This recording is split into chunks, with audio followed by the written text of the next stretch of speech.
Welcome in, folks. This is the 499th episode of the Dean Withers Show. For everybody tuning in on this beautiful afternoon, thank you for being here, and happy Sunday. It's Sunday, right? Let me take a look. Yeah, happy Sunday, folks. If you've never been here before, you are in for a treat. Every day for around 4 hours, we talk to some of the worst people alive. And when I say worst people alive, of course, I'm referring to pissed off Trump supporters. Over on TikTok, we have a queue where anybody could request to join the live stream. I ask that you only request to join the live stream to have a conversation with me. If you are an American adult that does indeed support Donald J. Trump as president or just loosely considers yourself to be a Republican. Folks, if you are a returning viewer, thank you so much for coming back today, especially if you're over on TikTok. We are on our second account, and we will be for the next 3 days because of a temporary visibility restriction on our main account. So genuinely and sincerely, make sure to hit that follow button if you haven't already. Chances are that you actually don't follow my second account. For all of the VOD watchers on that YouTube stream, appreciate y'all for being here as well, even if this message doesn't reach you for a handful of hours. And all of the live viewers tuning in as well, thank you so much for being here. Before we hop into that very first debate, it's worth going over the breaking news. We are finally learning more about the committed investigations from the Democrats in Congress if/when they win the House of Representatives in the midterms. Today, we learned from some Democratic representatives in Congress that if the Democrats win the midterms, and more specifically win the House of Representatives, that they are vowing investigations not just into Trump, but also into his family members, as well as to businesses loosely associated with the administration, like BlackRock. And this is great news, and it's actually a very foreseeable opportunity due to the fact that the House of Representatives holds the power of the subpoena. They could launch investigations and subpoena people to show up to the House to testify as a part of the investigation. So I'm expecting a big summer blowout with investigations into Trump's family members and associated organizations and institutions if the Democrats win the House of Representatives in the midterms. So be looking forward to that. We're learning more about that every day as we get closer to the midterms. I'm sure that we will only hear more about what the exact plans are from the projected Democrat majority. Let's go ahead and hop into that first debate. YK, if you want to take it away and tell us why you support Trump as president, I'd really appreciate that. Also, man, your mic is kind of shit. Maybe it's because you have AirPods in. If you take your AirPods out, I'll be able to hear you a whole lot better. All right, can you hear me better now, Dean?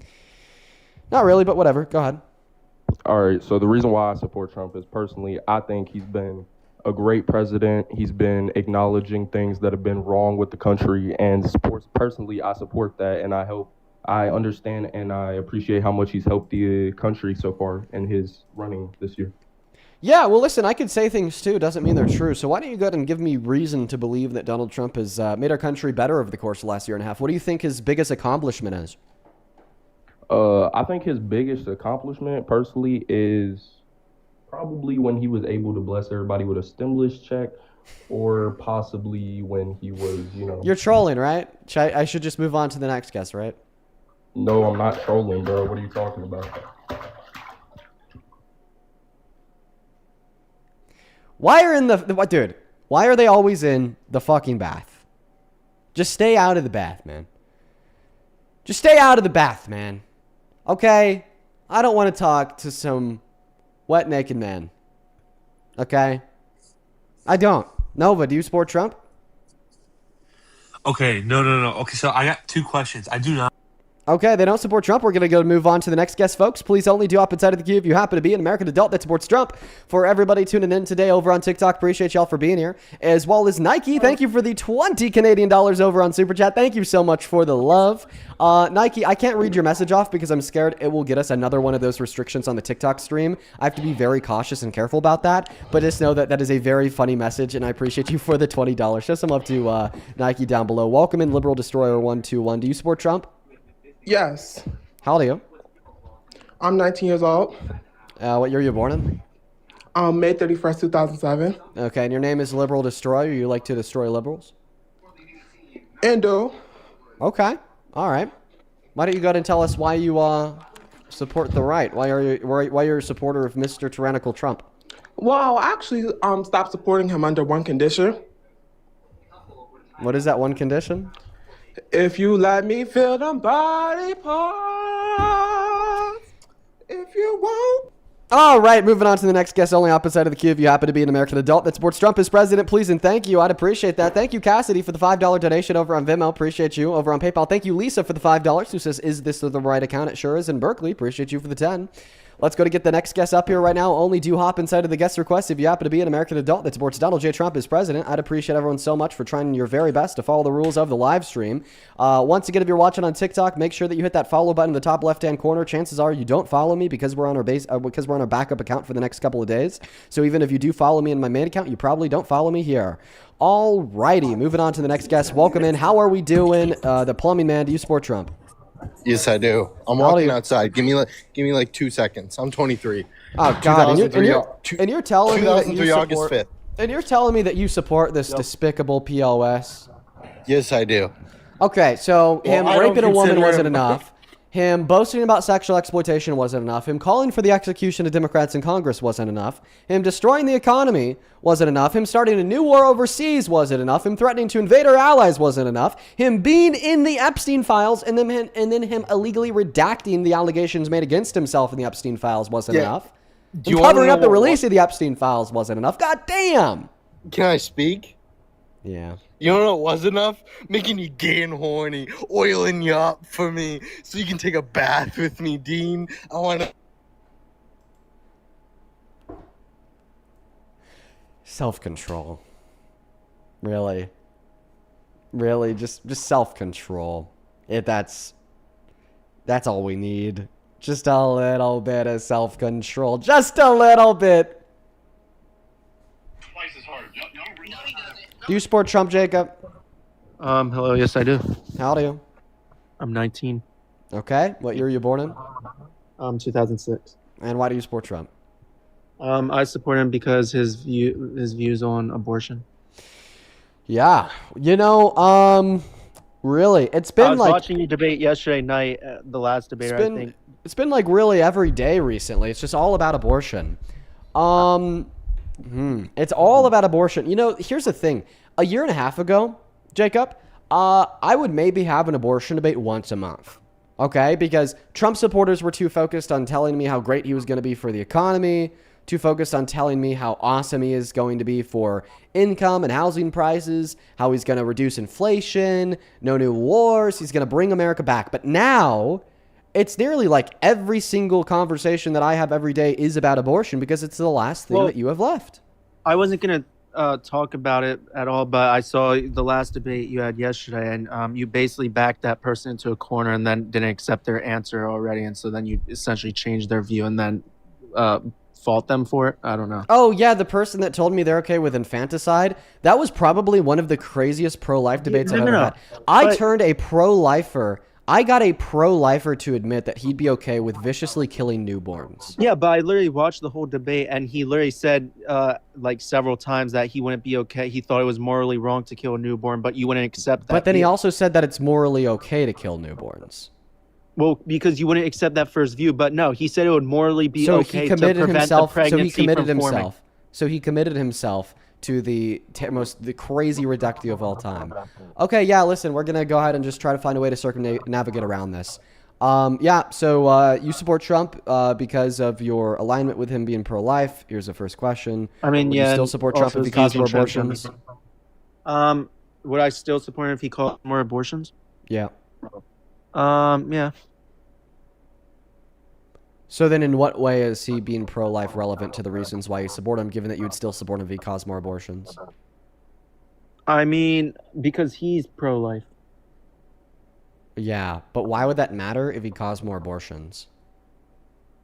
Because if he caused more abortions, then I mean, it really depends on the circumstance. No, I want you to answer my elective question. You're saying that you would still support him if he caused more abortions due to the fact that he's pro-life. A, well, in like what non-trivial sense would he be pro-life if he caused more abortions?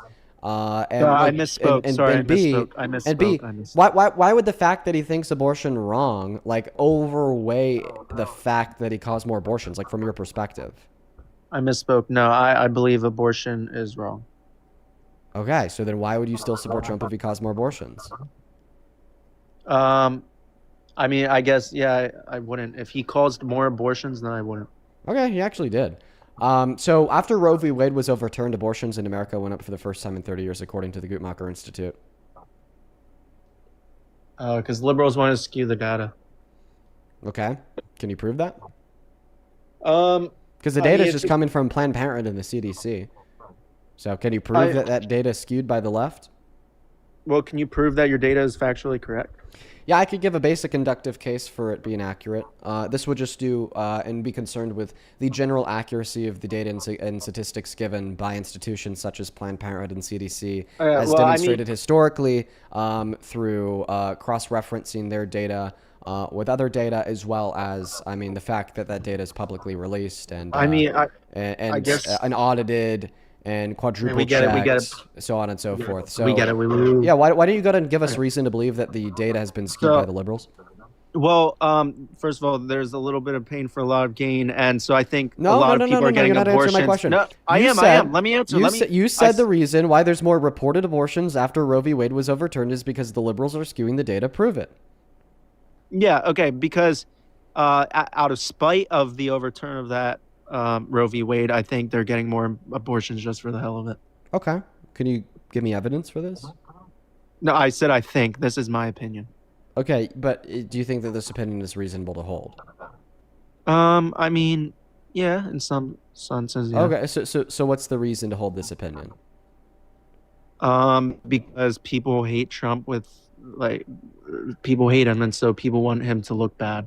Yeah, but I'm asking you to get from point A, people hate Trump, to point B, women are getting abortions just despite Trump overturning Roe v. Wade.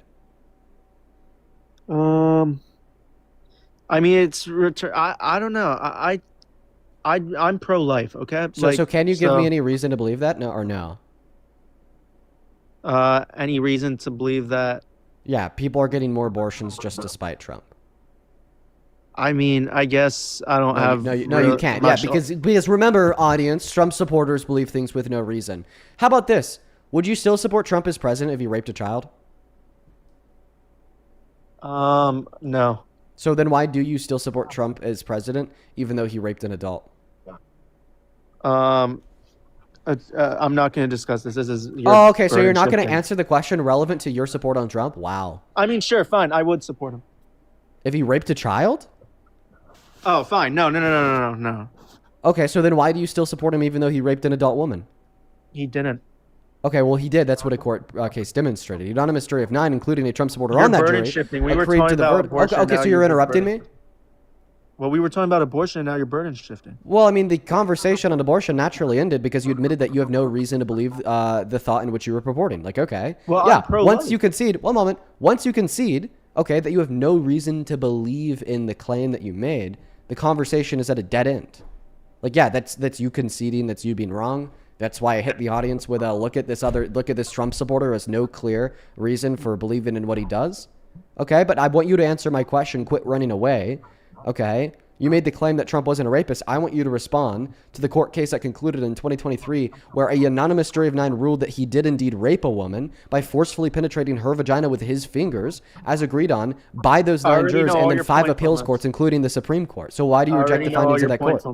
Well, first of all, he's not in jail, so if he did it, then he would be in jail. But okay, so all rapists are in jail?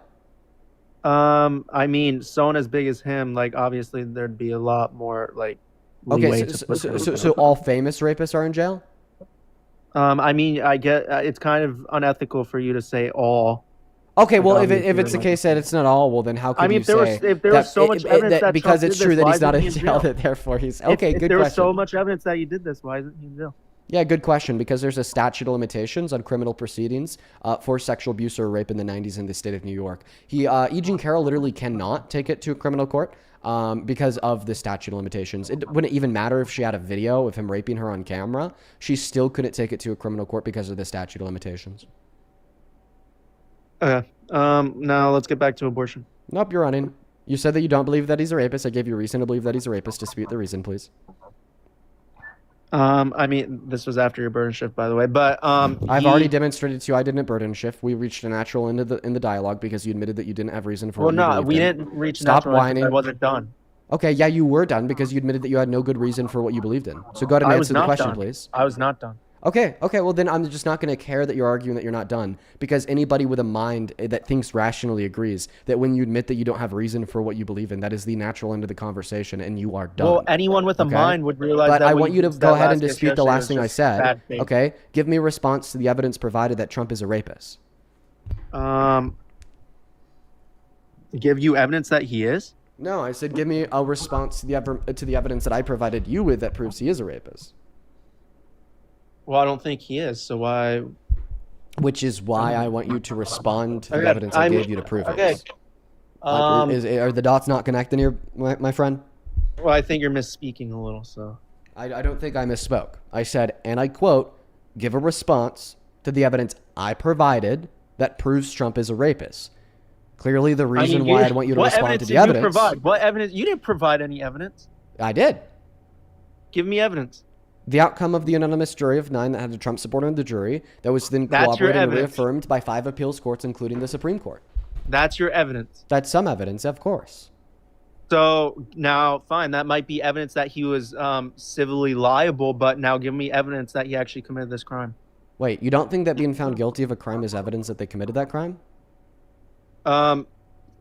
Through a civil court, yeah, I don't think so. I don't think it's hard evidence, exhaustive evidence that you committed the crime. And why is that?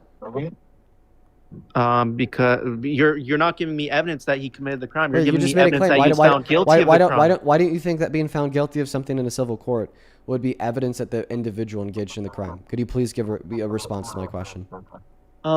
Because, I mean, you need evidence that he committed the crime in order for him to be found guilty. Right, which is why the guilty verdict is evidence that he committed the crime.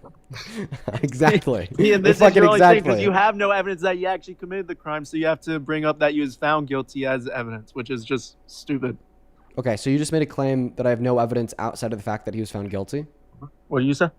So you just made the claim that I have no evidence outside of the fact that he was found guilty? Correct. Okay, would you like And to bet let me guess, you're $100 gonna on that play a claim? video. Would you You're like to gonna bet try- $100 on that claim? No, Why not? because I don't bet money. Why don't you bet money? I'm 19. I'm not really into betting money. Okay, because you feel as if you could lose that money because you think that you're wrong? No, I'm very confident that I actually win. But Okay, well then this really, if you're confident that you're going to win the bet, then you're confident that you're just going to make money. And you're telling me that you No, don't want to I'm- make the bet? No, I literally don't make. How about bets. this? In what sense is it really a bet if you're confident that you're right? Well, Like if 'cause I don't- if somebody wanted to bet me $100 that I wasn't born on September 1st of 2004, I would accept that bet in less than a minute. And frankly, it wouldn't really even come off like a Yeah, I bet. wouldn't because I don't promote gambling like you. Well, I mean, gambling would be like an initiative to possibly make profit off of Yeah, that's exactly off of the money that scenario you you already just have, drew or up. to possibly lose that money. But from your perspective, in what sense is this really even a gamble? If you're so confident, then is it really a gamble? It still falls into the category of gambling. Okay. All right. Well, I guess somebody's just scared because they know they're wrong. The evidence outside of the guilty verdict inside of the court that demonstrates that Donald Trump raped E. Jean Carroll is quite immense. So not only do we have the testimony that she's been keeping consistent for the last 30 years straight, but we also have the testimony of 4 of her friends cooperating that this testimony is something that has been shared with them over the course of the last 30 years. We have the dress that she was raped in that had male DNA on it that she submitted to the court claiming it was Trump. And then in response, Donald Trump refused to give his DNA to the court to test it against the DNA on the dress. We have Donald Trump's telling me character. the We have government Donald doesn't Trump's. have a We have lick Donald. of doubt? We have Donald Trump's lies and inconsistencies, such as the fact he lied and said that he never met her, which was proven wrong because there's a picture of them together. Another lie that he told is he said he never would have raped her because she wasn't his type, which was proven wrong because then he confused a picture of E. Jean Carroll to be his ex-wife who is his type.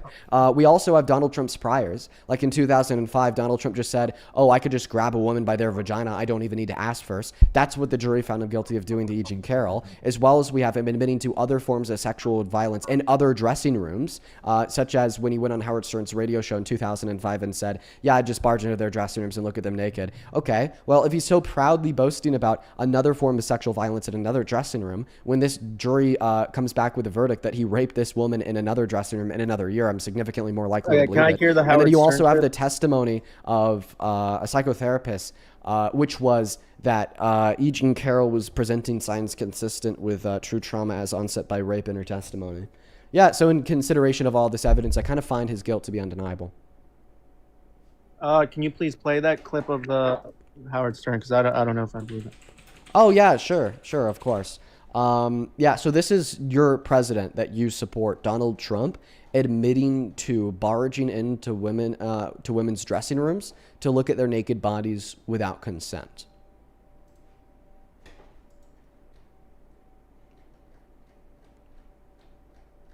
Where'd it go? Oh, You have the that's video new. saved to your browser and you can't find it anymore? There it is. It's loading. Do that. So you have done that. Now, tell Well, me I'll what tell you the funniest is that I'll go backstage before a show. Yes. And everyone's getting dressed and ready and everything else. And, no men are anywhere. And I'm allowed to go in because I'm the owner of the pageant, and therefore I'm inspecting it. I'm inspecting. I want to make sure that You're like a everything doctor. is good. You're there. Yeah, the dress. Is everyone okay? They're standing there with no clothes. Is everybody okay? And you see these incredible-looking women. And so I sort of get away with things like that. Now, can I play the video of him saying otherwise? Sure. Yeah, okay, listen. You guys are at home sitting on your asses. I just took a private jet out to LA with $1 million. Base. Your ego's the problem. My ego's the problem? Did you just see Your hear ego's the yourself in that video? problem.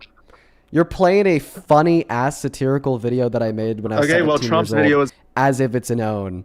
A, that's funny as shit. I laugh my ass off every time I hear it. I have no clue why anybody thinks it's an own. And B, is this really what Trump supporters do when they're proven to be supporters of a president that has proudly admitted to sexual violence?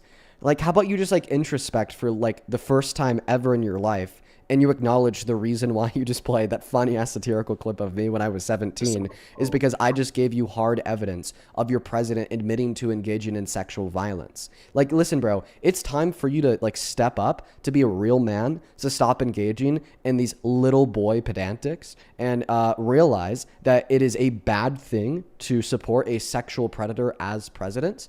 And we understand that you're angry because I sat you the fuck down. Not only did I give you all of the evidence Donald Trump is a rapist based on the outcome of a court case in 2023, but I also gave you a audio clip of him admitting to sexual exploitation. You don't want to talk about it. You don't want to recognize it. So your response is to play a satirical video of me from 17. Listen, I understand that you're angry at me because I'm the one doing the action of sitting you down, but you need to come to terms and be humble with respect to reality and concede that you shouldn't support Trump because he's a violent sexual predator. Okay, how is your video satirical, but the one of Trump and Howard Stern isn't? Because there's nothing satirical about engaging in violent sexual exploitation. I mean, directed Howard towards Stern is naked known women for and that. girls. Howard Stern but there is something satirical about making a funny joke about hopping on a private jet with a duffel bag with $1 million bags to drop it at a Louis Vuitton in LA. What the fuck? Are you serious? I didn't find it funny. Okay, so did you find it funny when Donald Trump apparently satirically joked about sexually violating naked women and girls? I mean, yeah, I chuckled a little as video. Yeah, you're a part of the problem. This is MAGA. For everybody watching, this is Howard MAGA. Stern is known He's saying for that this. he finds it funny when Donald Trump talks in gross detail about how he, as a man, would barge in to private dressing rooms where naked women and minor children were getting undressed so then he could look at their boobs and their vaginas. He was joking. How do you know that? Well, how would I know that you were joking? In your Why are video? you pivoting? I'm not. Perfect. So how do you know that Donald Trump was joking? They were drunk. How do you know that? I assume they were because there was he was talking with Howard. Howard likes to drink, and they both have fun. Wait, doesn't Donald Trump say that he's been sober all of his life? I mean, sure, yeah. Some people say things they might not mean. Okay, so Donald Trump has said that he doesn't drink. You say you don't vape? Okay, so are you calling Donald Trump a liar? Sure, I guess, yeah. Okay. So Donald Trump is so when Donald Trump said that he doesn't drink, he was lying. So he does drink. Now, what's the evidence that he was drinking on this radio show? You said he was just talking to Howard Stern. So you're saying if person X is talking to Howard Stern, then person X is drunk? You can probably. I'm pretty sure I heard like a water noise splashing around occasionally. Okay. Okay. I think that now you're just losing the plot. This is the best that MAGA has. By the way, let's just assume that they were drinking. So are you saying that when people drink, they never tell the truth? I mean, it's more unlikely for them to tell the truth that they're drinking. Okay. What's your evidence for that? I mean, I don't have a study in front of me. Oh, okay. Okay. So then why did you make the claim if you don't have evidence for the claim? Well, because you made the claim that he okay. Oh, wait. So you're serious telling me about the what he reason why you made a claim with no evidence has something to do with me? No. I have nothing to do with your internal thought processes as it would relate to the evidence that you think that you need in order to justify a belief. Sit the fuck down and respond to the clip that I just played you of Donald Trump admitting to engaging in sexual violence. And by the way, the most damning evidence that Trump was not joking, is that a civil court with a unanimous jury of 9 found him guilty of raping another woman in another dressing room.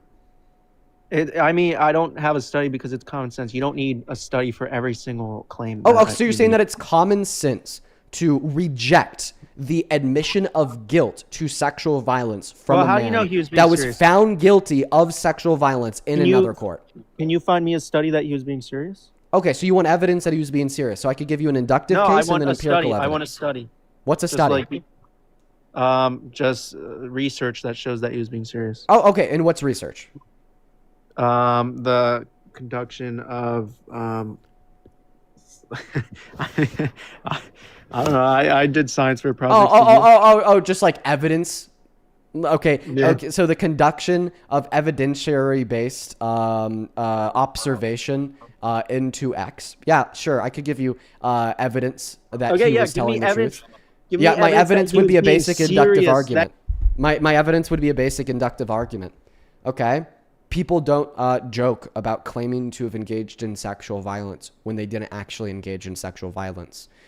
My evidence for this claim is that you couldn't find me one other clip of one other man literally ever claiming to have engaged in sexual violence directed towards women and girls when we know that in all reality they didn't. Okay? Do you know what I find? When people claim to have engaged in sexual violence, they're telling the truth.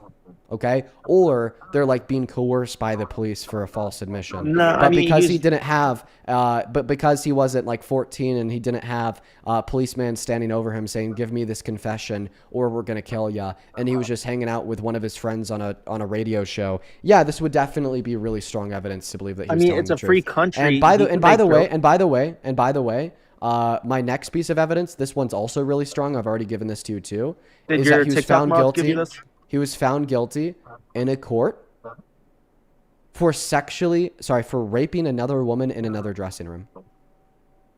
That's really strong evidence. But you haven't given me evidence that he actually committed that crime. Well, I actually did. Yeah. Okay. Now, can I say? But something? I just respond to this. Okay. So you hear a man admit to sexual violence. Do you agree? I heard a man joking about it. How do you know that he was? Okay. You've already stipulated that you have no reason to believe that he was joking. What's your evidence that he was joking, you freak?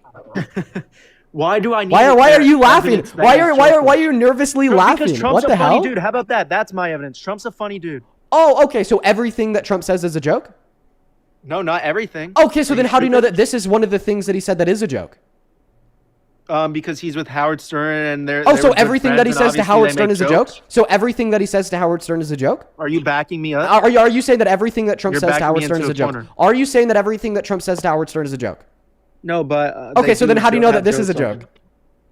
How do you know that it isn't? Okay, you're burden shifting. You made the positive claim that it was a joke, and I'm asking you to demonstrate evidence. This is MAGA. How do you know that it isn't a joke? I've already given you that case. Okay. My evidence that it wasn't a joke would be the basic inductive case that I've literally never heard any other man on any other podcast or radio show admit to sexual violence when in all reality they weren't guilty of that sexual violence. And B, he was found guilty of rape in a civil court towards another woman in another dressing room in another year. Civil court doesn't mean he actually did that. Oh, okay. But you do agree that it does serve as evidence that he did do that. Very strong evidence as well. Just because he was found guilty this person's by a getting court, really that mad. is not evidence.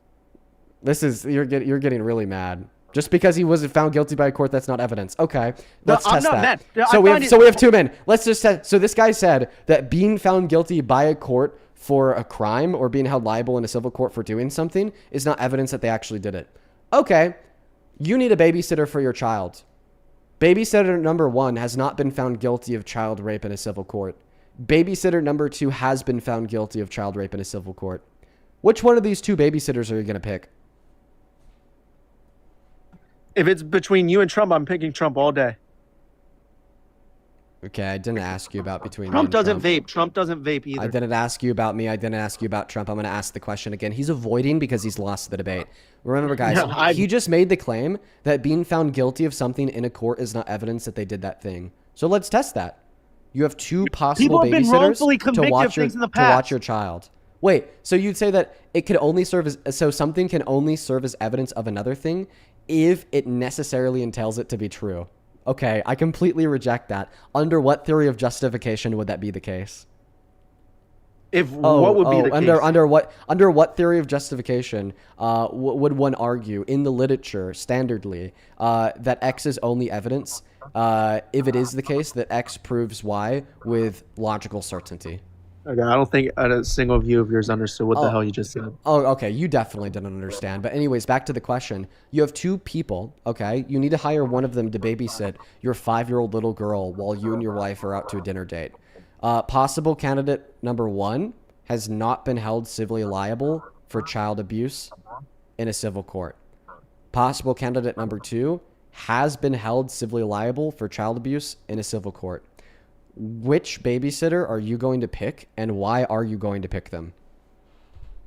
I would pick the one that's not civilly liable. Why? For that. Because they aren't civilly liable, and they have a clean background. But I know, but why does that matter to you? Well, I'm just throwing out another situation. So I'm just asking you, why does that matter to you? Because remember, I asked you 2 questions. Just because I didn't choose the civilly liable person. I'm just asking you, why does that matter? That doesn't mean I wouldn't ever choose that person. Why does that matter? Why does that matter to you? That they aren't civilly liable for a crime? Why does that matter to you? Because I would prefer a person with a clean background to. And why is that? And why is that? Because then I could trust them. Oh, okay. So you're saying that that they're less trustworthy if they're held civilly liable for this crime. Well, I would meaning that you think that the civil liability in of itself serves as evidence that they committed that crime. I would choose the civilly liable one. So you admit that being held civilly. So you admit that being held civilly liable for something serves as evidence that they did that thing. No, but what? I really just said, what? This guy's a donut. This guy's a fucking donut. I literally just if it doesn't serve as evidence that they did that thing, then why would you find the individual who was not held civilly liable more trustworthy? Can you stop muting me? Why would you find the individual who was not held civilly liable more trustworthy if being held civilly liable does not serve as evidence that they did it? What evidence? How about this? What evidence would you have that candidate number 1 is more trustworthy than candidate number 2? Because apparently the fact that candidate number 2 was held civilly liable for raping a child is not evidence that they raped a child. So why would that be evidence that they're less trustworthy? Just because I didn't choose the civilly liable one doesn't mean I wouldn't ever choose the civilly liable one. You're avoiding my question. I'm going to ask the question again, dum-dum, okay? I gave you 2 potential picks to be a babysitter to your child, okay? Pick number 1 has not been held civilly liable for child rape, and pick number 2 has. I asked you who you would pick and why. You said you'd pick person number 1, and you said it's because they'd be more trustworthy. Why? Why would they be more trustworthy? What evidence do you have that candidate number 2, who's been held civilly liable for child rape, is less trustworthy? Because you just got done saying that being held civilly liable for child rape does not serve as evidence that they actually raped a child, so then why would it serve as evidence that they're less trustworthy? Hey, Dean, can I please bring up another situation Fucking to prove stomach. No, you can't. You are going to answer my question. Yes, I'm going to answer it, but can I... Full Band, thank you so much for the $20 over on Super Chat. I really appreciate you so much for the love, Full Band. Let's get 200 Full Band W's down below. Hush. Good boy, be quiet, please. Quite frankly. You're a child. Please, just one moment, quite frankly. Here you are. Full Band, thank you so much for the $20. I'm just thanking my donors, dude. Full Band with the $20 said, why would a random 17-year-old be held to the same standard as the president? It's such a stupid argument. True. What do you mean fake ass donors? Well, I don't know if these people are actually like donating to you.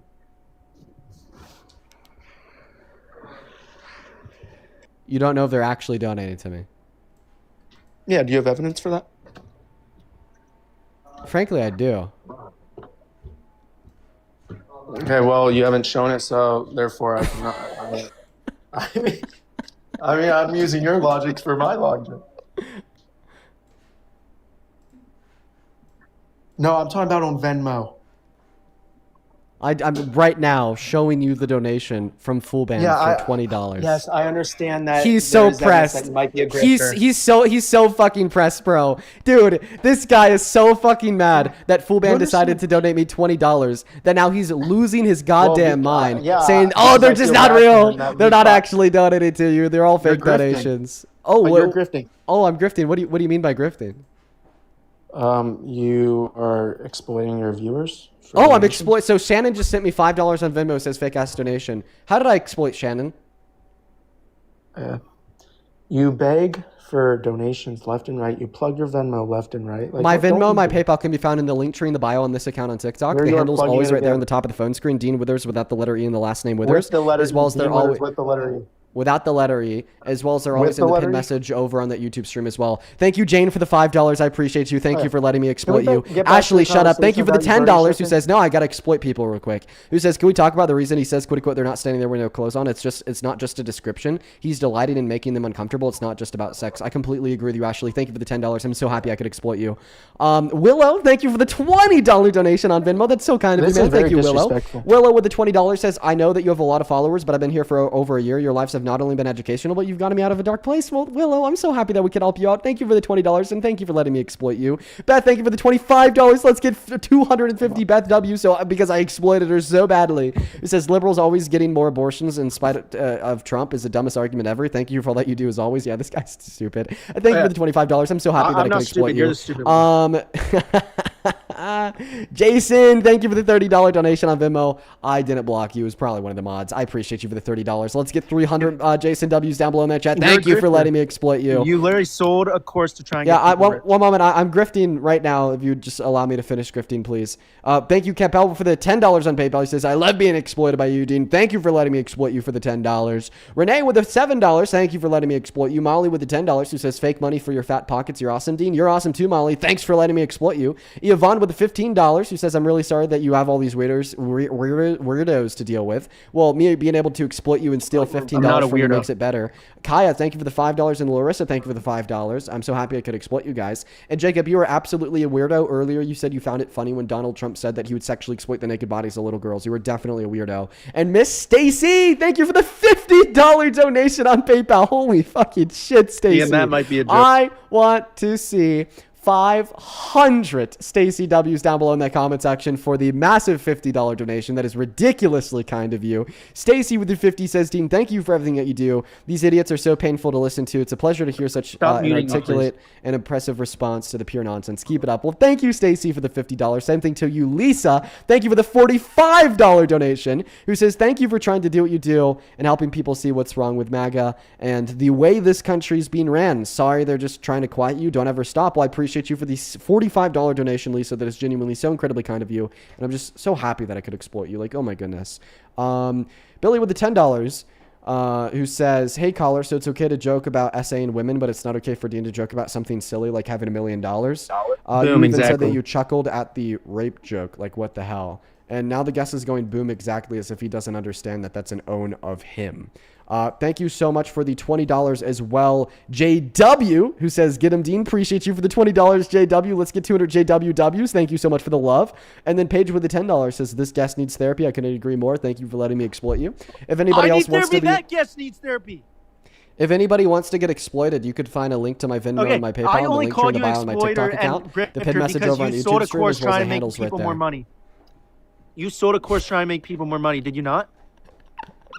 Oh my goodness. I don't find it funny. So I sold a product to help people make more money. That is true. Yeah. Yeah, it didn't work though. Oh, it did. So people... Oh, really?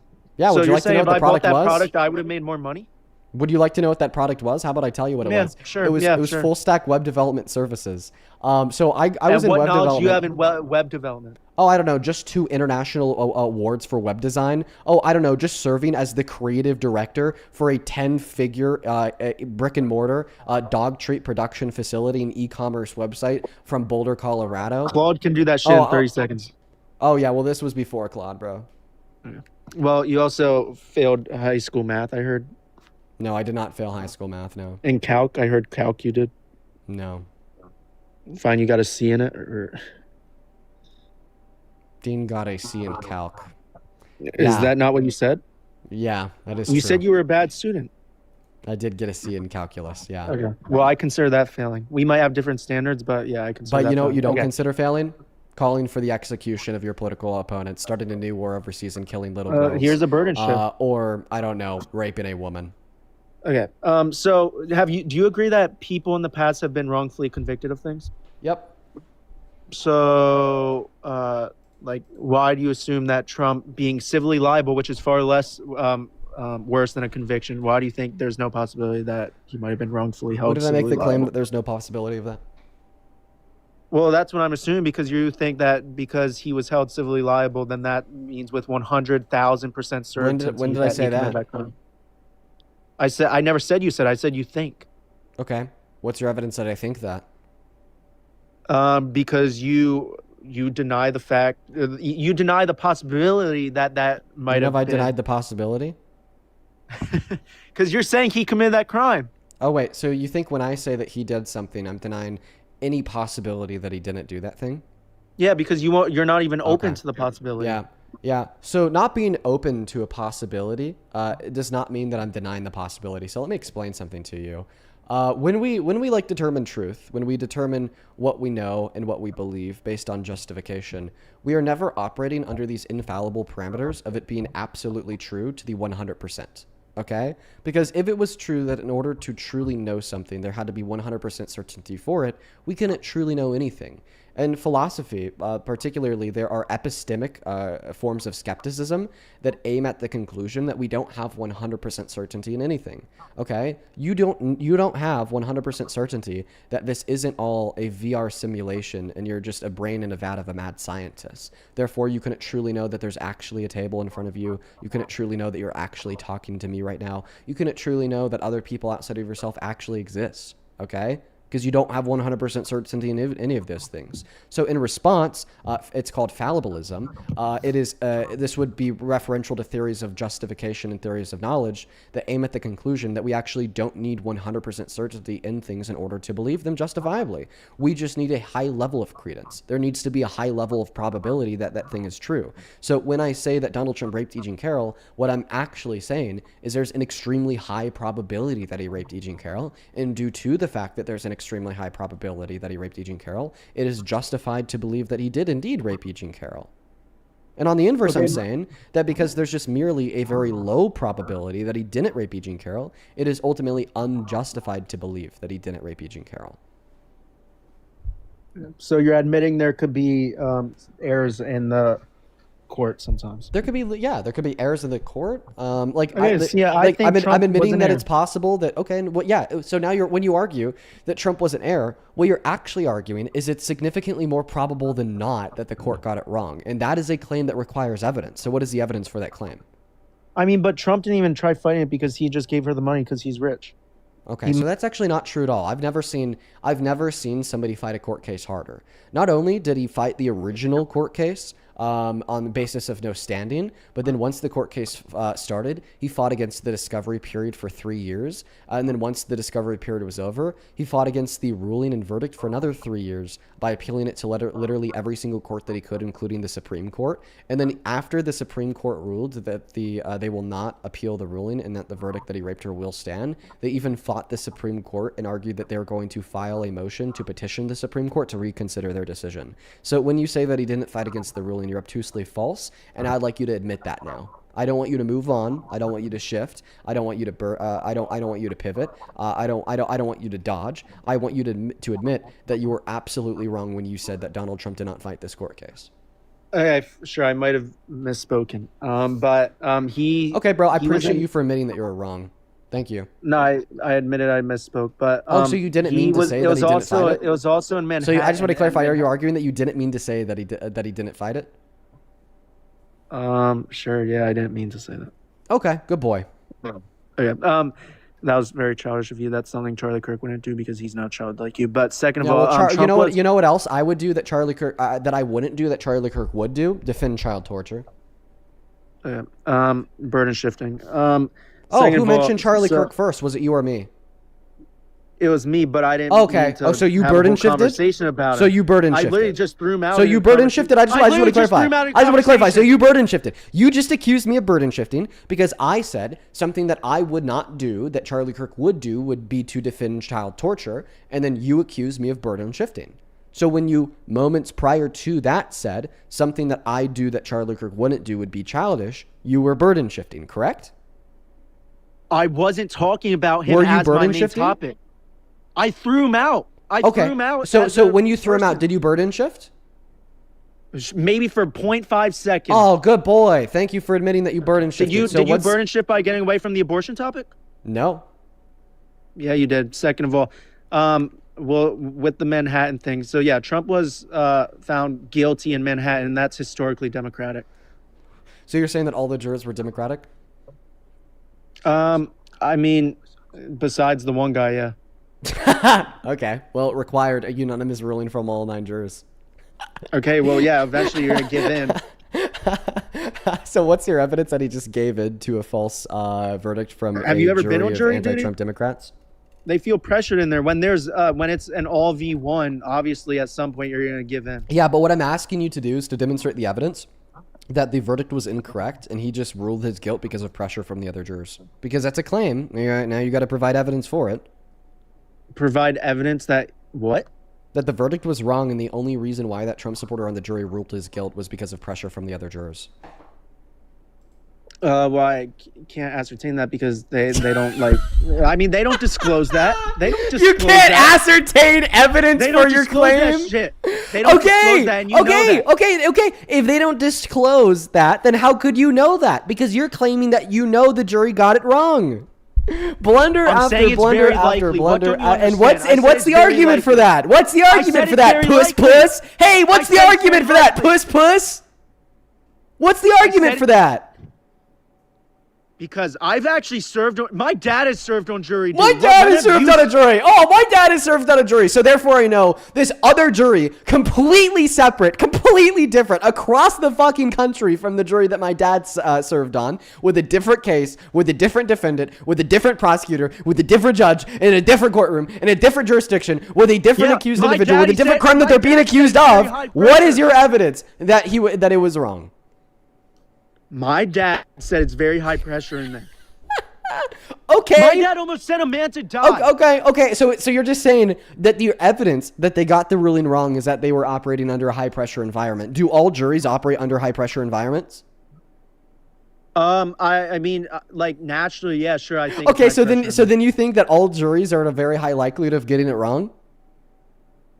No, but if you're an all Okay, so then that's not the evidence. Then the fact that it was that they were under pressure is not the evidence that there's a very high degree of likelihood that they got it wrong when they ruled that Trump raped a woman.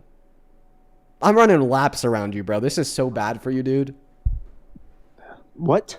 I'll slow down and I'll repeat it. First of all, I'm winning of this. Course, I no, think the I'll whole help you comment out. section would agree that I'm winning this. Guys, put W guess if you think I'm winning. Now watching them roll in.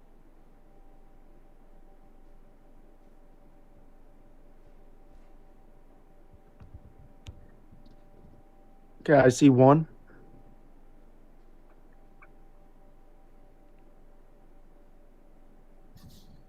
Yeah, actually, British. I just saw the chat. Was I right with like the whole infallibus shit?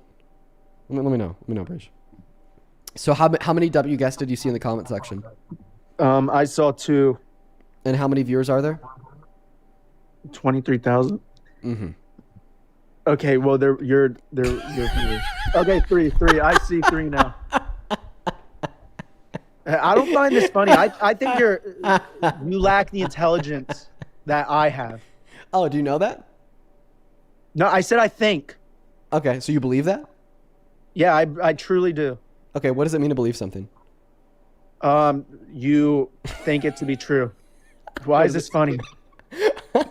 Okay. Yeah, okay. You're ridiculous. Do you think that this is a justified belief? Yeah, I do. Okay. So what's your theory of justification? Well, you are about 3 months past due for a haircut. That's my justification where I believe that I'm more intelligent than you. Are you a Christian? Yeah. Okay, and how long was Jesus' hair? It's depicted in historical depictions of Jesus Christ. I mean, It was pretty long. It was pretty long. So are you more intelligent than Jesus Christ because he has long hair? Well, his hair wasn't covering his ears. It wasn't covering his ears. I see why you're hard of hearing. Wait, how do you know that Jesus' hair didn't cover his ears? I don't. Well, how do you know that they didn't? Okay, well, there's historical depictions of Christ in which it is covering his Okay, ears. That's you just think the those generally depictions accepted are historical depiction images? within the church. Listen, if you're a member of the church, then wouldn't you accept the historical depictions of the leader of the church?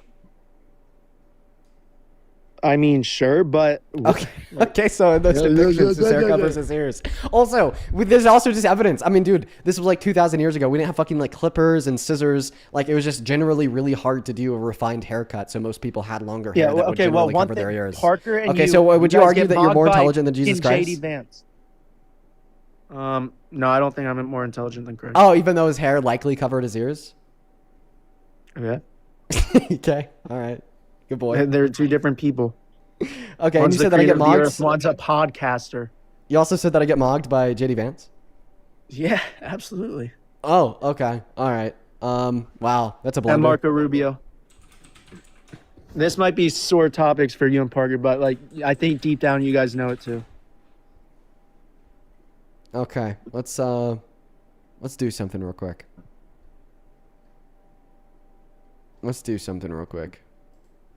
There we go. All right. So just to clarify, you're making the claim. Here we go. Open image, a new tab. You're making the claim that this guy mugs me? I mean, it's a bad picture of him, but yeah, I think he does mug you still. Jesus Christ, you really are delusional. You're delusional. He What's your doesn't argument vape. for that? You vape. So, I vape and he rapes. I would argue that raping is worse than vaping. Really? Where's the evidence that he does that? Oh, well, we've only been talking about it for the last hour. Oh, really? JD Vance has committed that crime? We're talking about Trump here, buddy. No, you just showed a picture of JD Vance, buddy. Okay, I vape and he supports a rapist. I'm a vapist and he supports a rapist. I'd argue that it's worse to support a rapist than to be a vapist. You just admitted you're a vapist, so are you promoting that to your young viewers now? Nope. Well, then you should. Are you promoting supporting a violent sexual predator as president to your young viewers? He's not violent, first of all. Wait, so you don't think it's violent to rape people? Well, I don't think he committed that crime in the first place. Okay, but you still haven't been in account for why you think there's a significantly high probability that the jury got it wrong, right?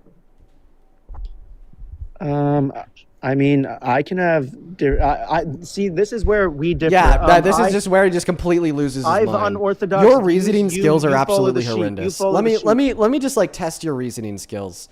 Okay. Let's see here. Let me ask you a new question. Yeah, show me that I'm unintelligent. If Biden called for the execution of his political opponents with no good reason in office, would you argue that any like smart person would never support Biden again because of that? When did Trump call for the execution of his political opponents? 4 months ago. Yeah, prove it. Okay. He went on Truth Social and he said that they needed to die.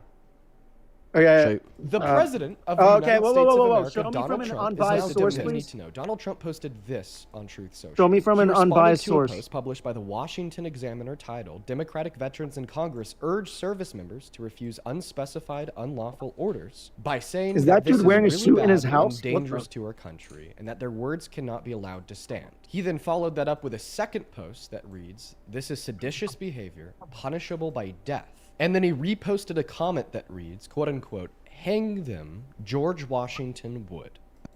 So he reposted it? That's your evidence? Second of all, that was from a biased source. Third of all, yeah, he reposted it. Okay. So if somebody reposts a quote from Mein Kampf on Twitter saying kill all Jewish people after saying themselves in their own words that all Jewish people are guilty of treason, Okay, which is first of all, punishable by death, this situation would you does argue not that they're even calling for the death equate of to Jewish the people? harsh reality of that situation. Can you answer my question? You said if someone reposted a truth about calling for the killing of Jewish Wow, people. you can't even track. I'll just repeat it. So if somebody posted on Twitter Good boy, a buddy. repost of a quote from the Mein Kampf that says kill all Jewish individuals, right after, in their own words, they said that all Jewish individuals are guilty of treason, which is punishable by death, would they be calling for the execution of Jewish individuals?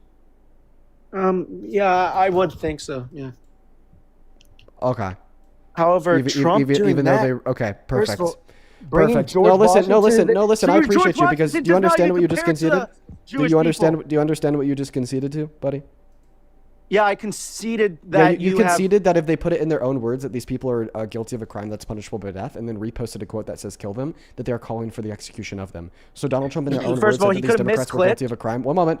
You said first and foremost, you said that these Donald Trump said that these Democrats are guilty of a crime that's punishable by death, and then he reposted a comment, a follower from a comment that says "kill them." So, yeah, you're accepting that he called for their execution. Thanks for playing.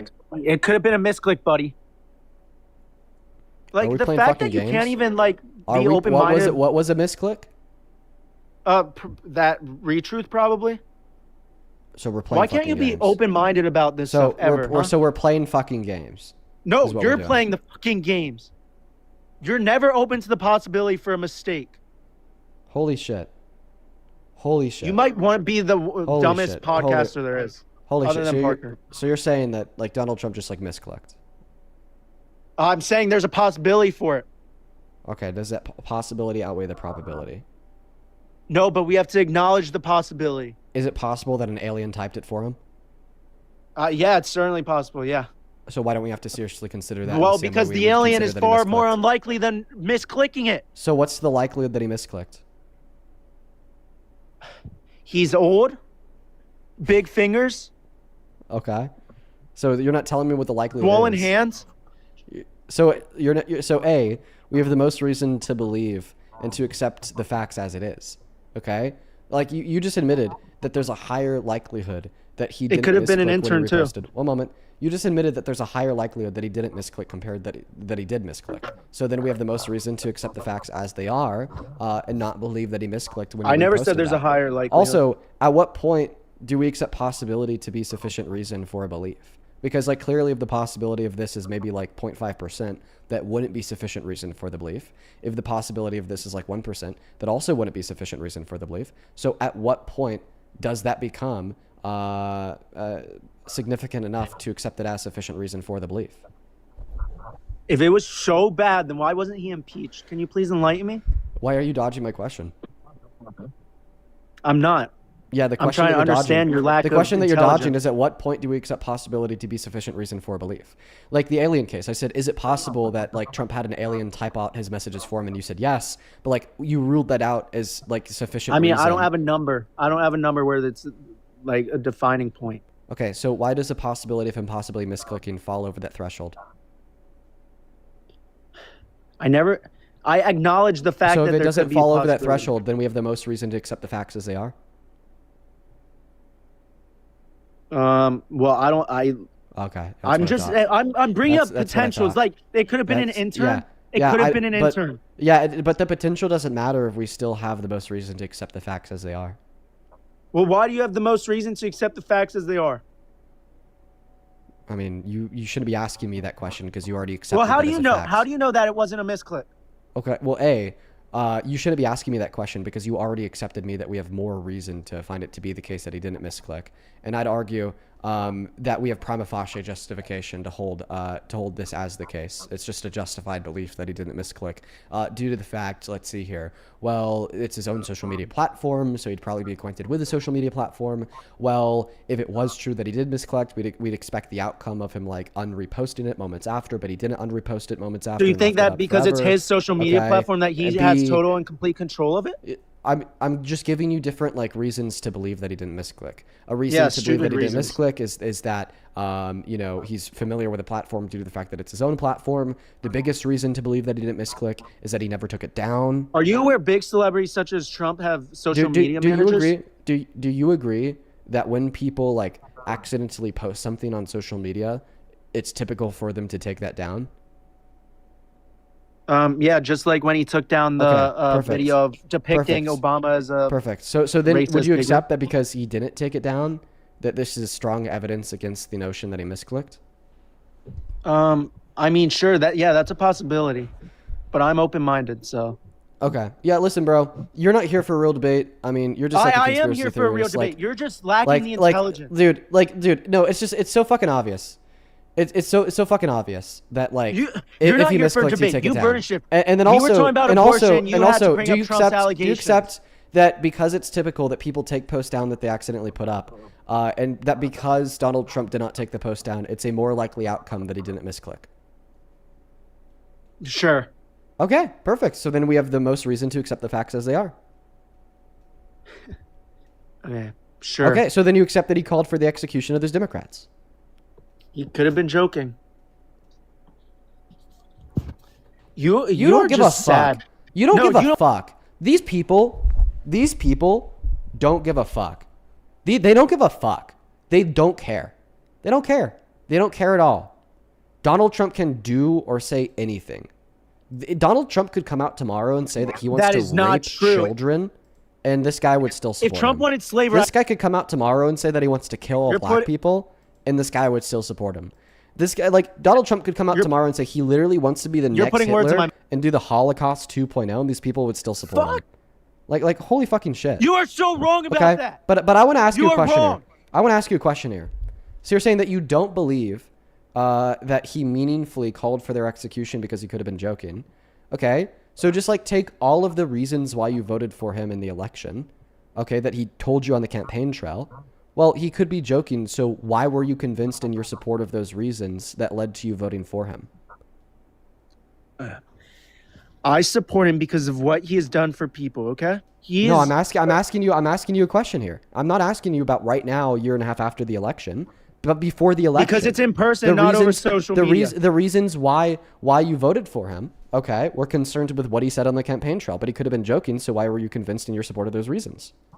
Because it was in person, not over social Wait, media. is it possible that he could have joked in person? I mean, yeah, it's a possibility, but Okay. So then you can't be convinced. So then you can't be convinced in the reasons that he gave you to support him as president. Or If are Trump you saying, said or that or, in or are you person, I saying, would- or are you saying that even though it's possible he was joking, that you still yet believed he wasn't joking because that was the most reasonable thing to believe? Yeah, I mean, sure.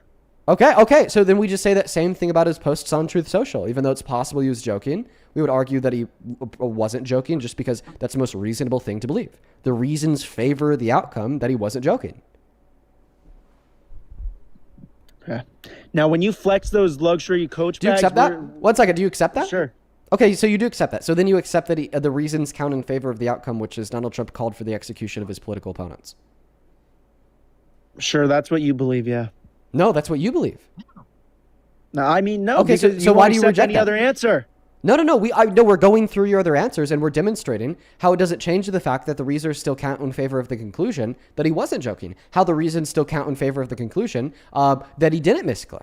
Okay, and you've accepted that. The reasons count in favor of the conclusion that If he was so very serious, why seriously didn't he called for hold the a press execution of his conference? political opponents. If he was so serious, why didn't he hold a press conference over this? Okay, so you're saying if Trump doesn't hold a press conference over X, then he's not serious about X? So are you telling me No, that I but could go if he find was so serious, would he not wanna hold a press conference So you're telling me expressing his that I could go find every single thing that Donald Trump has said he wants to do or said he wants to happen, and if he didn't hold a press conference over it, then we shouldn't take it as him being serious and actually wanting No, that but thing if to he occur? held a press conference over it, then he'd So be you just more- said that Trump doesn't need to hold a press conference over something that he says in order for it to be serious.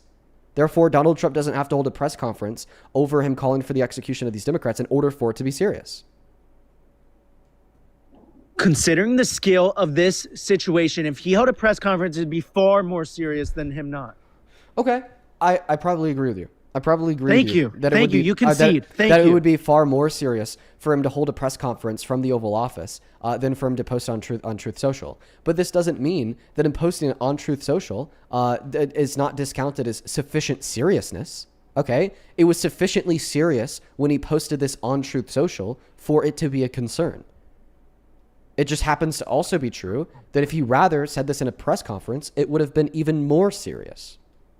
It's just We sad just how need it to be enough. We just need to see enough seriousness, not like 100% seriousness. Like I'm sure that he could do something even more serious than a press conference. He could actually execute them.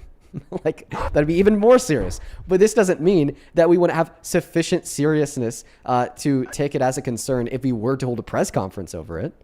Yeah, there's controversies with each president. Obama wore a tan suit. All right, It's bro. just sad how pathetic you guys are. Like, you guys never want comedy. You guys aren't all about jokes. You guys are just pathetic. All right, bro. Did you admit, All right, bro. like, Thanks for playing. you lack... Dude, these people are, like, seriously just, like, washed. Like, what is the issue with these guys? Like, what is the issue with these people? Why are they like this? Why are they like this, bro? Like, what went wrong? What went wrong in the life of that guy to turn out like that? And guys, if you're watching the stream yesterday, if you've been keeping up, you'll know that TikTok has been on our ass. You'll know that TikTok has been trying to push us off live stream for literally any little thing that we do. We actually need to restart the stream. Remember when I played my own video to show the posts from Trump on Truth Social? Remember that, guys? They have now taken away all of the eligible recommendation in the For You page push and search results because of reproduced content. Because I showed my own content, my own reproduced content.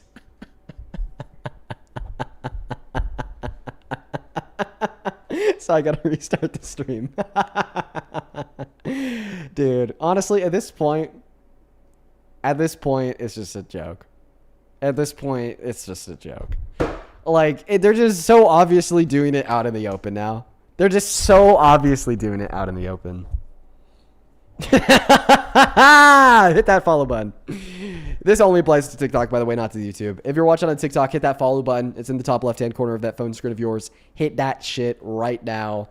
We're going to be right back. The restarts, by the way, I just want to clarify. There's a lot of people that don't come back after the restarts. But did y'all know that these restarts only take 2 seconds? It's as easy as me hitting end live, then hitting go live again. Our fastest restart ever was 3 seconds. You should come back. Esther. Oh! Esther in the chat said, don't forget to turn your gifts off, Dean. Esther, Esther, you actually just saved me. Esther, you are responsible for saving me. If I didn't see a comment from somebody named Esther in the chat that says, don't forget to turn your gifts off again, we would have had to do another restart because of those music gifts. I'm not even joking, Esther. You're the GOAT. You're the GOAT, Esther. We're going to go ahead and hit that restart right now, bro. Be right back. Oh my fucking God. Fucking hate TikTok. I fucking hate TikTok, bro. You know, I'm honestly just going to use this as an opportunity to go pee. I'll be right back, everyone.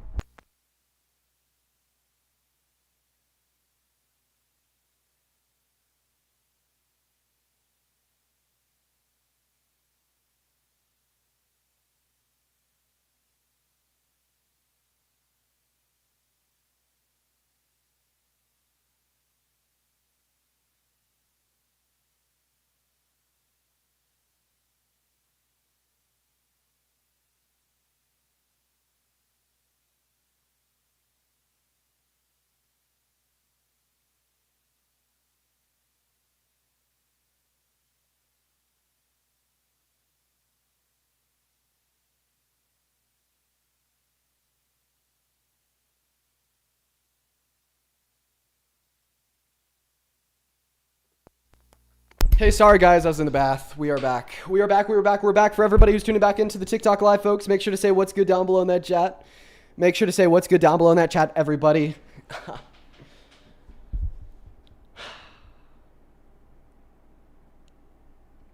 did it for myself, bro. Cam, thank you for the galaxy.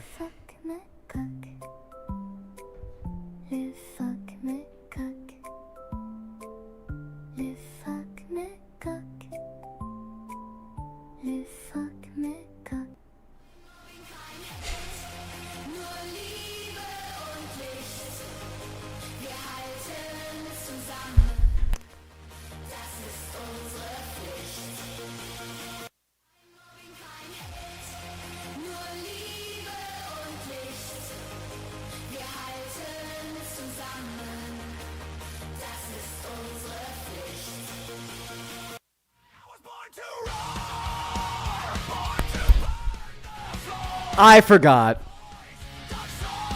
This is why does TikTok? Dude? Daddy, daddy, make me cream. Daddy, daddy, make me scream. Daddy, daddy, pull my. What was that one? What the fuck?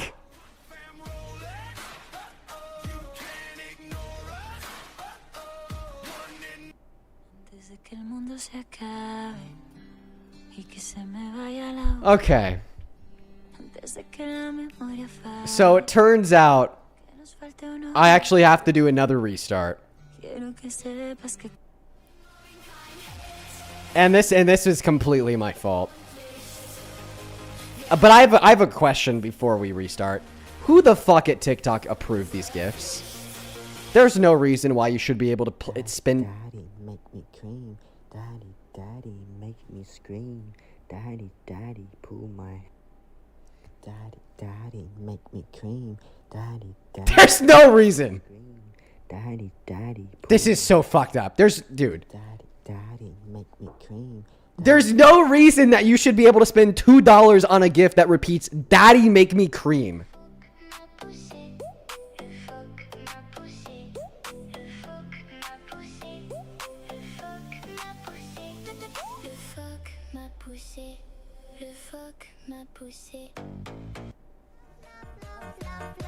Okay. We're restarting. Jesus Christ. We're restarting. Be right back. Who at TikTok approved that shit? Who at TikTok approved that shit, bro? Like on God. Like, who at TikTok thought that it was a smart idea to allow people to like play songs saying fuck my pussy and daddy make me cream for $2? Yeah, Parker just sent me a text. Who the hell approved those? Dude, true.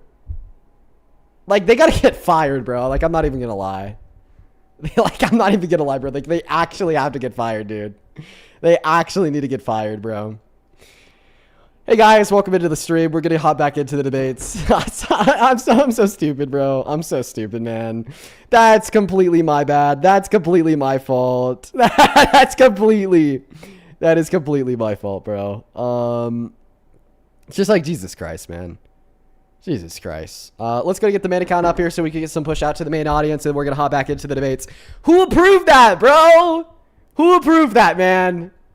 They need to get fired, man. They need to get fired. They need to get fired.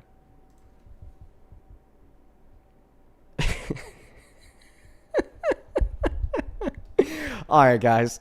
Only hop inside of the queue if you happen to be an American adult that does indeed support Donald J. Trump as president. We are just looking for some American adults that do indeed support Trump to join up into the live stream to have a conversation with us about why. I'd really appreciate it so much if we could follow the rules. Before we do get that next guest up in the box, I'm just going to go ahead and give everybody a moment to tune back into the live stream. And I'm going to thank a couple people while we're doing that. Hey, thank you so much, Fool Band, for the $100 donation over on Super Chat. That is craziness. Thank you so much for the love. That is a massive, massive, massive donation. I'm very, very grateful for you, Fool Band. You've always been so kind to me. I want to get 1,000 Fool Band W's in that chat while people are tuning back into that live stream for the $100 donation who says that last guest was aggressively stupid. I wish that you'd stop exploiting me so much, Dean. I almost feel like he was like weaponizing his incompetence just to be annoying. I really appreciate you for the $100. It's very, very kind of you. Also, huge shout out to Just a Cartoon Lover for the $20 who says, it's shocking how stupid the last caller was. Has he not heard of Occam's razor? The idea that the conclusion with the least amount of assumptions is likely the correct one. Yep, true. Apparently he isn't. He's a dumbass. Let's just state it as it is, bro, because that's the fact of the matter. Couple people to thank here over on PayPal. I'm only reading this off because it's from a man named Kyle. I'm actually not going to read that off at all. On second thought, I'm not going to read that off. Thank you for the $15, Kyle. Let's get 150 Kyle W's in that chat. Rain, thank you for the $3 over on PayPal. Brooke, thank you for the $2. Green with a 1 penny. Leslie with a $1. SJ, thank you for the $15. It's good to see you today, SJ. Thank you for the love.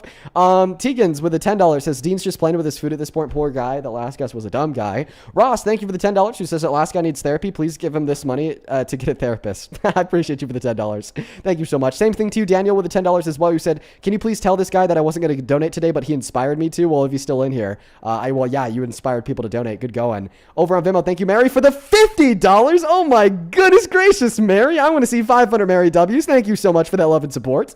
Mary with the $50 says, just starting a 3-hour drive. Glad I have you to keep me company, Dean. Mary, I'm so happy that we're able to accompany you during your drive. You should be able to have us on basically for your whole drive because we have around 3 hours left of the stream. Thank you for the $50. Megan with the $10 who says, for calling this guest a donut, which is now my new favorite insult. Shout out to Gordon Ramsay for that one. Thank you so much, Onyx, for the $3. Faith, thank you for the $1. I'm really sorry to hear that, by the way, Onyx. Aniston, thank you for the $5. And Pete, thank you for the $100 donation on Venmo. What is going on today? Y'all have been so kind to me. I'm so grateful for y'all. Thank you so much for the $100, Pete. That is literally so much money. I don't deserve a penny of that. To the moon and back with every bone in my body. Thank you for the love. Pete with $100 says, this guy's an idiot. The mental gymnastics MAGA goes through to try and justify themselves is insane. He needs therapy in his spine, referring to the last idiot that we had on the live stream. I know, those mental gymnastics were like literally tiring, grossly tiring, Pete. Thank you for the $100.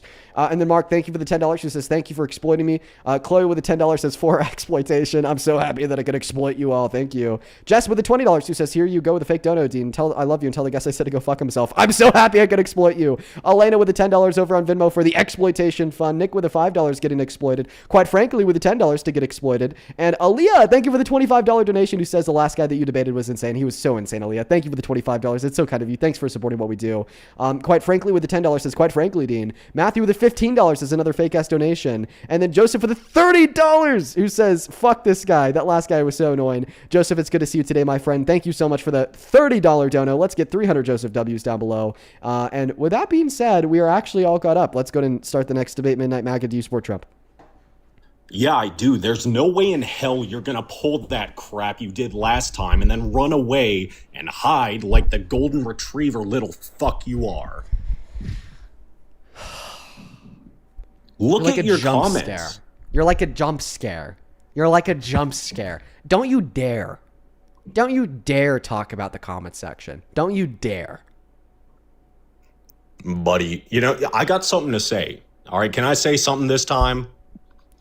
Yeah, can you fry my brain cells with your word vomit, you vulgar motherfucker? You are allowed to do so. Why don't you go ahead and speak, puss? Okay, have you ever heard of this? All right, JMZMON on Instagram. Read the fucking message I sent you. I'm not gonna read the message that he sent me. I'm not gonna do it. I'm not. No, you're banned. Listen, have you ever heard that ignorance is bliss? Have you ever heard that saying before? Let's go to get the next guest, Velma, connected. Only opposite side of the queue if you happen to be an American adult that supports Trump, guys. Only opposite side of the box if you happen to be MAGA. Welcome in, Velma. Do you support Trump? Velma's not here. By the way, just for everybody in the chat, if you want to support the live stream, you can't with TikTok gifts because those are banned right now, but you can find my Venmo and my PayPal in the link tree in the bio on my TikTok account. Pin message over on YouTube, and the handle's always right there at the top of the phone screen. It's just my name, Dean Withers, without the letter E in Withers. Let's go to get the next guest connected. Maddie, thank you for the $10 in Super Chat, who says, I'm really glad that I searched you up to see you live because I did not get any notification on YouTube. Yeah, sometimes notifications just don't go out. It's actually quite strange. We got PG loaded into the box. By the way, guys, if it's like broken and it shows that you're loading in even though you're connected to the live stream, just like momentarily turn your camera on and then turn it off and that will fix the issue. Let's go to get the next guest, Garrett Allen MAGA. Welcome in. Do you support Trump? Yes, I do. Okay. How old are you? 18. Freshly. Okay, let's refrain from essentially telling me how you're freshly 18. That's kind of weird. Okay, that's my bad. What's your birthday? June 22nd, 2008. Okay. And why do you support Trump? Because under his presidency, the battle pass in Fortnite has gone down 150 V-Bucks. And I feel like no other president's been able to do that since Fortnite's been a thing. Okay, let's go to get the next guest connected. Only two up inside of the queue. If you happen to be an American adult that supports Trump as president, please and thank you. Make sure that we are following the rules. Hey, Jay, do you support Trump? Yes. Oh, I heard a yes, but it was like really quiet and really far in the background. Do you want to come a little bit closer to the mic? Yeah, can you hear me now? Yeah, I sure can. So why do you support Trump? Because of this. That's all I know. Sorry. Come on, no. Come on, listen. You gotta at least be able to do like the intro to for Elise. So. No, I literally tried. I was like, So it's you got the E in the E flat, right? Yeah. But then it goes down to the B, D, C, A. And that's the intro, okay? Okay. Try it again.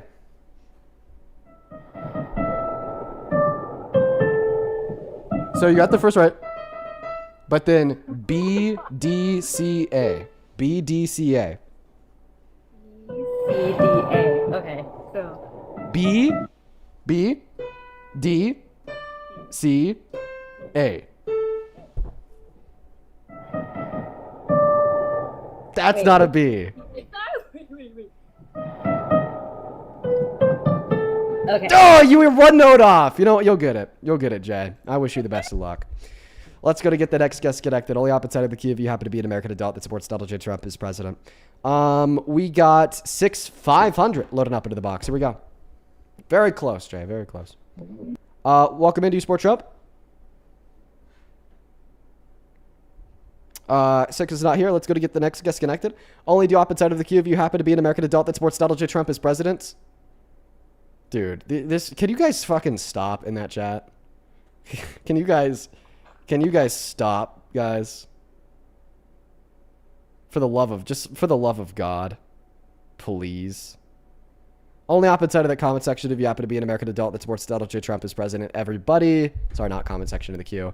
Let's go to try to get the next guest up here right now. We got Daniela loading up into the box. Here we are. We're going to go to kick Ethan out. Daniela, welcome in. Do you support Trump? Dean, fuck me, please. I swear you're so. Okay. Daniela, you need to stop. You need to stop.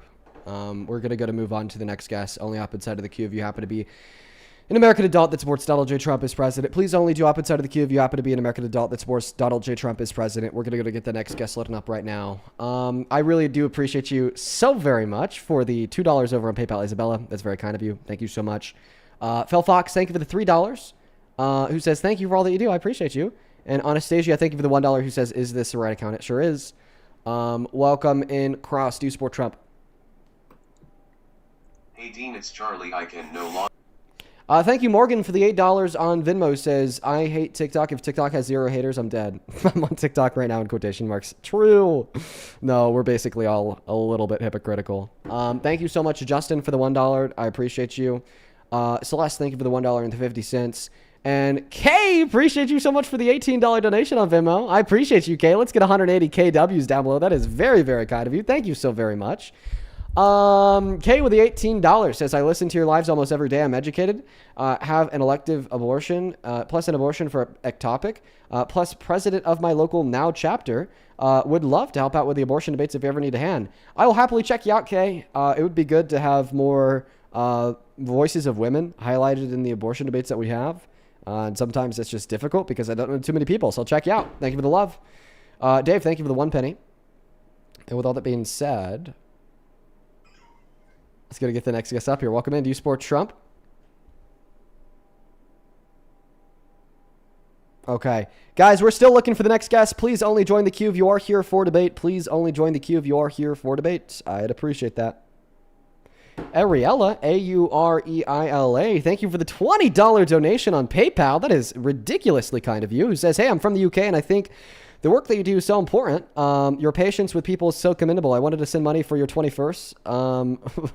But anyways, happy belated birthday a couple months later. Keep on going. You always have supporters over here. Well, hey, shout out to you, Aurelia. Shout out to the UK and thank you for the love. You are fantastic. Welcome into Sport Trump. Nope, they left as well. Looking for the next guest right now. I'm trying my very best to find somebody to join the live stream, but it looks like I'm not doing too well.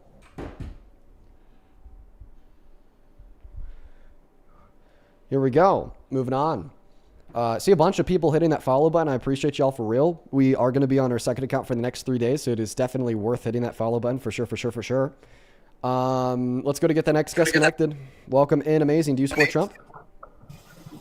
Hey Dean, yes, I do support Trump.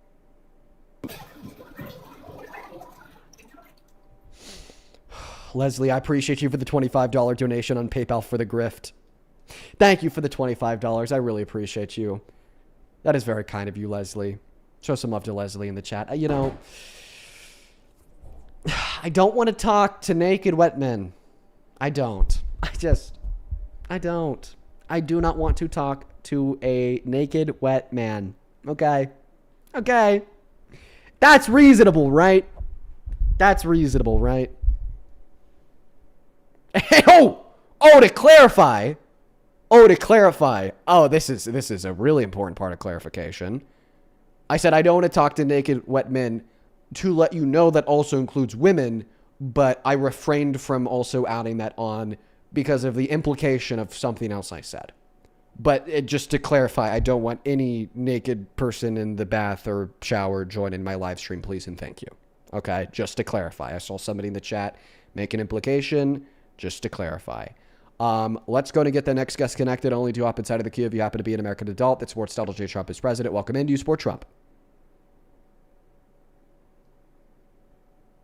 Okay, Clyde is not here. Let's go to get the next guest connected. We're going to go to get the next guest up here right now. We got Ewan Flicks joining. Welcome in. Do you support Trump? Yep. That would be a small child in the bath. Moving on to the next guest. Only up inside of the queue if you happen to be American adult that supports Trump as president. Bro, I just can't even do it. Just can't even fucking do it. We got Jimmy loading up in.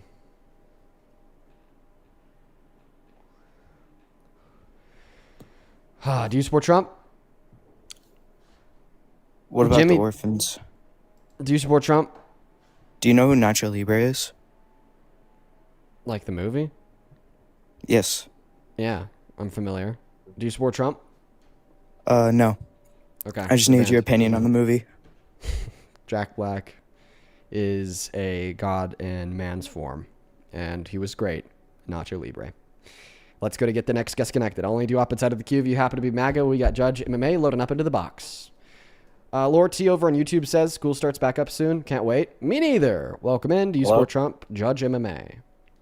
No, I just want to know what you thought about the UFC White House. Lost $30 million and disgraced our country. I do not want to live in the Idiocracy movie plot. Every day that movie plot becomes a fulfilled prophecy. If you've watched Idiocracy, you know why I say that. If you haven't watched Idiocracy, you should. Welcome in, Nick. Do you support Trump? Are you in Puss Puss Dating anymore? Oh my fucking god. Get off the phone. Get off the phone. Get off the phone. Just set the phone down. Go outside. Get off the damn phone. We got Jam loading up into the box right now, looking for the next guest. Only up inside of the queue if you happen to be MAGA. I'd really appreciate that. Welcome in. Do you support Trump, Jam? Oh, Jam's not even loaded in yet. God, we can't even do like the gifts. Like I usually have people like send gifts to get up on the live stream. But because we have the gifts off, I can't even do that. Let's go to try to get the next guest, Nate, connected. Only do up inside of the queue if you happen to be an American adult that supports Trump as president. I understand that I've said that about 3 trillion times. I would really appreciate it so very much if you guys could actually honor and follow those rules. Looking for some Trump supporters to debate. Elliot, welcome in. Do you support Trump? Yeah. How old are you, Elliot? I'm 18. You're 18? Yeah. But you graduate high school next June 4, 2008. Okay, well, so did you just start your senior year of high school? I'm about to. And you're already 18 before starting your senior year? That's normal. I have a summer birthday. I guess I knew one person that turned 18 the summer before senior year, whatever. The acoustics just changed quite significantly. Yeah, I was running upstairs. Okay. Why don't you tell us why you support Trump? Okay, he just left. Only up inside of the queue if you happen to be an American adult that supports Donald J. Trump as president. Okay, we're actually going to start banning people from the live that are in the queue that aren't Trump supporters. Like Autumn, I'm going to ban the shit out of you. Blake, I'm going to ban you. Cured by Ella, I'm going to ban you. Blake, I'm going to ban you. John Henderson, I'm going to ban you. John Dottle, I'm going to ban you. Ryan, hello. I'm going to ban you. Child, I'm going to ban you. Riley, do you support Trump? I don't, but my cat does. Would you be able to debate him? Okay, Riley, I'm going to ban you permanently from the broadcast. We're going to start banning people. We're going to start banning people left and right out here.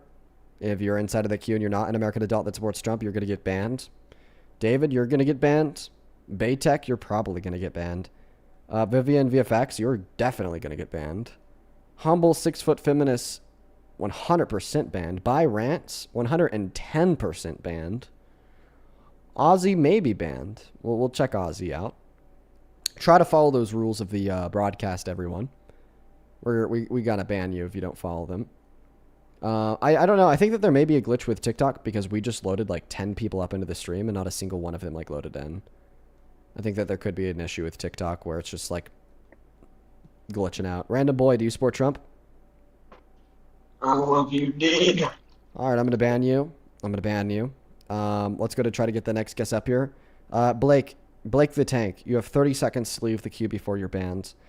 Emily, you have 30 seconds to leave the queue before you're banned. Coda, you have 30 seconds to leave the queue before you're banned. Martha, you have 30 seconds to leave the queue before you're banned. Emma, you have 30 seconds to leave the queue before you're banned. Claire, you have 30 seconds to leave the queue before you're banned. B Rants, you have 30 seconds to leave the queue before you're banned. And a bunch of other people too. Welcome in. Do you support Trump? Agnes Hawthorne? Agnes, I'm going to ban you. You are permanently banned from the broadcast. Dark, you have 30 seconds to leave the queue before you're banned. Let's see here. Olives, you have 30 seconds to leave the queue before you're banned. Fletch, you have 30 seconds to leave the queue before you're banned. Philip the Juice, you have 30 seconds to leave the queue before you're banned. Secret account, you didn't leave the queue 30 seconds ago, so now you are banned. Welcome in. Do you support Trump?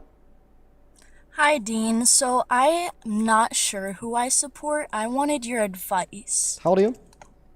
I'm 18. What year are you born in? September 5th, 2007. Okay. Okay, so you're not sure. Yeah, listen, at the bare minimum, I do require my guests to be at least Republicans, even if not Trump supporters. If you want advice to like figure out your political leanings, my stream is advice to help you figure out your political leanings. I want to be able to help you, and I just think that the best way that you could be helped is by watching the streams and seeing if you agree with what I say or what they say. Welcome in, Jack. Do you support Trump? Yes, sir, I do. How old are you, Jack? I'm 18. Okay, you have 10 seconds to get out of the bath before you're banned. I'm not in the bath. What year were you born in? 2006. Okay, well, I'm banning you for being terrible at math. Let's see here. We got Paradox 2 loading up, guys. Ross? You might be a troll. We're going to bring you up to check that out. If you are, you're going to get banned. Gregory, you have 30 seconds to leave the queue before you get banned. Ross is just pissing on live. They're banned. Parrot is a child saying my name. You're banned. Do you support Trump? Yeah. This is the water song. You are also banned. Ethan, you're in the queue. You have 30 seconds to leave the queue before you're banned.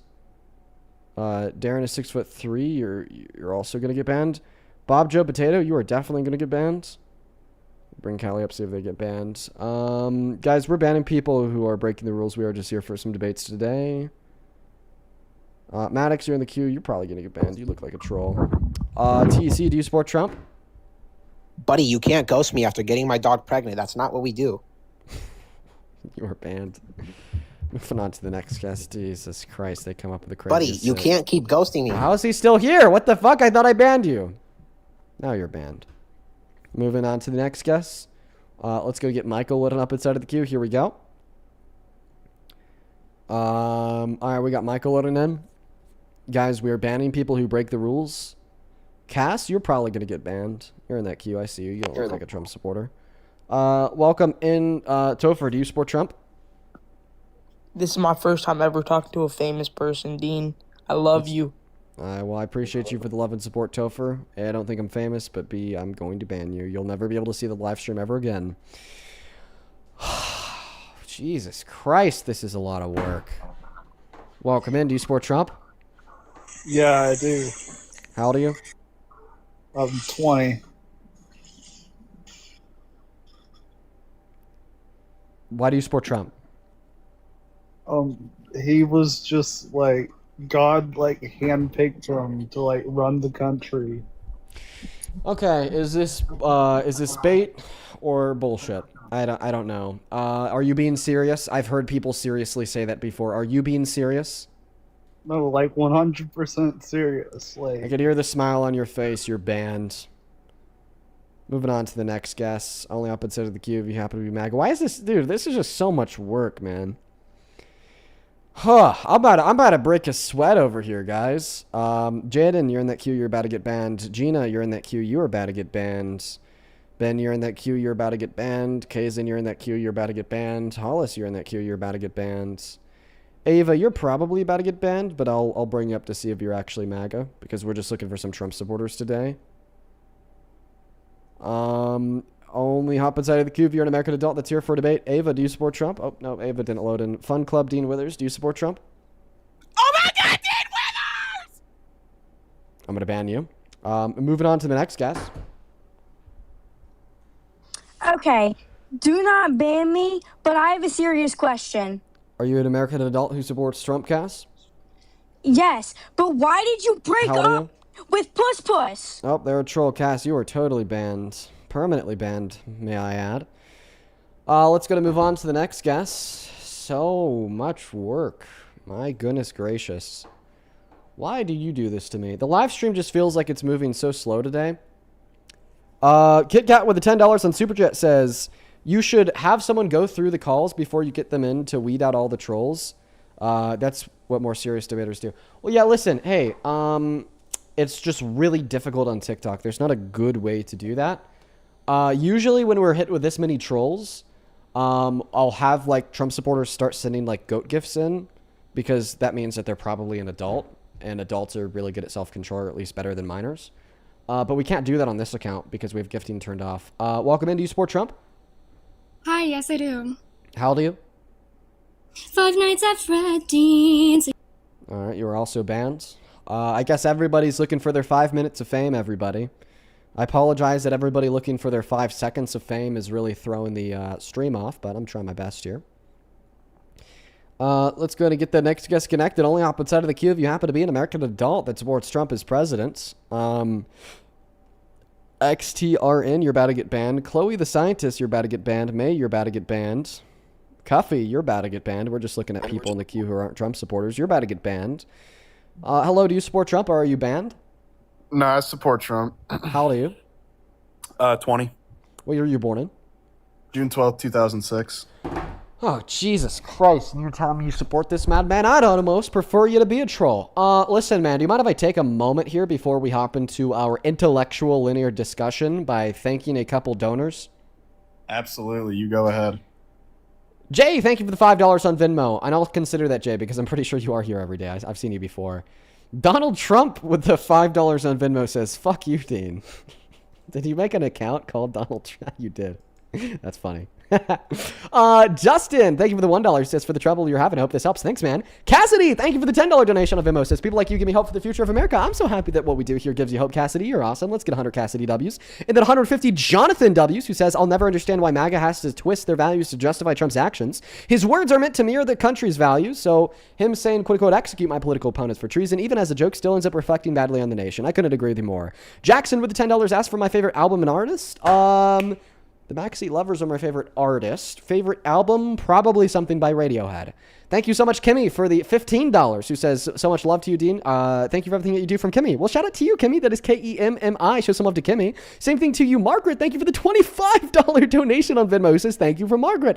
Margaret, it's so good to see you today. You've been watching forever. I love you. You know that. Thank you so much for the $25. And then Jamie, thank you so much for the $100 donation on Venmo, who says, here's $100 since I can't send the pretty gifts. Yes, the pretty gifts are disabled. That is so fucking kind of you. I really appreciate you for the $100. Thank you so much. Let's get 1,000 W's for them. Genuinely, that is insanely kind of you, Jamie. Thank you so very much. Over on PayPal, very similarly. Thank you, Riley, Reiley, for the $100 donation as well, who says, don't ban me, Dean. I promise my cat is a fascist. What? I don't know what that means, but I appreciate you so much for the $100. I want to see 1,000 Riley W's down below in that comment section. Thanks for the love. Genuinely. And Emma with a $20 says saving €1 for everyone in the bath seems to be a really good way to save money. Oh yeah, no, definitely. You'll be racking up the stacks so fast. Thank you. As well, a shout out to Alexa for the $5. Sarah, thank you for the $5. And Natalie with 1. We're all caught up. Why don't you go ahead and take it away and tell us why you support the worst president of your life, Mr. Trump?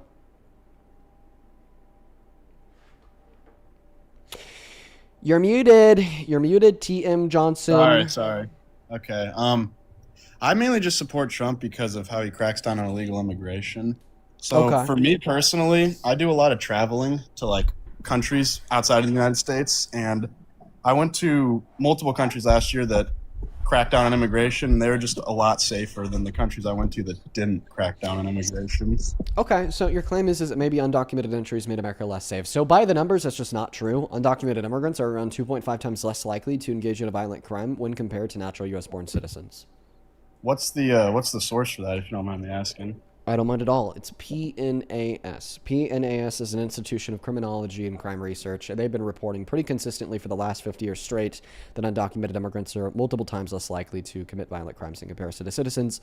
And just by the way, same thing could be said about nonviolent crimes. Interesting. Well, I was actually under the impression that it was the other way around because there was a source that I saw. It's called the IDECC. It had... It's been a while. It's been a while since you've joined the stream. It's been a... Hey, at least I wasn't in a bathtub. This is a troll. We're going to move on to the next guest, folks. Only hop inside of the queue if you happen to be an American adult that supports Donald J. Trump as president. Only hop inside of the queue if you happen to be an American adult that supports Donald J. Trump as president, folks. It has been 30 minutes and counting looking for the next guest, but I promise you guys I'll try to find him here momentarily. I would like to repeat, if you're watching on TikTok, we have our gifts disabled.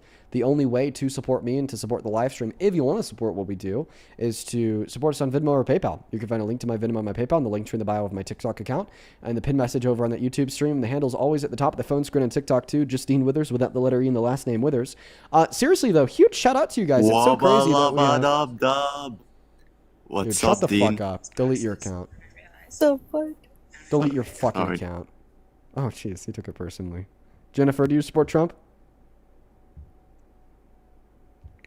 Anyways, getting back to what I was in the middle of saying, it's kind of crazy. It's kind of crazy how many people we have on the TikTok stream right now, considering we're in our backup account. Raven, thank you for the $10 in Super Chat. Yeah, I'm in the process of taking care of them. Guys, it's been 30 minutes worth of trolls. We are going to go to an end in 10 minutes if we can't get a debate. Welcome in. Do you support Trump, Bailey? Yeah, I do. How old are you, Bailey? I'm 18. What year were you born in?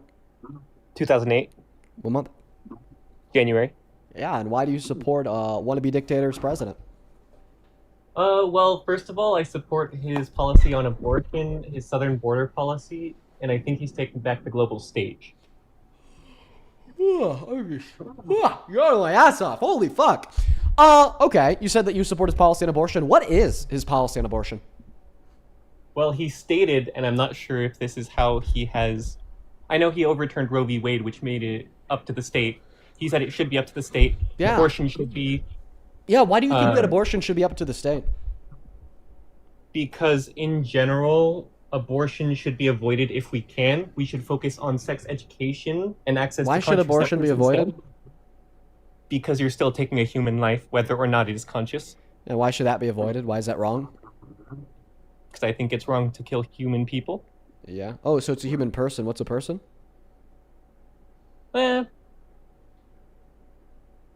I'd like to retract that claim, actually. Okay, you just said you think it's wrong to end a human life. Yeah. What's the argument for the claim that it's wrong to end the life of the fetus? Well, first of all, it has growth potential. That's something that every single Trump supporter tends to bring up. However, they don't tend to bring up that it has the potential for good. And sure, it also has the potential for bad. You're going to bring that up. Okay, so because it has future potential for good, it's wrong to kill it. Why does it make it wrong to kill it? Because that could be the person that saves us from cancer. It could be the next person who is Dean Withers. It could be the next person who stops Trump. It could be the next person who... Couldn't it also be the next Trump? Couldn't it also be the next Hitler? But I think that we can avoid that with education. So we can take out that bad possibility and give us only good possibilities Okay. Yeah, honestly, I'm actually led to believe that your argument here against abortion would entail the conclusion that people should have unprotected sex as frequently as possible. Think about it this way. If I were to have unprotected sex with my girlfriend right now, would there be a possibility that that would lead to the conception of a human that could grow up to be the next Jesus? Yeah. Okay. So you're saying that I therefore have an obligation to have unprotected sex with my girlfriend right now in virtue of that possibility? Not at all. Okay, so then we're not obligated to sustain environments in which are conducive towards that possibility possibly actualizing. In the same way, I'm not obligated to engage in an unprotected consensual sex with my girlfriend right now. Women and girls aren't obligated to maintain their pregnancies. In the same way that a tenant cannot be evicted without at least 20 days notice, and I think actually 30, I could be wrong. And the tenant cannot be wrongly treated, we should not wrongly kick out that fetus and kill it. Yeah, but you've yet to give me any reason to believe that it's wrong to kill it. Because your first argument was to say, well, it's wrong to kill it because it eliminates the future possibility of an individual like you or I existing and being able to do good around the world, in the world around us. Well, by me abstaining from engaging in unprotected sex with my girlfriend right now, that is the elimination of the possibility of a future individual like you or I that could have the possibility to do good things. So under your view, me refusing to have unprotected sex with my girlfriend right now would be the same as a woman getting an abortion, since both of those two actions are conducive to the outcome of the prevention of the possible future existence of an individual like you or I doing good things. Okay. I get where I'm being too broad. I believe that at the moment of conception, the zygote gains value in the fact that is that the anxiety? Yeah, bro, just waiting on an argument, man. Sorry. My bad. Fuck. I'm scrambling, I'm nervous. Because there's no good argument for the pro-life view. I don't know, what is it? Maybe like 3 to 5 people join every single day and try to give me an argument for the pro-life view. Every single one of them just never fails works. horribly. It never works. It never works. You can't give value to something that doesn't have inherent value, and nothing has inherent value. Okay, that's definitely not true from my perspective. How about Okay, this? what has If inherent you care value? about the future possible good things that people could do, well, then you wouldn't support Trump as president because according to The Lancet, his cuts to USAID funding are projected to kill 14 million people across the globe over the course of the next 4 years, which is really, really, really, really, really bad because it takes away their future potential to do really good things. In what way will those people die, and is Trump directly causing these deaths?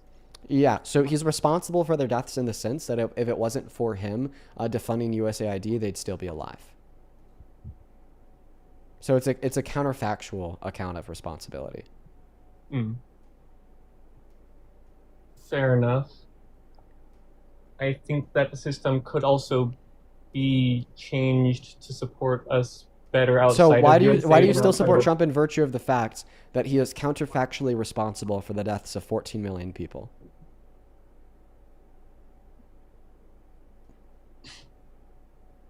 Because I'm stupid and pea-brained? Okay. It doesn't seem like you're a real Trump supporter. Sorry. Okay, guys, it has been 30. So I just want to clarify. The last thing I said before that conversation started is that I'm going to end my live stream in 10 minutes unless we could find somebody to debate. And that guy just took up 7 minutes of that. So we're going to end our live stream here in 3 minutes if we can't find somebody to debate. I refuse to let myself go for more than 40 minutes without a debate dealing with constant trolls. I would rather spend my time doing other things. So only up inside of the queue if you happen to be an American adult that supports Donald J. Trump as president. If we can't find a debate in the next 3 minutes, we're going to go to end the stream for the day. What lip do you support Trump? Hey there, Dean. I'm a neo-libertarian, actually. Okay. We have officially 3 minutes right now. Let's go to get the next guest, Toby, connected. Only do up inside of the queue if you happen to be an American adult that supports Donald J. Trump as president. Welcome in. Do you support Trump, Toby? Toby's not here. Moving on to the next guest. Only hop inside of the queue if you are here for debate, everybody. We got the next guest, USA, loading up in the box. We have 2 minutes and 35 seconds. Welcome in. Do you support Trump?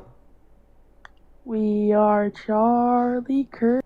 Alrighty, moving on to the next guest here. Let's go to get the next guest, Noah, connected. Only opposite side of the queue if you happen to be here for debate. We have 2 minutes and 20 seconds. Welcome in. Hello, Do you Dan. support Trump, Noah? I do. How old I are you? do. I'm 18. Okay. What year were you born in? 2007. Samson, do you support Trump? We are geek bar fiends. Okay, we have 2 minutes. Noah, why don't you tell us why you support Trump? You said your favorite was Radiohead, right? I'm a creep.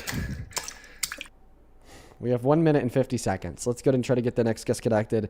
We got local 600 loading up inside of the queue.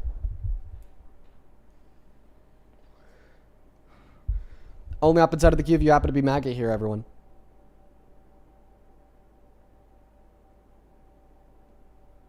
Let's go to get the next guest connected.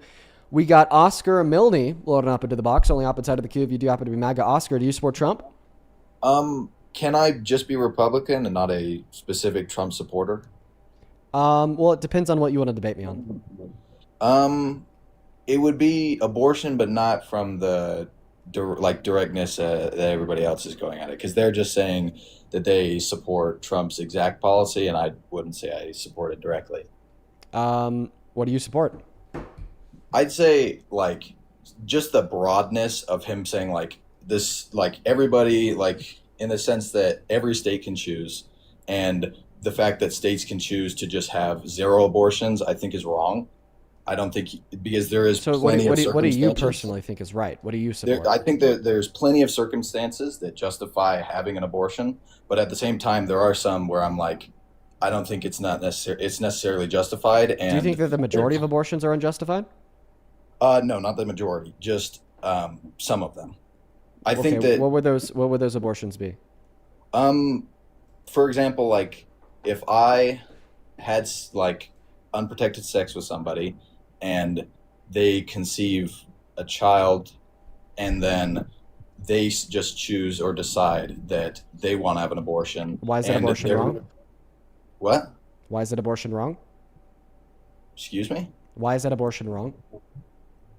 Well, I think that, I mean, would you say that it's like 50-50 in a relationship of somebody having a kid, like 50% is contributed by the father and 50% contributed by the mother? Yeah, once it gets born. You don't think that the actual like conceiving of the baby would be 50-50? It's just descriptively false to say that pregnancy is a 50-50 relationship between a man and a woman. That is fully and completely the responsibility of the woman due to the creation of nature. Now, a husband or a man should support a pregnant woman, but ultimately that pregnancy is her responsibility, and that's why she should be the only one that's able to make that decision. I'm just waiting on an argument here. Why is that abortion wrong? Pardon me for interrupting you. Sorry. Well, what I was saying is I believe that, yes, the woman does contribute a lot during the actual, like, birth of the baby, of course. Dude, I just want an argument. Why is that abortion wrong, dude? Well, I think that in some circumstances, the father does want a baby and the mother doesn't, and her... Yeah, why does his desires make the abortion wrong, please?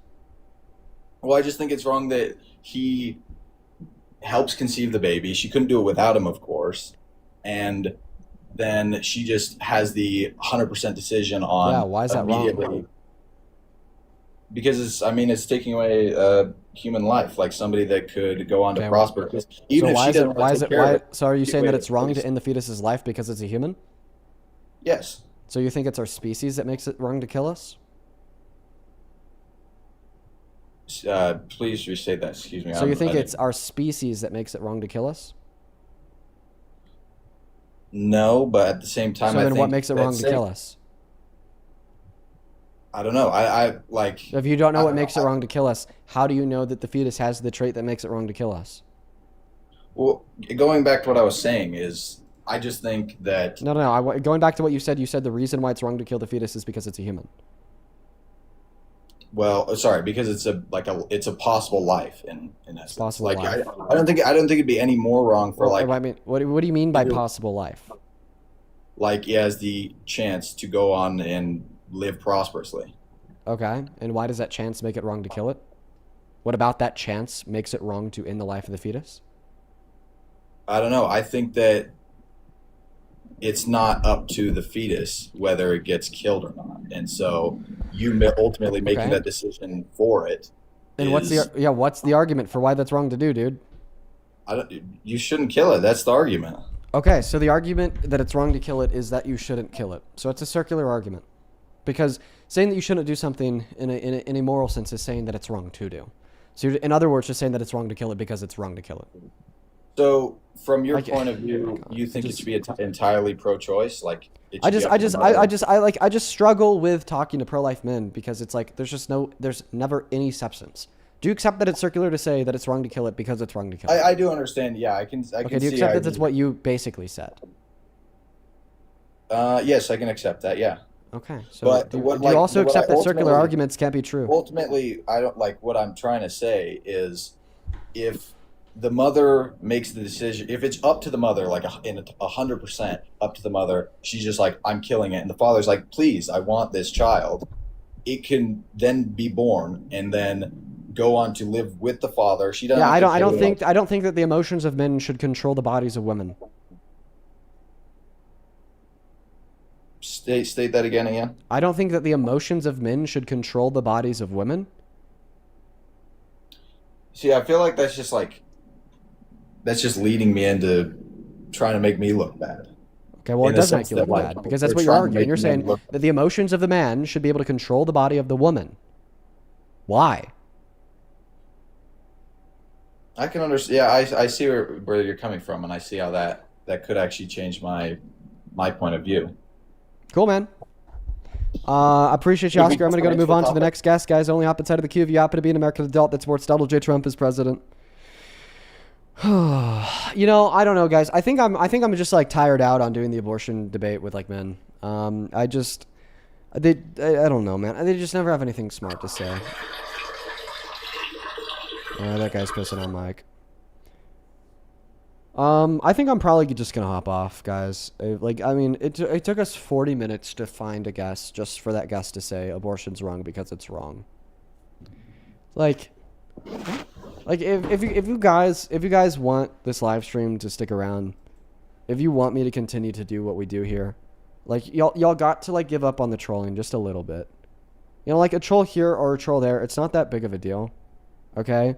But when I have to go through 40 minutes of trolls to have a 2-minute conversation with a man that just says abortion's wrong because it's wrong, like I'm going to stop doing these streams. Like, and I feel like everybody can understand now that this is kind of a waste of time. Welcome in. Do you support Trump, Keegan? Yes, I do. How old are you? I'm 20. What year were you born in? So I was born in South Africa. Oh no, what year were you born in? 2006. Okay, and what time is it? It's now 6 minutes past 6 at night. In Atlanta. Okay, and Atlanta's in what state? Georgia. Okay, I believe you. Give me a couple seconds here, then I'll pass the mic to you. Trinity, thank you for the $10. She says, Dean, I love you in your debates, but my family supports Trump, and I used to. But now I'm on the edge since watching you. Could you possibly explain a little bit more on why exactly he's so bad?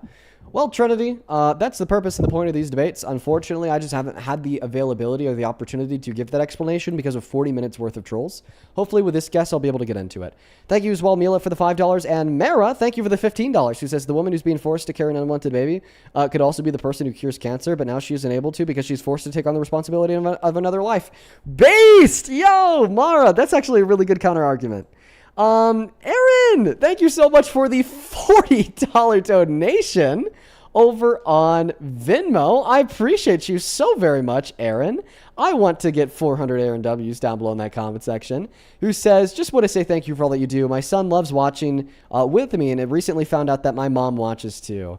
I'd love to be one of your mods if you'd let me. Well, Aaron, I appreciate you for the $40. We've been talking about this for a while. I do think that we are going to be opening up applications for that soon. Same thing to Cassidy with the $15, who says, first day of my intro to philosophy class, we watched Idiocracy. It was a perfect foundation for the class. I love that, Cassidy. Lucas with the 50 cents, who says, just making sure this is the right account. It sure is. Kay and Mila, thank you guys for the $5. And then Kay, thank you for the $5. Why don't you take it away and tell us why you support Trump?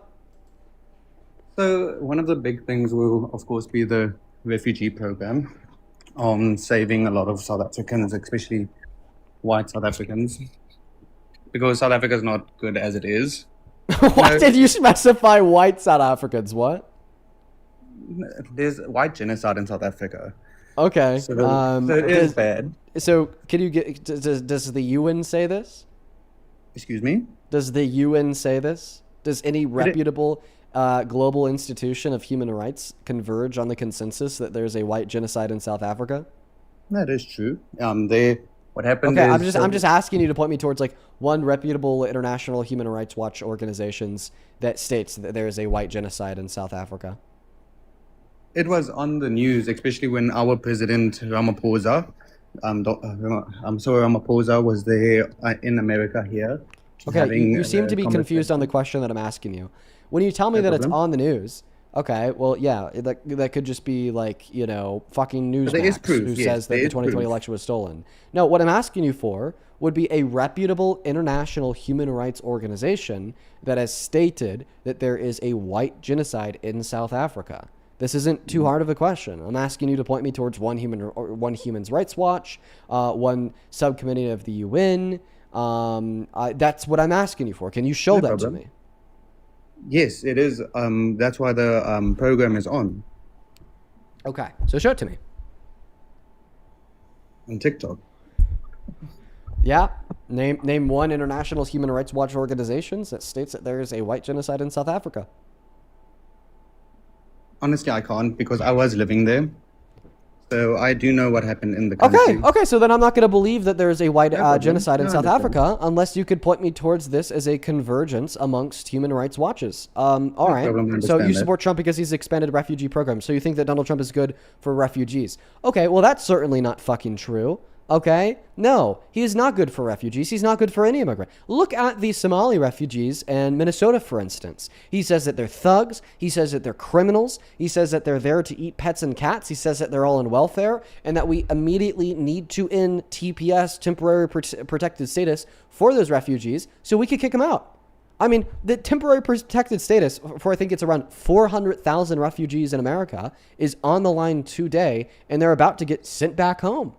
Or even asylum seekers. He has tried to re-implement Remain in Mexico, where now we are literally deporting legal asylum seekers to wait in Mexico while their court process completes.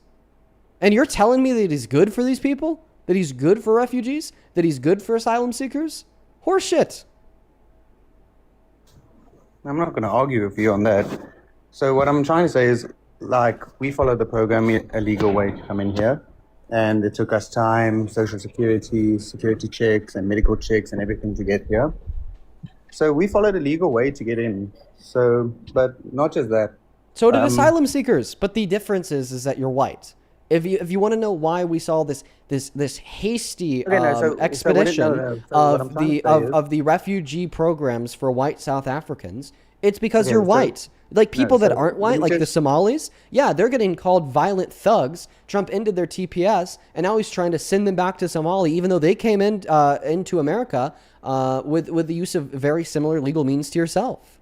Okay, what I'm trying to say is, so you're stating that I am white, so that's why the refugee program is good, and that's not exactly why of the refugee program. If you go see on the South African, as you say, no, there's some, like the white genocide, as I will call it. But I'm sorry, if you're going to make the claim that there's a white genocide in South Africa, you have to point me towards a singular international human rights organization who claims that there is a white genocide in South Africa.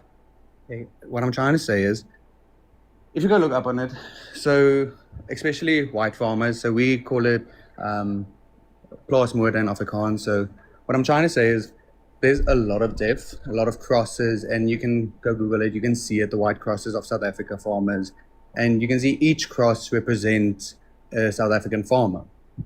So it was bad. It is bad on farmers dying and everything. So at some point we stayed on a farm, and it got scary at a point that we couldn't stay on a farm anymore, and that was one of our most our point of income. So then we had to move.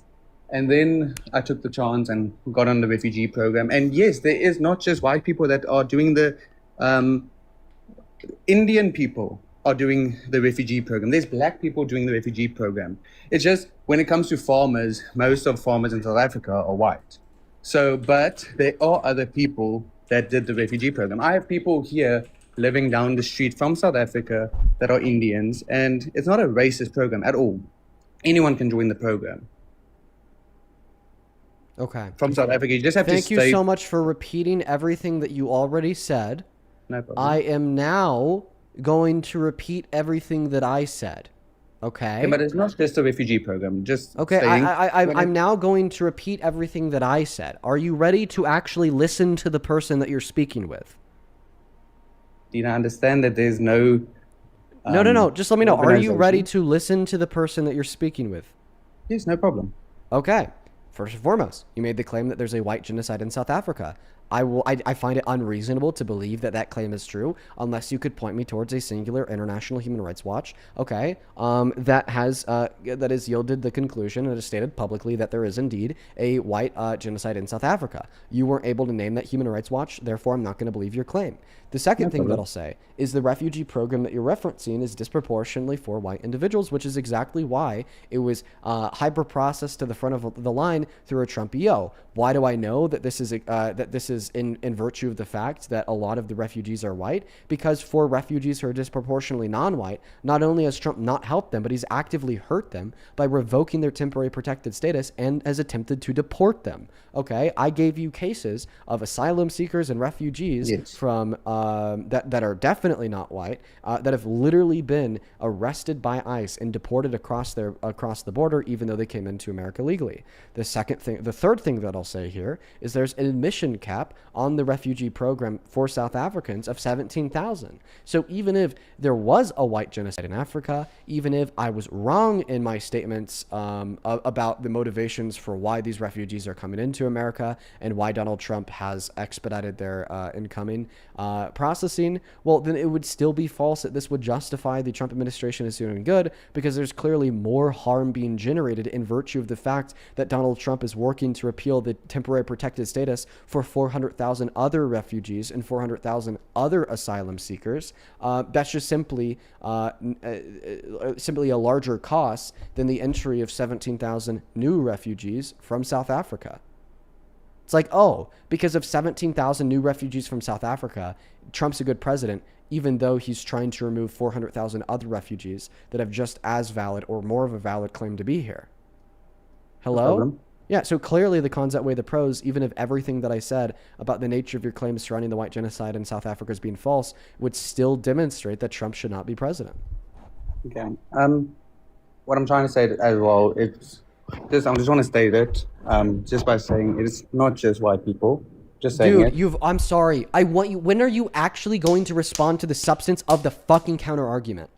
But there is other people doing the same. You've already said program this. anyway. That's why I said in my response that it's disproportionately white people. I accounted for this thing. No, You've understand. already said it. Okay. And when it comes to, okay, I just want to get it past the refugee program then. When I see Donald Trump, I do not think, he doesn't think as a president, okay? What I'm trying to say is, what I respect from him is he thinks as a businessman for his country that I also think is really good for the country. For not just thinking of, if you understand what I mean, or not. Okay, he's a good businessman for the country. So what's one macroeconomic indicator that's better off today than it was a year and a half ago under Biden because of Trump's awesome business acumen? The, what do you call it in English? In food and ate food. Let me just translate quickly. I'm asking you for one variable of the economy that's better off today than it was a year and a half ago under Biden, please. You're saying that Trump is a good president because he has a good business acumen. Name one way that the economy is better off today because of him. Oh, wait, there isn't. Okay. Inflation is worse today. The Federal Reserve has said that inflation would actually be at pre-pandemic levels if it wasn't for Donald Trump's war in Iran and tariffs. Let's see, the unemployment rate is significantly worse today. Last month, we actually lost 24,000 jobs after only adding 181,000 jobs to the economy in the year prior in 2025, compared to adding 2.2 million jobs the year prior under Biden in 2024. Last year, we had the most manufacturing bankruptcies in 15 years. Okay.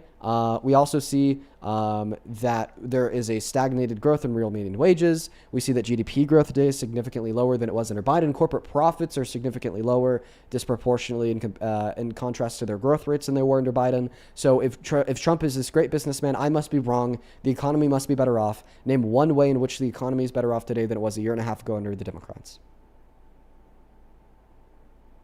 Especially when it comes to businesses, when I'm going to get the term wrong.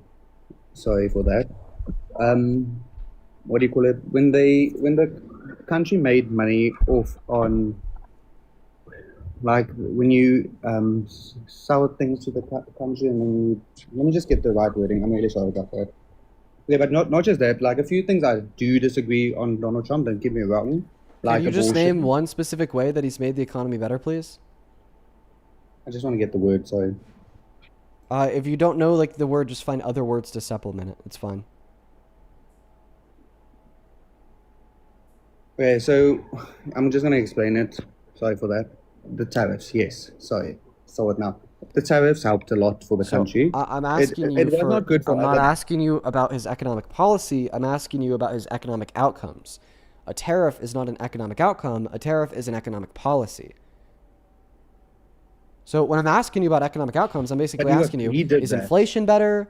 Is employment better? Is GDP growth better? Are jobs better? Are we adding more jobs? Are the jobs rewards better? Are profits better? Are wages better? Yes. Okay, so what specific economic outcome is better? I do think the employment's better. Okay, that's just false. The Bureau of Labor Statistics reports that the unemployment rate is around a percentage higher today than it was when Biden left office.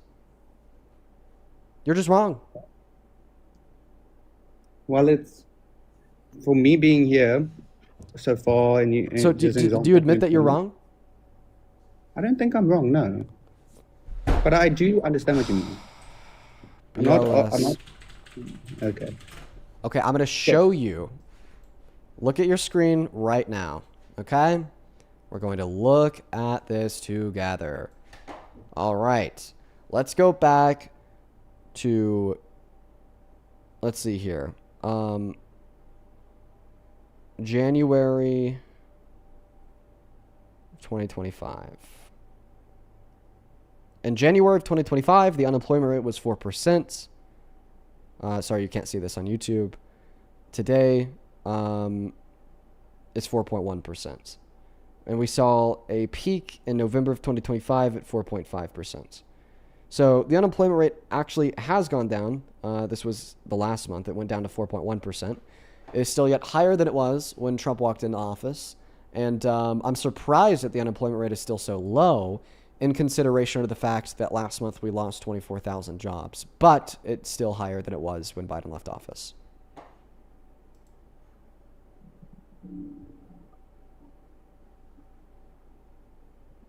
I understand your point. Okay, so do you concede that you were wrong when you said that employment is better off today? You proved it, and yes, I do. Okay, so then what's one economic variable that's better off today than it was when Biden left office? Okay, can I completely be honest with you? Yep.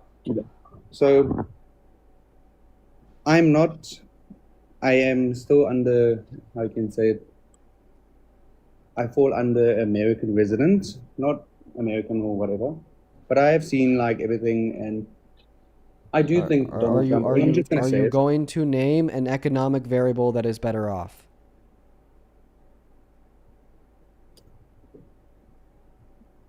No, I can't.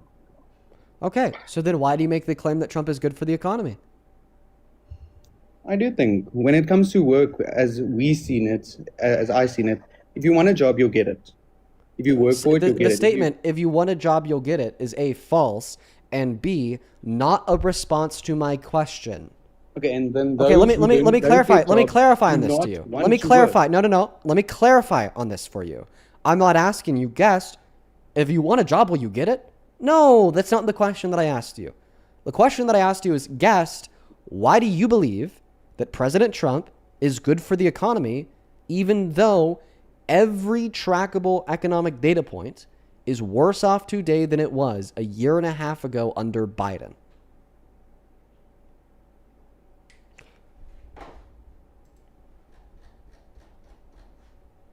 I can't.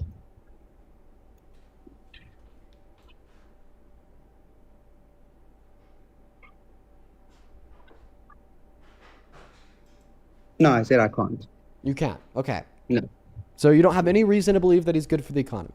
So when you claimed that Trump was good for the economy, can you concede that you had no reason to claim that? from personal experience, I can say what we seen and all of us that are here, we are doing good. And not just by any help, but we made it good for ourselves. Okay. And I'm not asking you about how you're doing. I'm asking you about how Trump is doing for the economy. The fuck? Dude, there were billionaires during the Great... Dude, do you understand that billionaires were made during the Great Depression? All I'm saying is... Like, we will never evaluate the state of the economy as a whole, nor the impact from the president on the economy as a whole, because of, like, how one person or even a group of people are doing. Okay? There are still people making billions of dollars. There are still people with thousands, if not millions, in disposable income. There are still people doing great. A bad economy does not mean everybody's doing poorly. A bad economy means a lot of people are doing more poorly than they were previously when we considered the economy to be good. So when I ask you, well, what is the reason why it's true Trump is bad for the economy? And you say, well, because you're doing good. A, that is insufficient data to justify that claim for the reasons I just gave. And B, that doesn't point me towards anything that Trump has done to demonstrate that he's good for the economy. I understand. Okay, I'm gonna climb off because I can see a lot of people, like, I understand why people would be like, you're arguing against the wall. I'm not so into politics, but I do see a reason in my personal belief why I do think he's a good president. Remember, all I'm saying is... Okay, one second, I'm sorry. I'm gonna continue to talk. Can you hear me? Yes. Okay, I'm going to continue to talk to you. I just quickly have to run and go do something real quick. But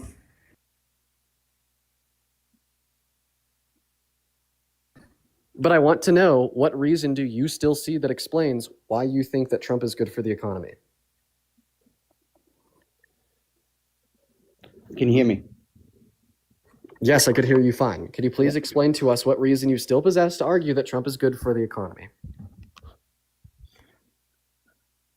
Okay, like I said, I'm going to be honest with you.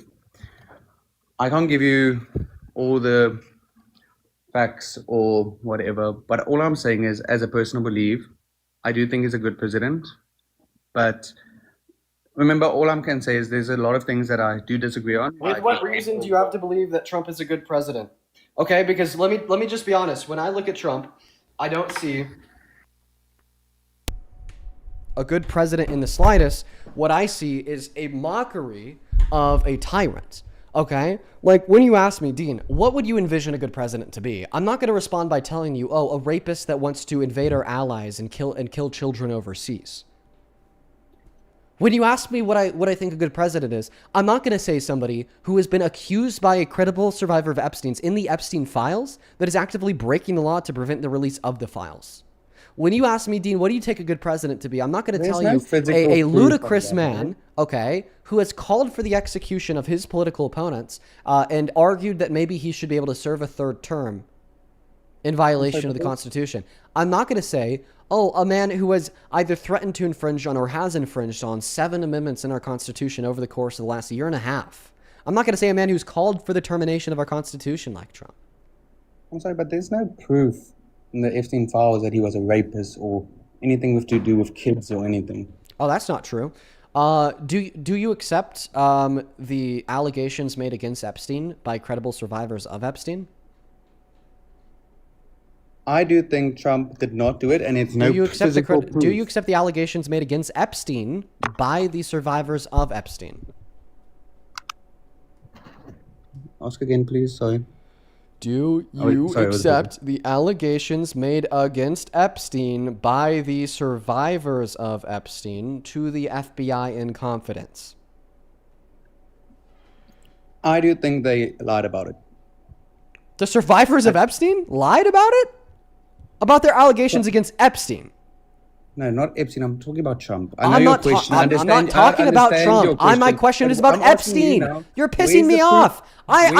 Dude, I asked you a question. If you believe the allegations against Epstein, and then you say, I think they lied about it, then I'm like, against Epstein? And they're like, no, against Trump. My question wasn't about Trump. I want you to answer the question that I asked you. The question is as follows for the third time. Do Okay, you accept where's the your proof- allegations made where's your against proof that Epstein Donald Trump by is a the dude? rapist? You Okay, have you can't to say something answer. if you don't have You proof. have to answer the question that I'm asking you. Do you have proof Donald Trump's a rapist? I'm trying to get there. You're going to have to listen to me in order for us to get there. Do you accept the allegations made against Epstein by the credible known survivors of Epstein? Yes. Okay. Well, then you accept that Donald Trump did things with a little girl. Why? Because Jane Doe number 4, a credible survivor of Epstein, but there's no physical proof. Dude, you're It's going to an have to let me allegation, finish not a speaking. proof. You're going No to problem. have to let me finish speaking. No problem. You made the claim that you accept the allegations made against Epstein by the survivors of Epstein. What was one of the allegations made against Epstein by a survivor of Epstein, may you ask? Jane Doe number 4, a credible survivor of Epstein, she won millions of dollars in a settlement from his estate, testified and alleged that Epstein had trafficked her to Trump. Okay, so if you accept all of the allegations made against Epstein by Was he survivors of proved guilty? If you accept all of the allegations made against Epstein by survivors of Epstein, in which you said you did, well, then you would accept the allegation that Epstein trafficked Jane Doe number 4 to Trump. True or false? Was he guilty? Was No, he proven guilty? The only person that has been proven guilty in association to Epstein wasn't even Epstein. It was Ghislaine Maxwell. So if a guilty verdict in court was your delineating factor for guilt, well, then you wouldn't even think that Epstein is guilty. Now, I want you to respond to the very simple if-then conditional that I granted you. If it is true that you accept all of the allegations made against Epstein by survivors of Epstein, then it is true that you accept that Epstein trafficked a minor to Trump. Is that conditional true or false? I did say it, yes. Okay, so that conditional is true? Okay, well then you Yes, but accept that a not minor was everything. trafficked to Trump. No, not everything is true. Okay, so then you Yeah, don't think that... Okay, so just to clarify, I'm not... Oh Yeah, my no, I goodness. do not think it's true. No, I do not think okay, it's true. okay, No, I do not. okay. Could you repeat the conditional in which you're saying is false? Trump being a racist and doing That wasn't the stuff with little conditional, girls. you fucking idiot. The conditional was, if it's true that you accept all of the allegations made against Epstein by survivors of Epstein, then is it true that a minor was trafficked to Trump by Epstein?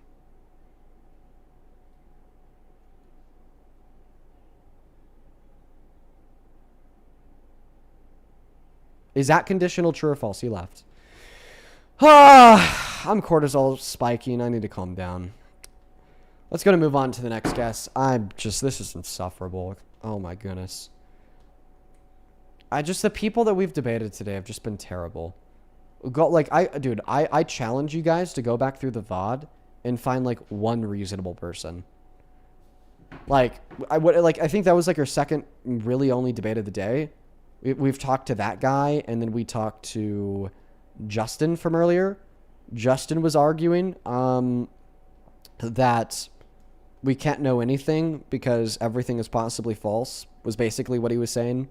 Like, we can't reasonably believe that Trump called for the execution of his political opponents because maybe he accidentally typed those letters out on Truth Social. And then the next guest was that guy. There's no reasonable conversation to be had at any level. Nacho, do you support Trump? Yes, I do. How old are you? I'm 18. What year were you born in? I was born in 2008, What month? February. And why do you support Trump? I really like his immigration policies. Okay, like what? Mass deportation? Not essentially. Not mass deportation? So if it's not mass deportation that you support, well then what specific immigration policies of Trump's do you support? Listen, I don't want the country to turn into what the UK, with Somalia. Okay, so you want like less like black people in the country? No, not necessarily. Okay, just so then like Somali black people in the country? Well, no, look. Are you saying that, like, you said something about murder rates? Do you think that immigrants increase murder rates? I do. I do. Okay, And so it's PNAS sort of a is trade-off. an institute of criminology. They've been tracking crime rates in America for the last 50 years. They say that undocumented immigrants are 2.5 times less likely than natural U.S.-born citizens to commit violent crimes, and 4 times less likely than citizens to commit nonviolent crimes. And then legal immigrants are even more likely to not commit crimes. So your claim that they're more likely to engage in crimes, thereby increase the murder rate, is astronomically false. Maybe if you'd like to falsify the source that I gave you or give me a source of your own which contradicts mine, we can do that. But I have a feeling that when you say that immigrants are more likely to commit crimes, that's more so just a claim backed by your own bigotry and prejudice against people of color, not a claim backed by fact. Like my claim was backed by fact due to the fact I was able to give you a source. Interesting. What is the source? Well, if you listen to me, you would have heard me say PNAS. PNAS. Okay. What is that? An Institute of Criminology and Crime Research that tracks crime rates in this country, and they have for the last 50 years, as I've already said. But I want you to prove me wrong. You made the claim that immigrants increase crime rates. What's your evidence for that claim? Listen, you want me to be honest? I don't have any. Your what? I don't have any. Okay. Then why do you believe it? It's a good question. Why do we believe anything? Because we're able to demonstrate justification for it most likely being the case. Well, if some things are true, that means others are untrue, which invalidates most things ever. The fuck are you yapping about, bro? How about this? Can you concede the claim that you made that immigrants are more likely to commit crimes? Could you acknowledge that was false? Yes. I acknowledge Okay. it. Okay. But, I still agree with you, by the way. I don't want people who are more likely to or actually to commit crimes to, I don't know, have positions of power. Right, Which explains exactly. why I don't want Trump the rapist to be president. Which explains why I don't want Trump the 34-count felon to be president. Which explains why I don't want Trump the man who's infringed on like 7 of our amendments in the last year and a half and been held civilly liable for defrauding his own university, defrauding a bank, and gave full and complete presidential pardons to the violent domestic terrorists from January 6th to be president. You're a hypocrite. You say that immigrants are these terrible criminal people. Facts say otherwise. But then you turn around and you actually do support a legit terrible criminal person as president? Well, I never said all immigrants. Yeah, you referred to immigrants as a generalization, I come which from an which is where the data and the research from PNAS becomes relevant, because generally the average undocumented immigrant is multiple times less likely to commit violent crimes compared to the average U.S. born citizen. Respond to the last thing I said. Respond to your point of hypocrisy. It is hypocritical for you to say that you support Trump because immigrants commit crimes. Okay, when in all reality, they're significantly less likely to in comparison to U.S. citizens, and Trump actually is a criminal, actually is a rapist, actually has infringed on our Constitution. Pardon? I didn't hear that last part you said. Okay, so you're going to go in the bathroom and flush a toilet because you don't have a counter argument. No. I've been on the toilet the whole time. I'm sorry. I was just listening. Yeah, guys, I think that we're at the bottom of the barrel today. I think that we're at the bottom of the barrel. I think that we finally found rock bottom. I think that we finally found rock bottom, everyone. I think that we finally found rock bottom.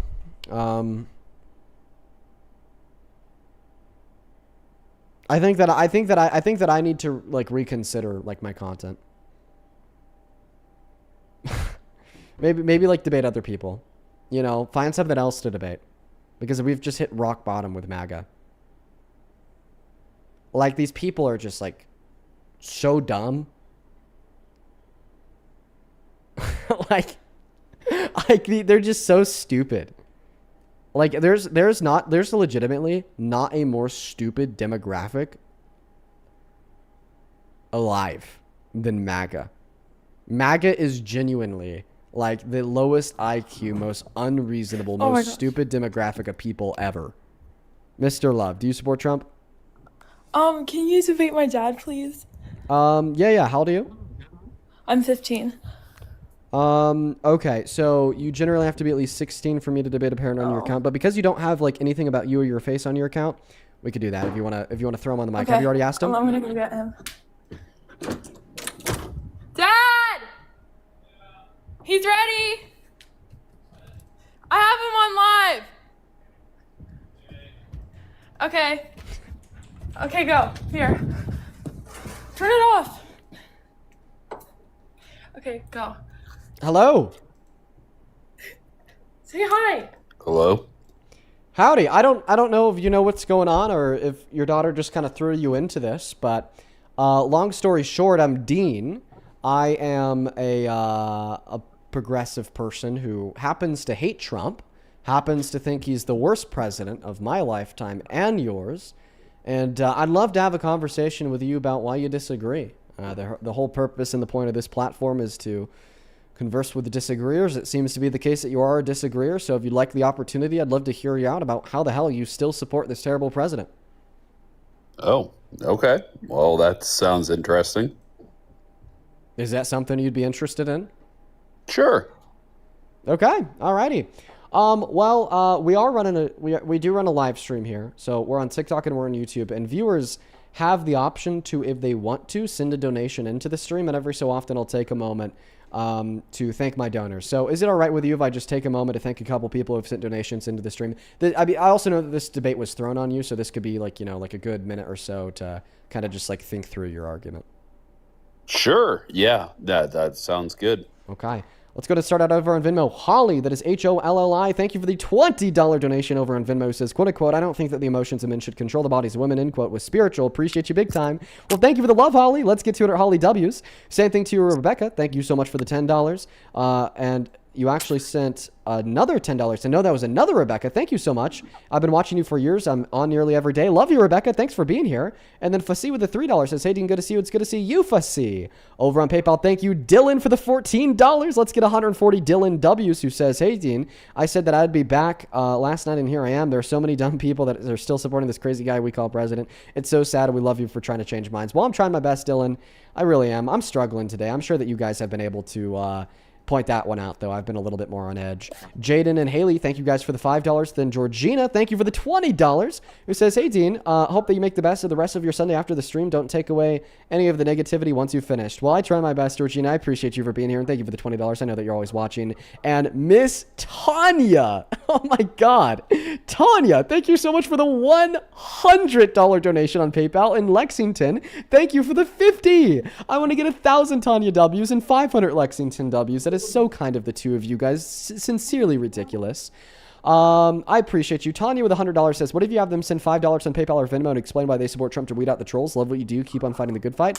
That's been something I've considered. It just seems really complicated. And then Lexington with the $50 says, if pregnancy is truly viewed as equally involving both parents, why is it always the woman who faces prosecution for abortion even when the decision was made by both?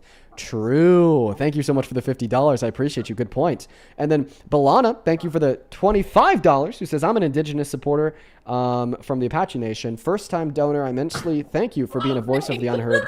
I appreciate you. I thank you for being here. Thank you for the $25. Much love to yourself, and I'm so very grateful for you. We still have a couple people to thank over on Super Chat, but we've kept this dad waiting for a little bit here. So before we thank the people over on Super Chat, we're going to let him start his argument. If you want to take it away and tell us why you support Trump, go ahead. Oh, I don't know that I have an argument. My daughter just handed me the phone, but I'd be happy to listen to your perspective. Okay. Sounds good. I don't support Trump as president because I just fundamentally think that violent sexual predators should not hold power over their prey and they should not be in public office, and Trump is a violent sexual predator. I don't support him as president because I value the dignity of human people and their ability to flourish in our country, and I acknowledge that in order to flourish, Your socioeconomic conditions must be sufficiently well off. And Donald Trump has been really bad for the economy, making it harder for people with dignity to flourish, proving himself to be an ineffective leader.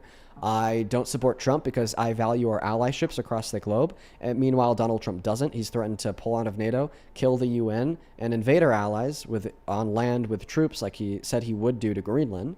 I don't support Trump because I just generally value the dignity in human people as it would relate to their right to life. Donald Trump started a war of choice in Iran, which has led to the killing of 186 schoolgirls in an elementary school at the southern border, along with the destruction of civilian infrastructure and the explosion of gas prices for everyone everywhere. And there are a lot of other reasons why I don't support Trump too. We could talk about those rooted within the law. I value our Constitution and I value the rule of law. Donald Trump doesn't. He's either infringed on or threatened to infringe on like 7 of our amendments in the last year and a half and has violated federal law nearly an infinite amount of times. But don't you think that you have to support whoever was picked as president? Because if you don't, how do we get any farther? So no, I don't think that because I'm an American. America was built on the foundation of not necessarily supporting whoever's in power just because they're in power. And in fact, America is built on the principle that the only way to move forward is to call out our leaders when they're doing bad things. I mean, just look at the Revolutionary War. That was fought between the subjects of a king and the king. And those subjects of the king did not support their king, even though he was the leader. And they recognized that in order to push this country forward, we have to defy the king. We have to revolt the king. And that led to the Revolutionary War. I'm not saying that we need another Revolutionary War, but what I am saying is that we need people to be loudly outspoken against the shortcomings and the failures of the Trump administration, as they have been so bad for so many. Okay. So I guess it comes down to there being 2 people to pick from. And while maybe neither was the best or greatest choice, it seemed like the lesser of 2 evils. So can you speak to that at all? I mean, I agree with you. I don't think that Kamala Harris was a perfect candidate. I just merely think that she was the lesser of 2 evils. But she was a much better evil, let me tell you that. As it relates to her domestic policy, I don't think that she was an evil at all. She ran on the things that I like: tax cuts for the working class compared to tax hikes, reducing the price of healthcare for everyone, and expanding eligibility for Medicaid under the ACA, while also working to reduce our debt and deficit, while also working to make the material conditions for us better off. Meanwhile, Trump, destruction of the economy, tax hikes on the working class, violations of the human, natural, and constitutional rights of immigrants, endorsing the execution of citizens in broad daylights. Then on the global stage, I think that's really where Kamala Harris became the lesser of 2 evils because, of course, they both supported Israel, a state that I don't support. But Donald Trump happened to support them more, and he was willing to start a war in their name, and she wasn't. And she wanted to focus on funding countries that matter, like equipping Ukraine with everything that they need to fight Russia, the evil imperialist invader. And also supported continued funding to USAID, which is a global system of benefit that Trump has defunded. And because of that, we are expecting 14 million people to die over the course of the next 4 years that wouldn't have otherwise. Well, I think you mentioned an interesting topic, the deficit. Why don't you speak to that a little bit? Because it seems a little out of control on both sides. I actually don't think it is on both sides. I think that the Democrats should get more credit than they have for their control of spending and the deficit. Listen, by the end of Clinton's administration, we were on track to completely eradicate our debt by 2013. Okay, so that means that something went wrong from the end of the 90s to now. Well, who have we had? We've had Obama, we've had Bush, we've had Trump, and we've had Biden. Okay, under Obama, there was only $8 trillion spent in 8 years, and that is total money added to the debt. If we're just looking at what he personally added to the debt, it's like 2 to 3 trillion. Okay, well, that's like really minimal spending in contrast to Trump, that in his first term personally added $8 trillion to the debt, and so far in his second term has already added over 5. So if we care about spending, we need to care about Trump's reckless spending, and that's because he personally accounts for over 27% of our current debt, the most out of any president in history.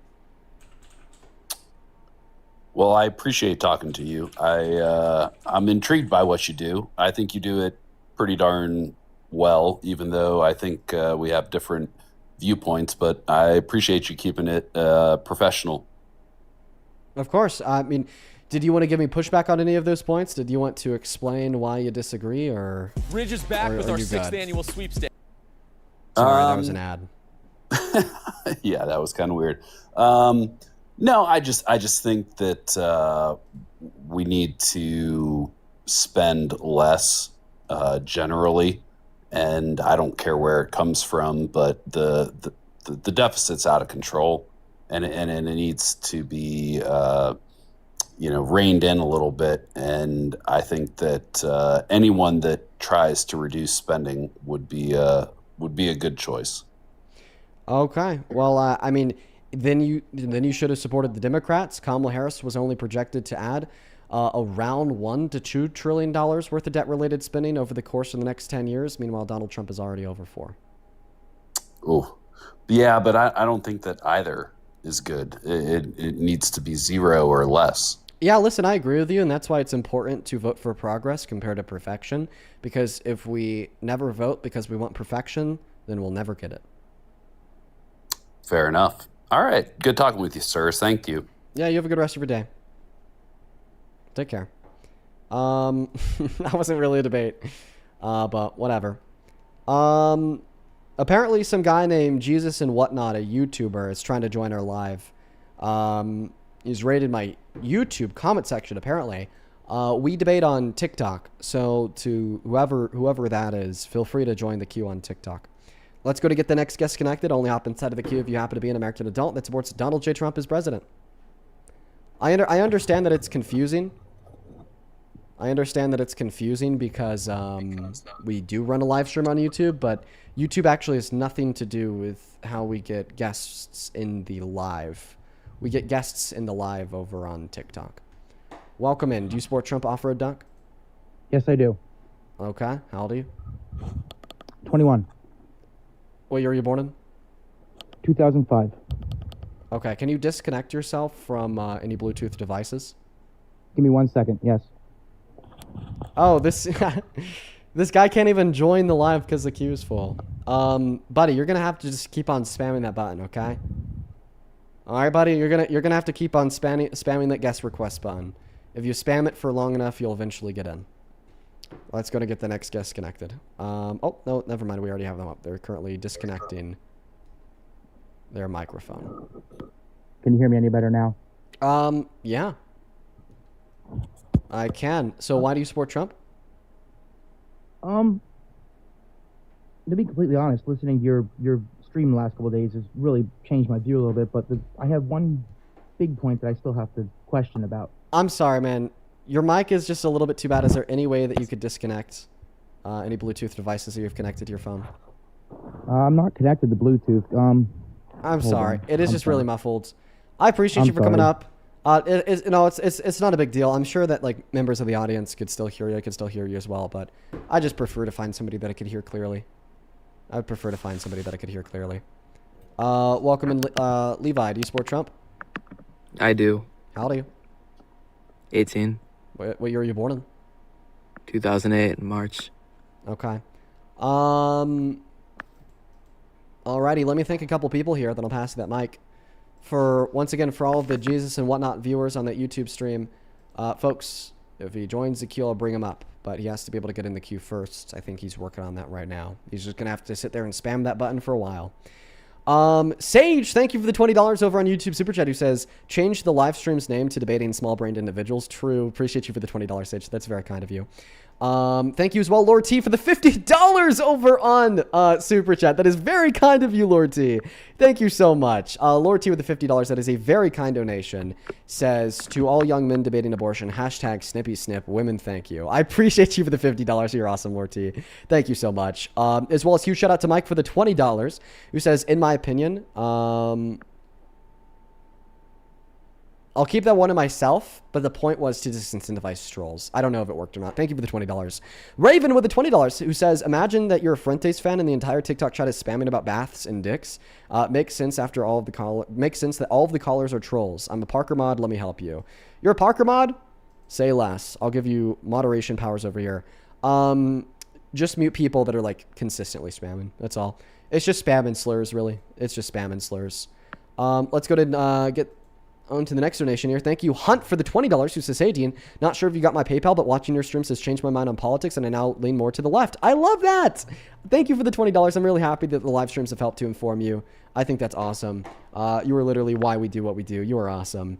If you are watching the stream and you would like to support me, if you would like to support the stream, you can actually find a link to my Venmo and my PayPal in the link tree in the bio on my TikTok account. You could also find the handle at the top of the phone screen always. It's just my name, Dean Withers, without the letter E and the last name Withers. And it's also always on that pin message over on YouTube as well. Alrighty, Levi, why don't you take it away and tell us why you support Trump? So I like that he's more strict on abortion than Kamala Harris was in the 24 election. I really don't like his status on immigration. I think that people should be able to come here more easily, have a better life for themselves. Yeah, listen, dude, here's the thing about abortion. He caused more, okay? It's like, maybe you ideologically agree with Trump because you're both pro-life and anti-abortion, ethically speaking, but as it relates to the real-world outcomes of his administration, he caused more abortions. There's not less abortions in America today because of the president. There's more. After Roe v. Wade was overturned, we only saw more abortions, according to the Guttmacher Institute. Yeah, I hear you. I think you're right. I think he should be more strict on that, in my opinion. You know, unborn babies have their own DNA. Why would this be a reason to support him? If he's only caused more abortions by overturning Roe v. Wade as resembled in the data, why would this be a reason to support him as president? I actually didn't know that. Do you have a source that you could back that up? Yes, the Guttmacher Institute. Okay. I'll just show it to you real quick. All right. Let's go ahead and pull this up. Abortion in America. If we look at the trend of abortions in America, it was generally going down from the 1990s until around 2019. So what happened in 2019? Trump announced that he was nominating Supreme Court justices specifically for the reason and intention of overturning Roe v. Wade. And after he made that announcement, he made the appointees, and SCOTUS actually overturned Roe v. Wade. We saw a massive surge and increase in abortions. Huh. Okay. Well, you know, sorry. You know, Planned Parenthood is also kind of racist in their stuff too. Yeah, that's bullshit. It's clearly Planned Parenthood is not racist. Well, their founder was, at least. Okay, yeah, that's true. Margaret Sanger was a racist. I don't think that Planned Parenthood embodies or resembles the ideals shared by Margaret Sanger. Let me ask you a question. Do you support America? Yeah. Do you think that America's racist?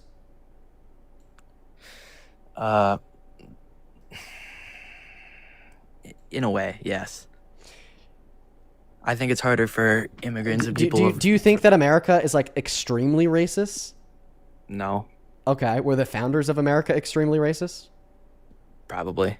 Okay, so you're saying that America as an institution is not extremely racist today, even though its founders were.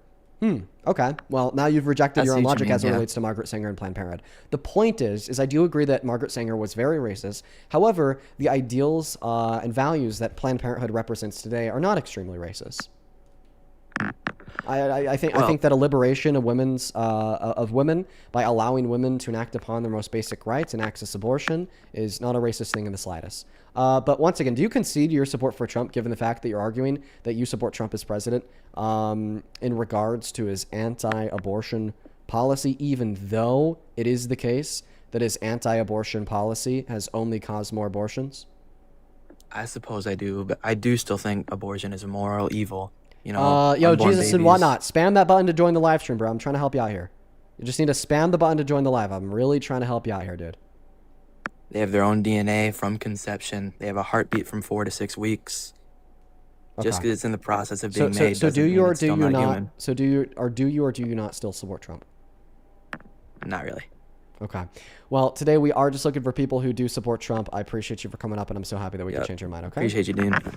Okay. You take care. Let's go to get the next guest connected to the live stream right now. Only drop inside of the queue if you happen to be MAGA.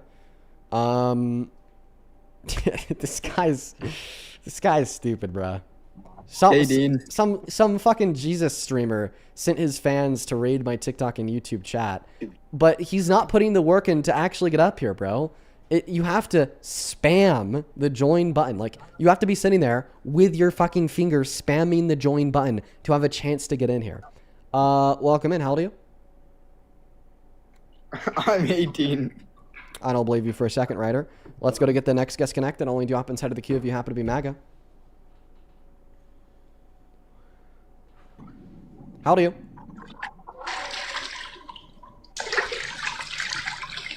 Okay, you're banned. Moving on to the next guest. Okay, good God. He finally turned the volume up. You have to fucking spam the button. You can't relent. You have to constantly spam it in order to have a chance of joining. If you're just sitting there constantly spamming it, you might get in, Jesus and whatnot. Let's go to get the next guest case and connected. What's up, Bean Withers? Smoking your vape still? Jesus Christ. It's a child. Oh, also, alternatively, Jesus and whatnot. I think now that I'm telling you on live that you need to spam the button, it's just it caused everybody to spam the button. For right now, it's showing me that I have 149 guest requests, even though the cap is 100. So, Jesus and whatnot, spam the chat. I'll try to find you in the chat. I can invite you up from the chat.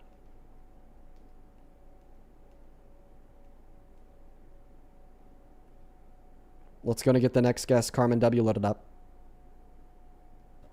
Carmen, do you support Trump?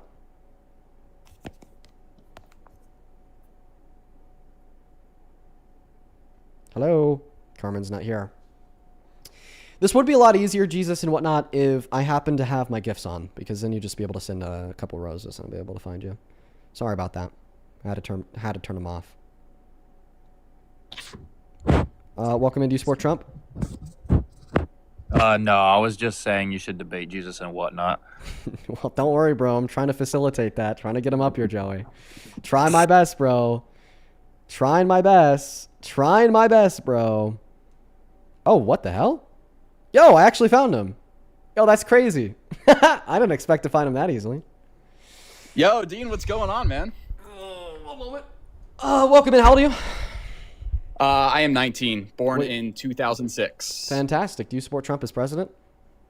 Well, I didn't want to debate on Trump. I know that's not your topic, but if you're willing to debate, I know you're outspoken about atheism. I was wondering if you wanted to debate the existence of the classical understanding of God. Hey, I'm actually... So, real quick. Go ahead. I just want to apologize. I didn't mean for anybody to, like, raid your chat or anything. Somebody, like, on one of my streams, are like, you should debate Jesus and whatnot. And I was like, okay, maybe I will. And then I pull up your stream, and then it kind of just happened from there. So, I'm actually not even an atheist. I'm an agnostic. But I usually don't debate the existence of God because I want my live stream to be inviting to people that believe in God. So I don't know. Maybe you haven't watched my streams before, but people who do watch my streams frequently can kind of attest to the fact that I'll never say any religion is false, but I will say that there are benevolent ways to practice that religion. And I do that intentionally. The reason why I do that is because I don't want to exclude, let's say, a Christian audience from being susceptible to the live streams that we run and being able to become a better person, live by virtue in contrast to vice, and vote adequately and appropriately in accordance with, things in which I find to be valuable. And the point is, if I don't do that and I rather say, oh, well, your religion is false, here's the LPOE, which I find to be successful, well, then all of a sudden I'm excluding Christians from the live stream, and then people on the right get to say, oh, you're a Christian, I love you, now come vote for me. In virtue of the fact that you're a Christian, you're supposed to support pro-life legislation. In virtue of the fact that you're a Christian, you're supposed to hate gay people. So, I don't really say that any religion is false. I just say that there's a benevolent way to practice them. Now, if you want to have a discussion about politics as it relates to your Christian beliefs, feel free. But I mean, any further than that, I think you've come to the wrong stream. Yeah, well, Dean, I have seen, and you can correct me if I'm wrong, I've definitely seen some anti-Christian posts from you in the past. There was the whole Judges 21 / Ephesians 21 video. Before I started debating politics, I was a big theist debater. Okay, but you're not willing to debate, any theological concepts? I'll debate theological concepts as it would be relevant to politics. Are you familiar with Aristotelian metaphysics? I am. Could you agree that that's a theological concept? I mean, the application of the rational soul serving as the organizing principle for the matter, like that's clearly theological. Like, I'll talk about that I'll talk about that as it relates to like a debate on abortion. But it's just means to an end of a conversation to a discussion surrounding politics. Yeah, so I'm a Thomist, which means I actually affirm a lot of Aristotle and Plato. I follow the thought of, like the great saints such as St. Thomas, St. Cajetan, and I really like Gary Lagrange as well. And he's kind of the guy that like revolutionized, Aristotelian metaphysics being included into the Catholic faith. Yeah, for sure. Same thing with virtue ethics. I think that they did a lot of great work in the 1300s on eudaimonic virtue ethics. There's a couple Thomistic things I agree with. Substance ontology, I think, is nonsense, though. So, yeah. I mean, given the fact I think that substance ontology is nonsense, I'm not going to be Aquinas' biggest fan. Yeah, well, we would obviously disagree on quite a few things there. Well, I don't want to put you on the spot or anything like that, because obviously that would be not nice, and I think we should be nice to people if we can. How about you can consider this my formal debate request? Do you want to debate abortion? On not right now. I was hoping we could do specific.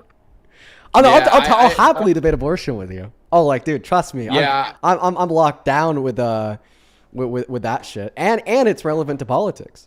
I'll happily debate you. Yeah, I agree. I typically don't debate politics just because I think there's a lot of unanimity that you can get into when it comes to that stuff. Because it's like, if we don't agree on our moral foundation, then it's like you can really go anywhere you want. So like, I typically debate other Christians. That's like my main thing. I'm Catholic. I debate Protestants and Eastern Orthodox Christians because we agree on our moral foundation, our theological foundation for the most part. And I also debate like the existence of God, but it's really hard to debate, an agnostic person on a moral topic such as abortion, because at the end of the day, we have different epistemology. We have different moral foundations, right? I could say my epistemological and moral foundation is if God says something, it's good. And so therefore, since abortion is bad, he says, hey, don't do this through, divine revelation through the church. Therefore it's bad. So that would be like my infallible way of proving that. But if we don't agree on a moral and epistemological foundation, then are you really a Thomist? Okay. I mean, there's like literally over 1,000 years worth of work done, starting with Aristotle, ending in Aquinas, with how could we rationally understand metaphysically and epistemologically why abortion is wrong. And that's where, neo-Aristotelian metaphysics are born out of, with matter, form, and substance. And that's where a lot of Thomistic commitments are born out of concerning EVE. Right? Like, I mean, those things are fun to discuss. And that's like the crux of the abortion conversation. It's not as easy as saying that, oh, well, if God said it's wrong, therefore it is wrong. Well, because you can't make that basic inference off of text alone, or maybe you can, but then you have to understand that basic inference. I mean, take Aristotle.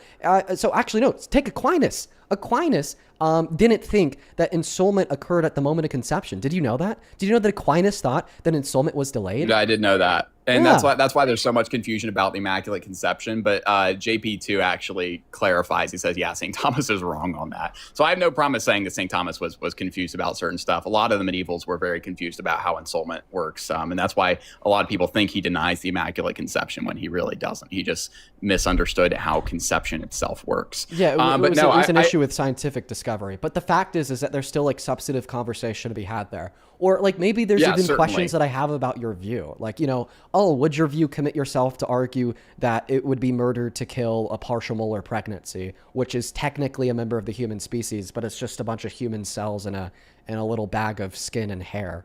Like, would you argue that it's wrong to kill that in accordance with your commitments? And we have a discussion about your commitments. I don't know. I think a conversation could be there, my friend.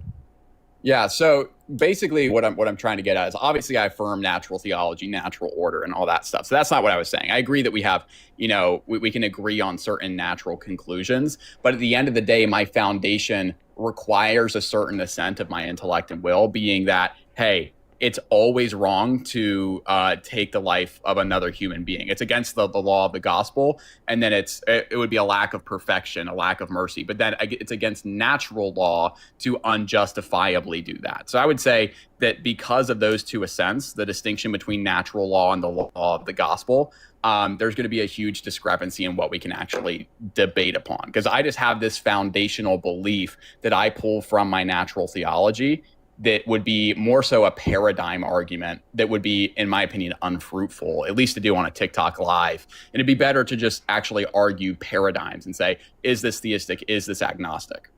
Well, I mean, I think that there's from a conversation about your normative commitments. I'm kind of confused on whatever normative commitments you just made. I don't know. Maybe I haven't read enough Aquinas and I'm not too familiar with natural law theory. But arguing a distinction between normative commitments, contingent on the gospel and contingent on natural law just seems like equivocation to me.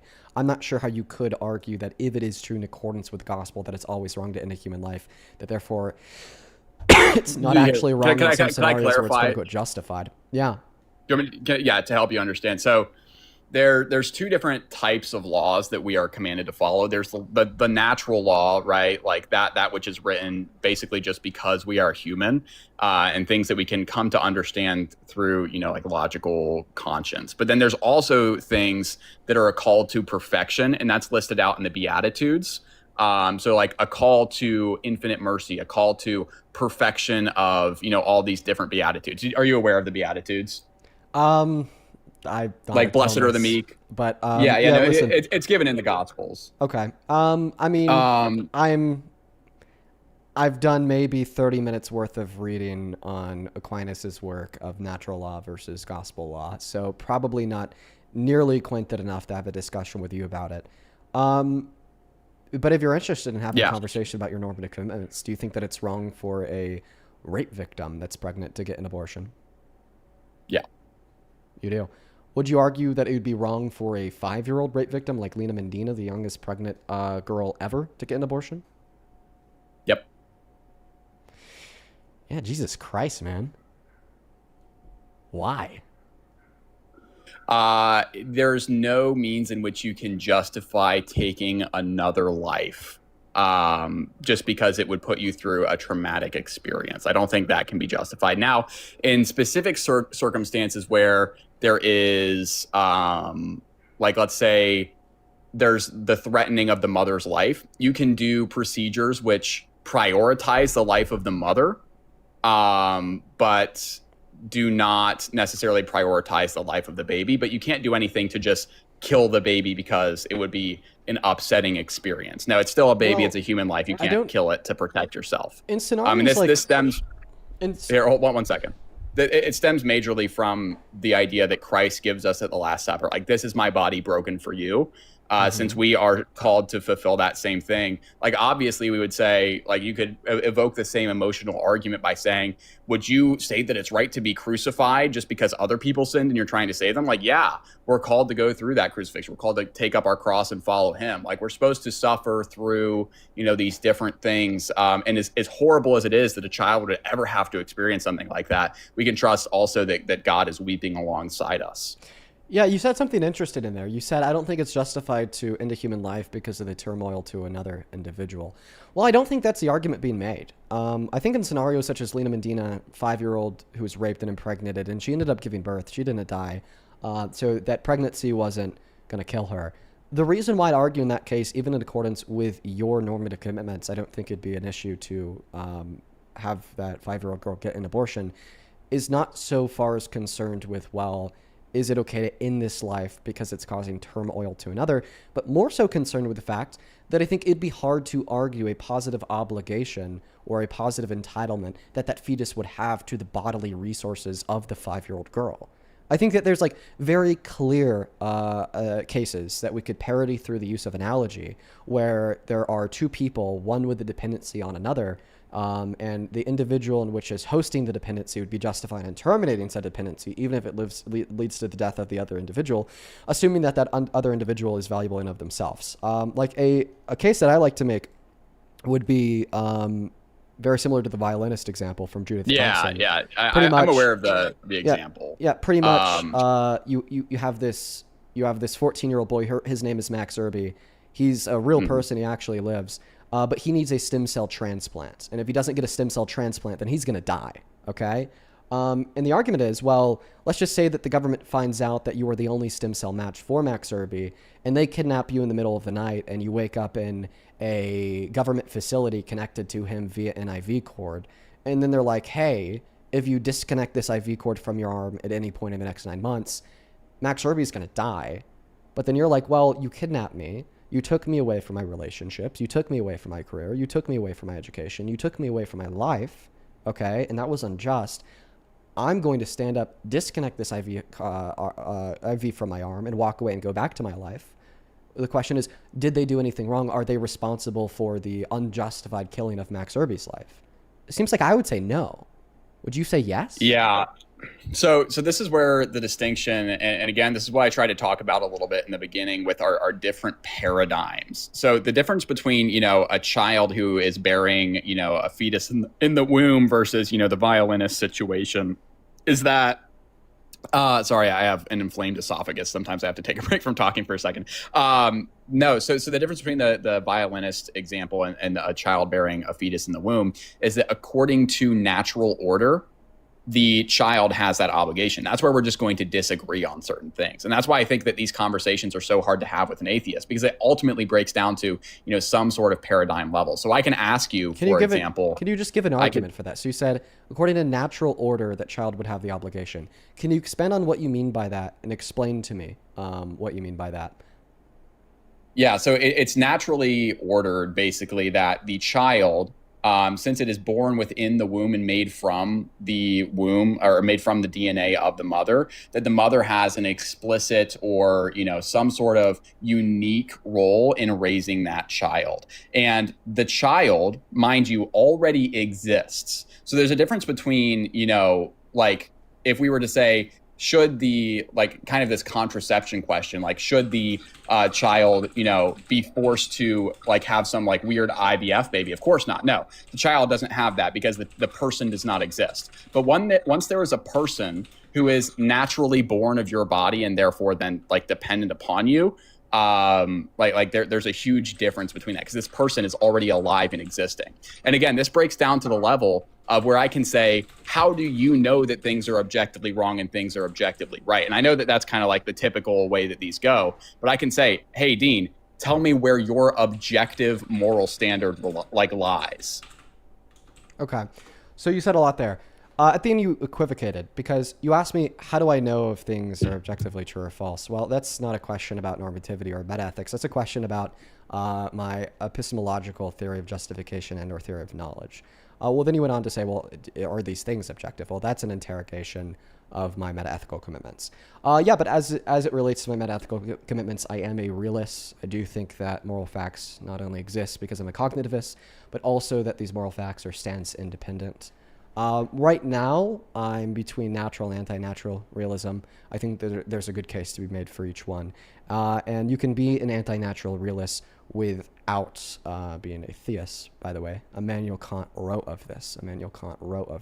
I've read Immanuel Kant critique of naturalism, I agree. But no, yeah, but back to the claim but back to the normative claims, because I also respond to the first couple things that you said there.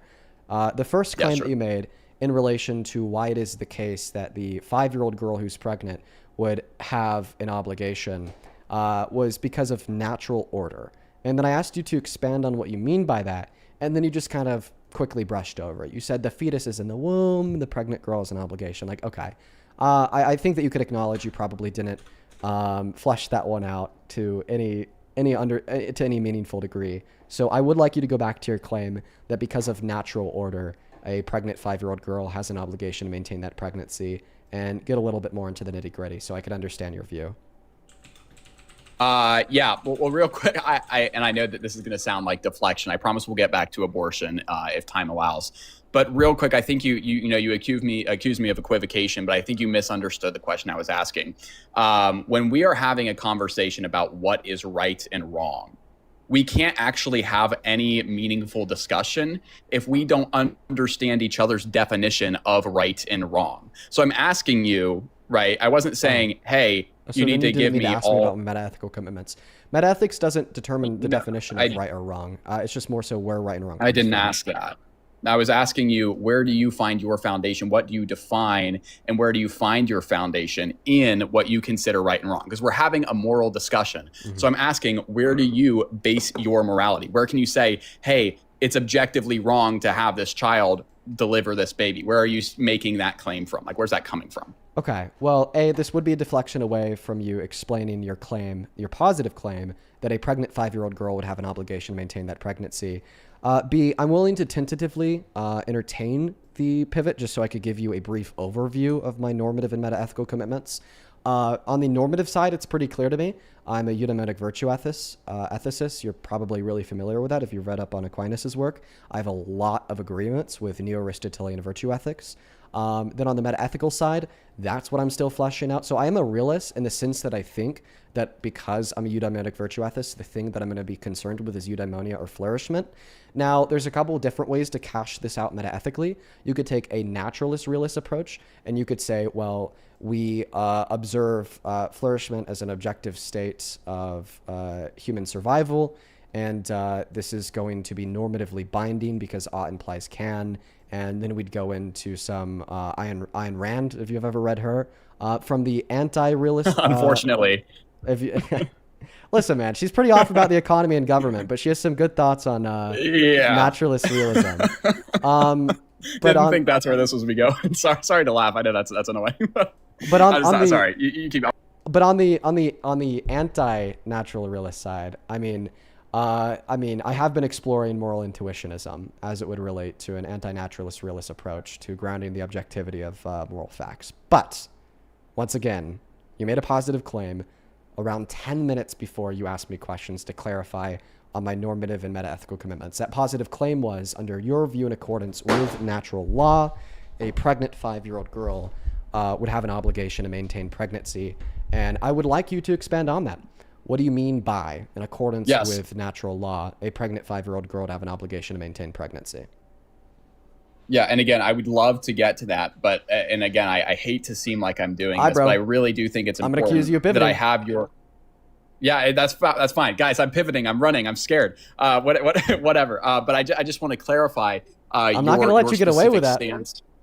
That's fine. You can accuse me all you want. I just want to get a clarification, and we'll go right back into that.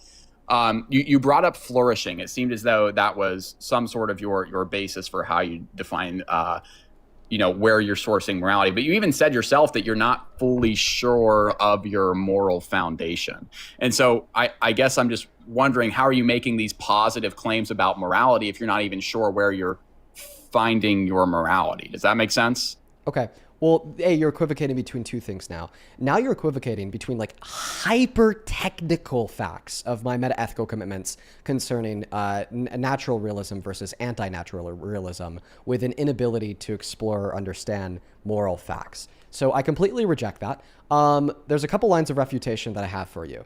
The first line of refutation that I have for you is I think that literal 5-year-olds can understand some moral facts. And let me tell you, I don't think that a literal 5-year-old could even explain to me what realism is. They're a 5-year-old. So there's a difference between understanding moral facts and having a cohesive, down to very minute technicalities of your metaethical commitments. So all that I'm telling you is, because I'm still in the process of studying it, I'm not clear on if I think I'm a natural realist or an anti-natural realist, because I'm conflicted on what Immanuel Kant and Ayn Rand have to say. But this doesn't mean that I don't have a semi-cohesive normative framework, which is distinct from my metaethical framework.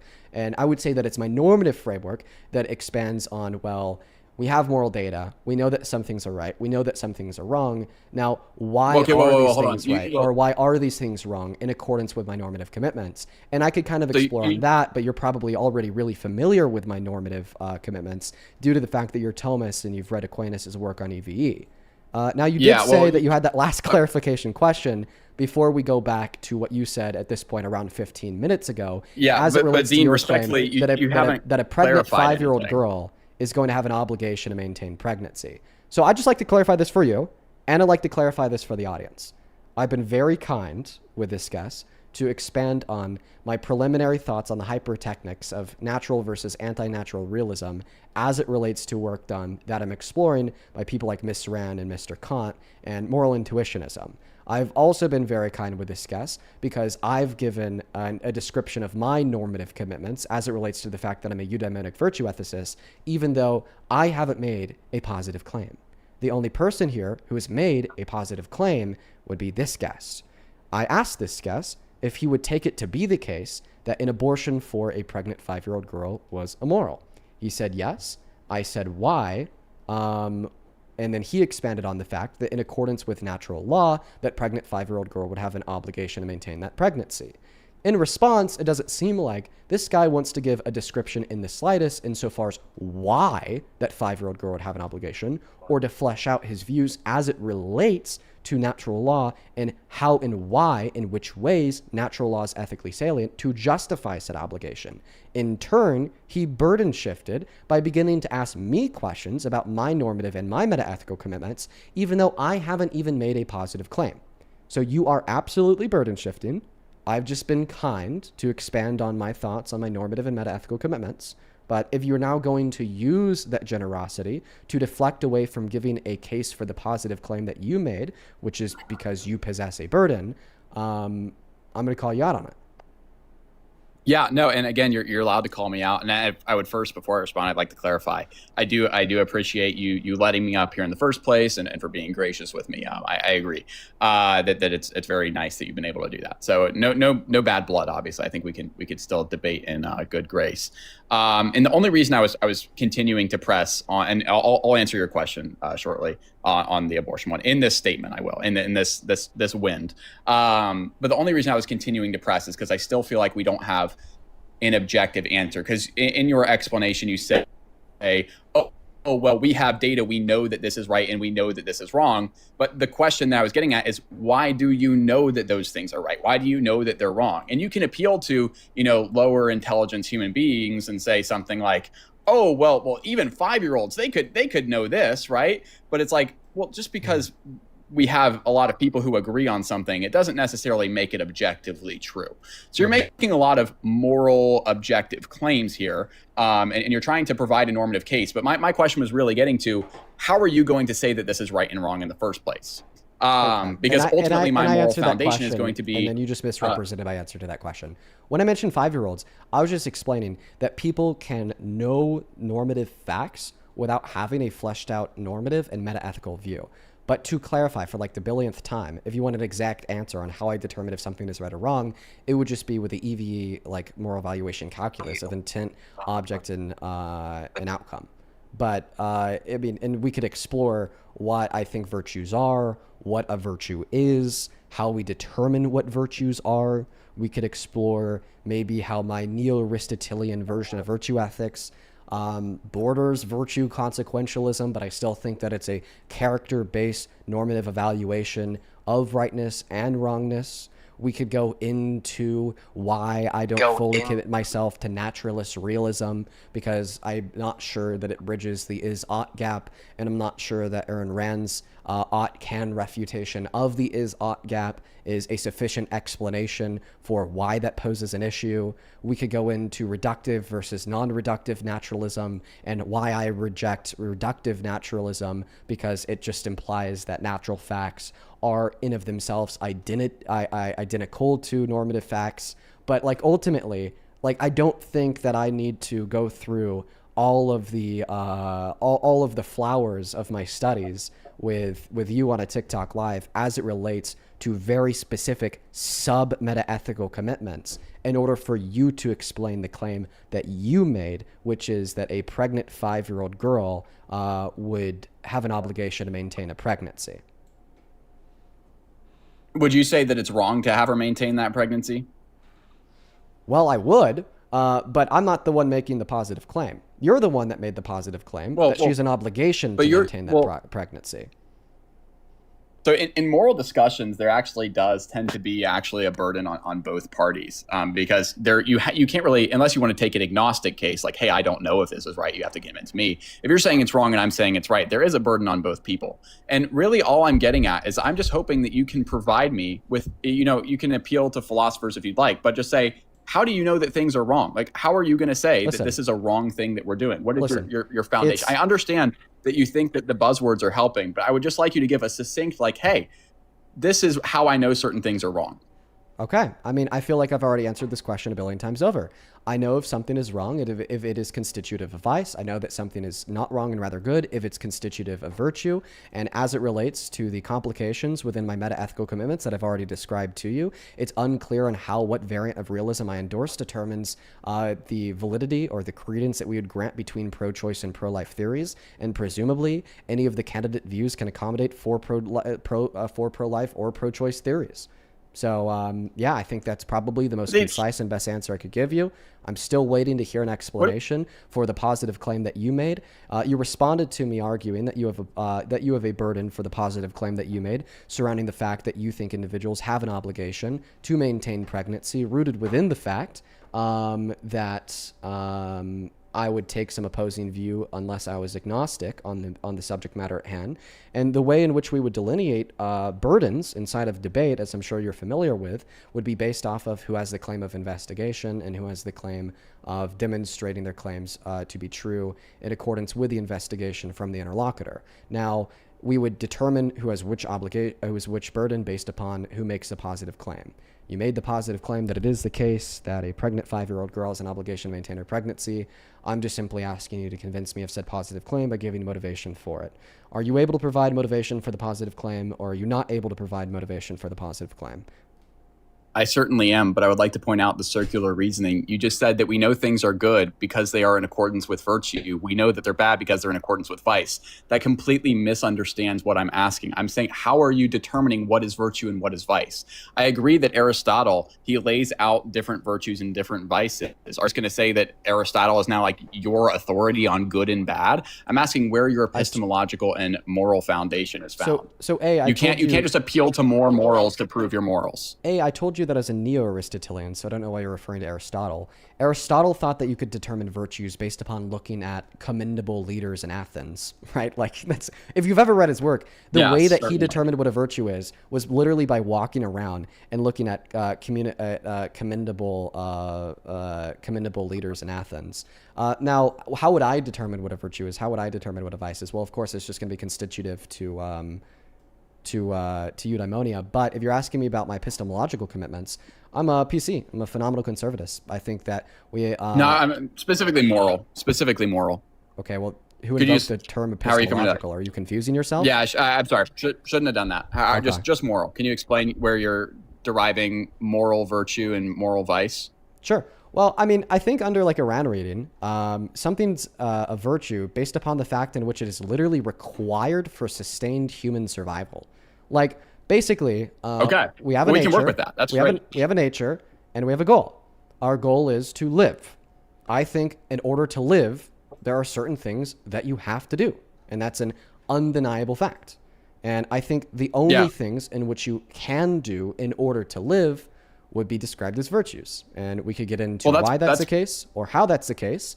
But I'm still waiting on an explanation for the billionth time insofar as why you think that a pregnant 5-year-old girl has a moral obligation in order to maintain pregnancy.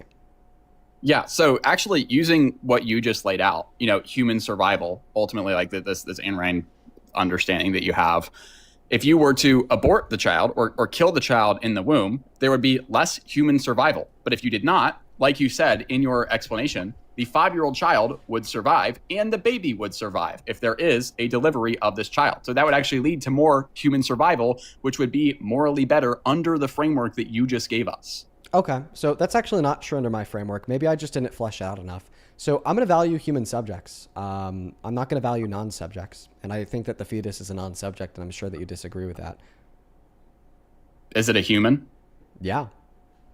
Okay, so why is it not a human subject? Because it does not meet the necessary criteria in order to be a subject. How is it not meeting those criteria? How is it not a human subject? If it's a human, because and I it's think the one of the subject two of what we're necessary talking about, it's a human criteria subject. in order to be a subject would be to possess the powers of intellect.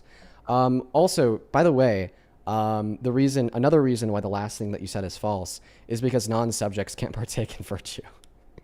This is also like a very important part of the exploration of EV as it applies to normative ethics. But anyway, in other words, I'm not going to value this earlier.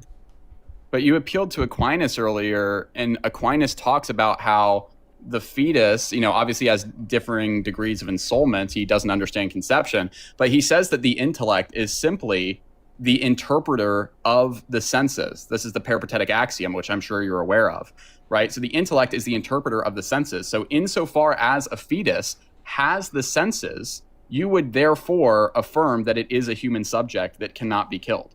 Okay, so I think that it gains the capacity for intellect at around 20 through 24 weeks based off of empirical. But that's not what Aquinas says. That's not how Aquinas argues. He says if I using committed the framework. So I'd like to clarify: if I committed myself to everything that Aquinas thinks, then I'd be a Catholic. Am I a Catholic? But no.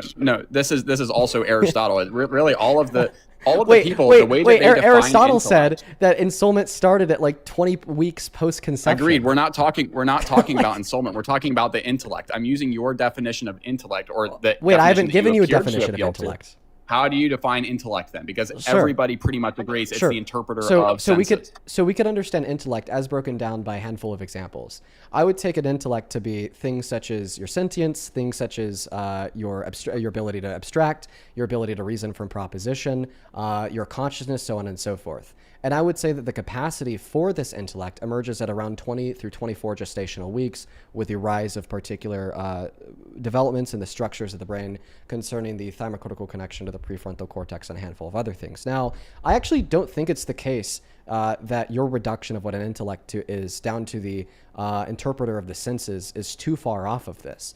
I would just argue that the capacity for the interpretation of senses arises at around 20 through 24 gestational weeks. Now, it's the capacity What do you mean part. the capacity arises? Capacity is a spectrum. That's what we disagree on. It's the capacity part that we disagree on.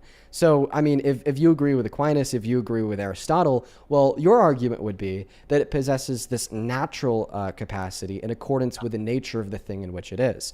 And that's something that I'd consider to be a passive capacity, but I'm more so concerned with the active capacity. And if you want to ask me why I think that the active capacity emerges at around 20 through 24 gestational weeks, this could be cashed out to the modal scope of the possibilities of what a human can do, and then a submodal scope in which would necessarily have to exist in order to actualize rationale of being the brain structures at development at around 20 through 24 weeks. However, I do want to say, I don't know how you did this. I really don't know how you did this. You somehow put the burden back on me when I still haven't heard an explanation from you insofar as why, from your perspective, you think that a 5-year-old girl who's raped and impregnated has an obligation to maintain that pregnancy in accordance with natural law per the claim that you made earlier.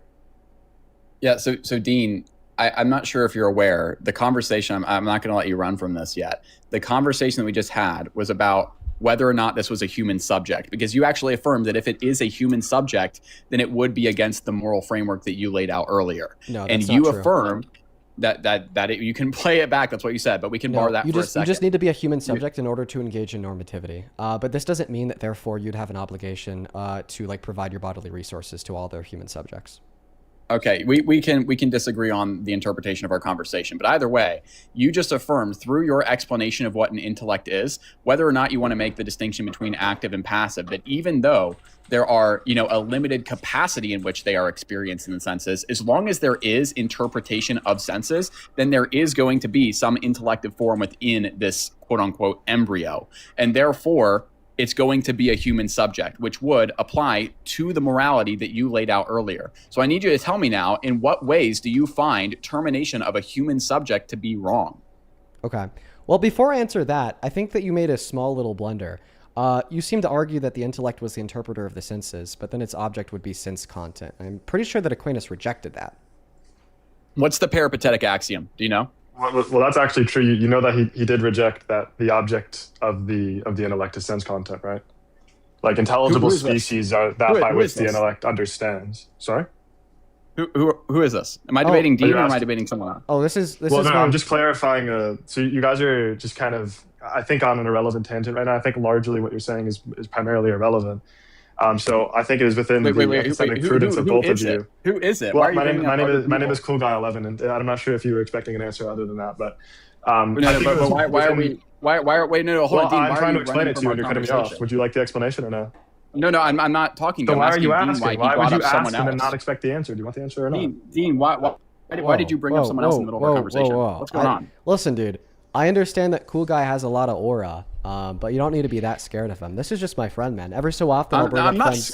I'll have a conversation. Every so often, I'll bring have a conversation up friends, with anyone, but every so often, I'll bring up friends to co-host, to debate with me, to explore truth. You said that this was an exploration of truth, okay? And I'd like to engage in that exploration of truth. So I invited my friend.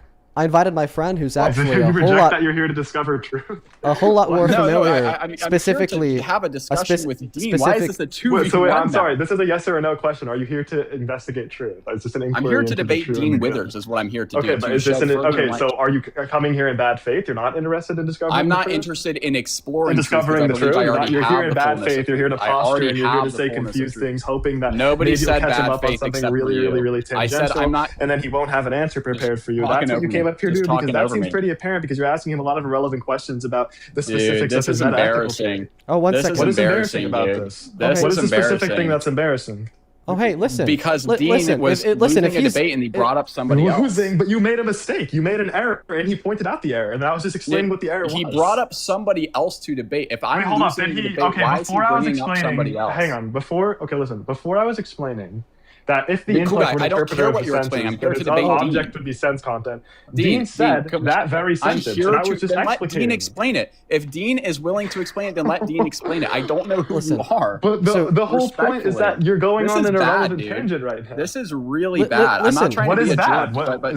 What is the specific thing that's bad? Why are we? Are you running from me because you're not willing to have the conversation? If this is supposed to be an honest inquiry into the truth, then what does it matter whether Dean or not is specifically explaining it to you? You just framed this as an honest investigation into the truth, and then if you deny that, then you're acting in bad faith. No, I already told you I'm here because I already have. No, you're not here to talk about the truth. You're not interested in discovering the truth. You just want to intellectually posture and hope that Dean will mess up. I have the fullness of the truth. I'm not here to explore it. I already have it. The reason that I'm upset, though, you already have it. So you're not interested in perhaps convincing your opposing interlocutor of the truth. You just want to posture. This guy, dude, the absolute. This guy knows every true proposition. This guy thinks he's omniscient. That was a blasphemy, by the way. No, having the fullness of the truth. That was a heresy. You don't understand Catholic dogma. Do you know every true proposition? Do you know every true proposition? Answer my question. Do you know every true proposition? Answer my question. I am in accordance with the Answer my question. Do you know every true proposition? No, I never claimed that I was good. So you don't know every true proposition. So then you can prove of the true propositions that you don't know, you can certainly engage in inquiry. You're not going to get a gotcha here. It was nonsensical when you denied bringing up somebody else to debate for you. You have the fullness of the truth. That was nonsensical precisely because you do not in fact have the fullness of the truth. Bringing up somebody else to debate for you. You just admitted several times in front of 20,000 people that you're coming up here in bad faith and not willing to discuss the truth. I already told you I'm not coming up in bad faith. I'm just not here to talk. I'm gonna say two things. So first and foremost, I mean, you could like frame me bringing up a friend who is significantly more educated than myself as it relates to Catholic dogma and the work done by St. Thomas Aquinas to further the conversation in a productive manner as me losing. Okay, but then you could turn around and you could take the last 30 minutes of our conversation and you could put it in front of the eyes of literally anybody that could track it, and they would tell you that I gave completely consistent answers as it related to my metaphysical commitments of what makes an entity, as it relates to my normative commitments of me being a eudaimonic virtue ethicist in accordance with Neo-Aristotelian principles, conversion of Aristotle's work, St. Thomas Aquinas' work, and Aaron Rand's work, okay? As it would pertain to my meta-ethical commitments concerning natural versus anti-natural realism. And maybe you could even make yourself feel a little bit better because you have a couple people in the comment section who haven't understood a damn word I've said, you've said, we've said this whole conversation, because it requires a little bit of a higher IQ than, you know, probably what the high schoolers in the chat saying that I lost the debate have. Or you could actually listen to what my friend has to say due to the fact that he's going to be significantly more familiar than myself as it relates to Catholic dogma and Aquinas' work on object. So are you willing to hear him out? Because it seems like he came up here with a really good point to make in clarification of your blunder surrounding what the intellect is and if the object is sense content. So cool guy, if you'd like to quickly repeat what you said, feel free. And Jesus, in response, if you'd like to leave, that's also fine. And as soon as cool guy is done speaking, we'll let you respond. But just go ahead, cool guy. Am I not allowed to respond before cool guy? Just 1 second, man. Just one As second. soon as my I have to make an basic thought was executive decision to let somebody speak first, I'm going to let him speak first. Once he's done, you could respond. This is insane. Yeah. All right, man. I mean, so my basic thought, this actually comes from Summa Theologica. It's I.85.2. And the question is kind of whether or not the intelligible species that is abstracted from phantasms is that which is understood, or that by which. And then Aquinas says that the species is, of course, the latter, and then the thing is the former. And he gives this kind of reductio, where he basically gives this anti-representationalist view in his corpus. So he says, if the species were the object, then every science would be about the soul's content rather than about things. And then something called the Protagorean consequence follows. And then since contradictory judgments would both be reports of how things seems, there would be no standard beyond seeming. And then it looks like you're of the view that the axiom that nothing is in the intellect that was not first in the senses somehow refutes what I've been saying. I hope that you don't think that, because that would be really confused. It would be embarrassing if you're going up to rep Thomism and you think that somehow refutes the thing I just said, but maybe you can clarify. Cool guy. We can talk Thomism on a 1v1 conversation. So that's not an answer to my question. You're obviously well-versed. Sorry, that's just not an answer to my question, just to be clear. Sorry, that's just patently not an answer to my question. Dean Withers, and he brought up a second person. Dean, you can laugh all you want, dude, but people see how bad this is. People see how bad this is. I would love to debate Thomism with you. It seems like you're a well-versed guy in the topic, but that does not mean that I'm going to debate you. Just to be clear, this is not an answer to my question. I am not going to debate. I'm not going to debate two people at once, because that's not what I came up to do. But look, I'm not trying to get it's not a debate. Gotcha. It's not a debate. No, it's really not. Dean referred to this as a debate multiple Maybe between times. you and him, but not between you and me. Not yet, anyways. Yeah, so then why is for our a good debate conversation about your Thomistic commitments, dude? Why is our debate being interrupted by bringing up a second person? Oh, because he thinks that you made a mistake. You have repeatedly gone on these Dean, if you want to read off of your AI script to show that I made a mistake, go ahead. Whether or not that he thinks that mortal facts are natural facts. And I think it would be epistemic prudence of both of you to just cut through that confusion and just get strictly into the normative ethical dimension of the conversation. Cool guy. Send me a DM and we can debate, man. Send me a DM and we can debate. I would love to do it. Also, but that does not mean I'm going to do here. it in the middle of a debate. I'm sorry, I'm not like a DM for whoever this guy is. I'm not even sure who you are. We can talk right now, though. Yeah, no, because I'm in the middle of a debate with you. You're in the middle of ChatGPTing the thing that I said, so you have to respond. ChatGPTing? Dude, you can watch my live. I'm sorry, I've been looking at my phone. Is it Gemini? My bad.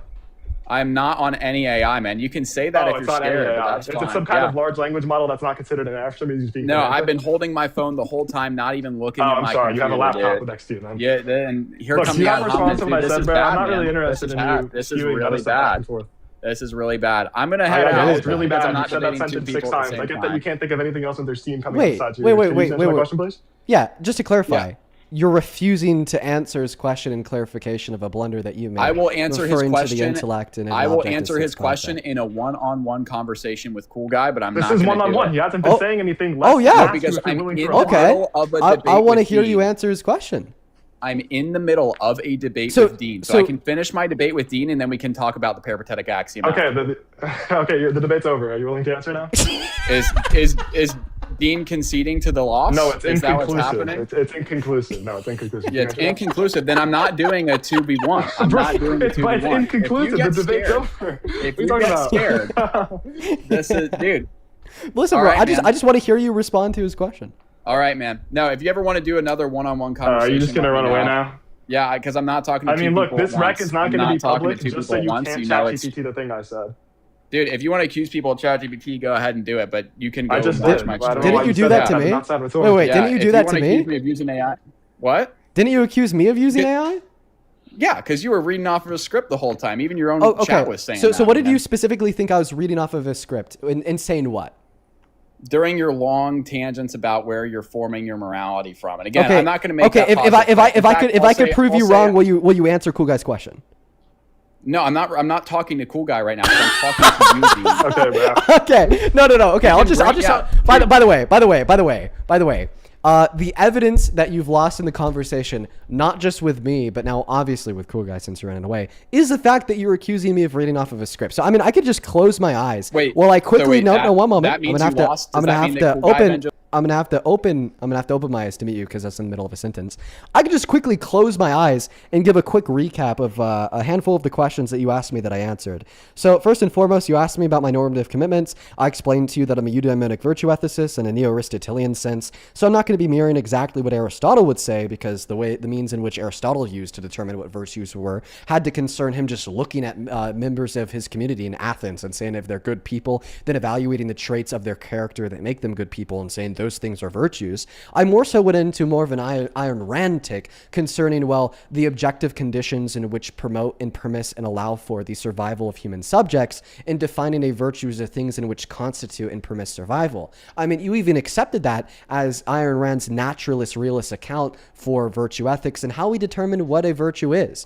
Somewhere in my rant, I also brought up virtue consequentialism and how I may be considering that. And of course, that would be contingent upon, well, are we saying that a thing is good in of itself, or are we saying that a thing is good because of an outcome in which it would produce and like the survivability of society and the flourishment in which it produces? You also asked me about my meta-ethical commitments. I described to you that I am a realist, but I don't know if I am a naturalist realist or a non-naturalist realist. I went into maybe I'm a non-naturalist realist because I think that these are Platonic objects in which exist outside of nature since we can't study them with nature. I went into how we can maybe discover them with, Kant's moral intuitionism. But then from like the naturalist realist perspective, I just once again repeated the same argument that I just gave you from Rand. Like, it's barely not The guy true. is gone. Oh, yeah, I had my eyes closed. I didn't even know that he was left. I had my eyes closed repeating all the things that I told him because he told me I was reading off of a script the whole time. Yeah, I mean, I am Catholic, but I just really don't like people who kind of go in these like really bad faith ways and just using like nice scholastic jargon to try to confuse people who maybe haven't read scholastic philosophy and are more familiar with like analytic metaethics like you. So I just think it's like really, really embarrassing and cringe when I see people like that go on lives and try to ask like weird questions about like nice Thomas axioms and like act like it's a gotcha. Bro. Just know that you got some aura. You made him run away with one question. Thanks, bro. I'm a hop down now. Thanks for having me up. Yeah, you take care. Peace, man. Dude, holy fucking shit. That guy has aura. All right, bro. He made him run away. Oh, he made him crash out and run away. So because of Cool Guy's one singular question about that guy's Thomistic commitments, he then crashed out, accused me of using AI, and then when I shut my eyes and gave a recap over every single thing that I said, okay, to prove that I was not using AI, he then left. That's funny as shit. That's funny as hell, dude. Oh my God, you guys want to know something else? He ended his stream. That guy was streaming on YouTube. He ended his stream. Yeah. Yeah, bro. Oh my goodness gracious. That is funny as hell. That is funny as fuck. Yo, shout out to Cool Guy down below in that chat, all right? He's genuinely one of the smartest people I've ever met. Very, very, very well read. Thanks for joining, man. Thanks for joining. Let's go to get that next guest connected. Only up inside of the queue if you happen to be an American adult that supports Donald J. Trump as president. Okay. Yeah, sorry for like the 4 people that are still in the comment section doing hashtag Dean Loss. Your champion accused me of using AI. I proved him wrong. He left the live stream and then he ended his own stream. So I think the Dean Loss case is definitely a hard one to argue, but I'll give it to you guys. You got gut. You know, you're willing to stand by your convictions no matter what. I hope that my supporters aren't like that. Like, to my supporters, if I'm ever in the middle of debating somebody and I accuse them of using AI, then they prove me wrong, then I end the debate and then I end my stream and turn my computer off while they're in the middle of proving me wrong. Like, please don't spam the chat and say that I won, because you'd just be making a fool of yourself. But let's go to get the next guest connected up to the box. Only do up inside of the queue if you happen to be an American adult that supports Donald J. Trump as president. We got MAGA Life is Right joining.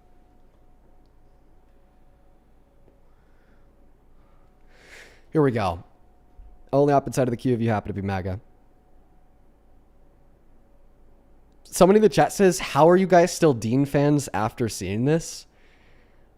I mean, I don't want to speak for anybody else, but I mean, that debate actually made me feel pretty good.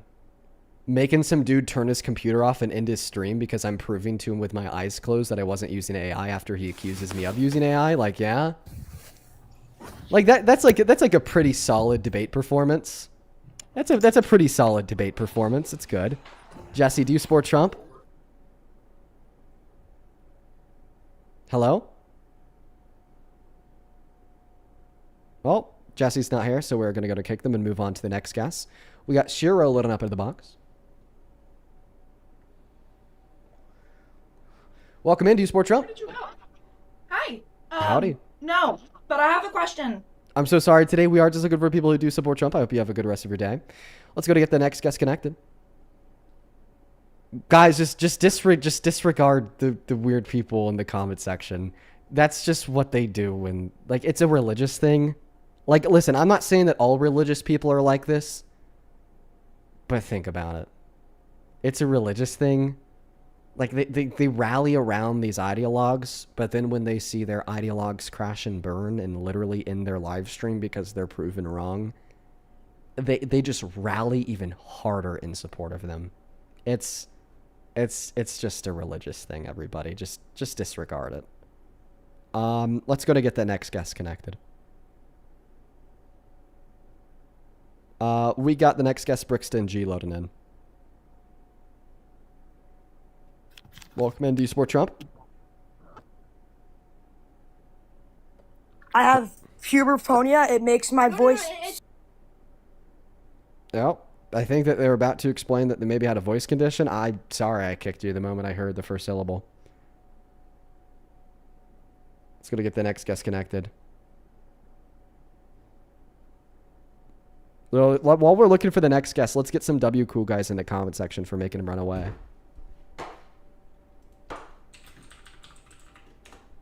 Welcome in. Do you support Trump?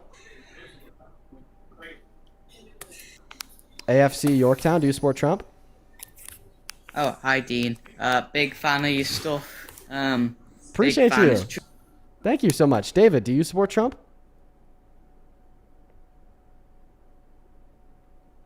Shit, maybe I'm gonna have to turn that one into a YouTube video. Low IQ Christian crashes out and turns his computer off after accusing me, after I prove him wrong.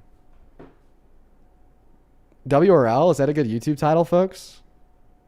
I think that one's pretty good. I think that one's pretty fire. I just got a text. I just got a text from my editor saying it'll go up Tuesday. That's fire. I just got a text from my editor saying it'll go up Tuesday. You're funny as hell. Let's go to get the next guest connected. Caleb is in Bath. Moving on to the next guest. We got Stewart connecting to the live stream.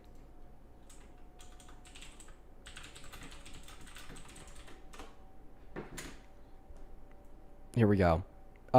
Stewart is loaded into the live. We got Parker Gibson loading in. Welcome in, Parker. Do you support Trump?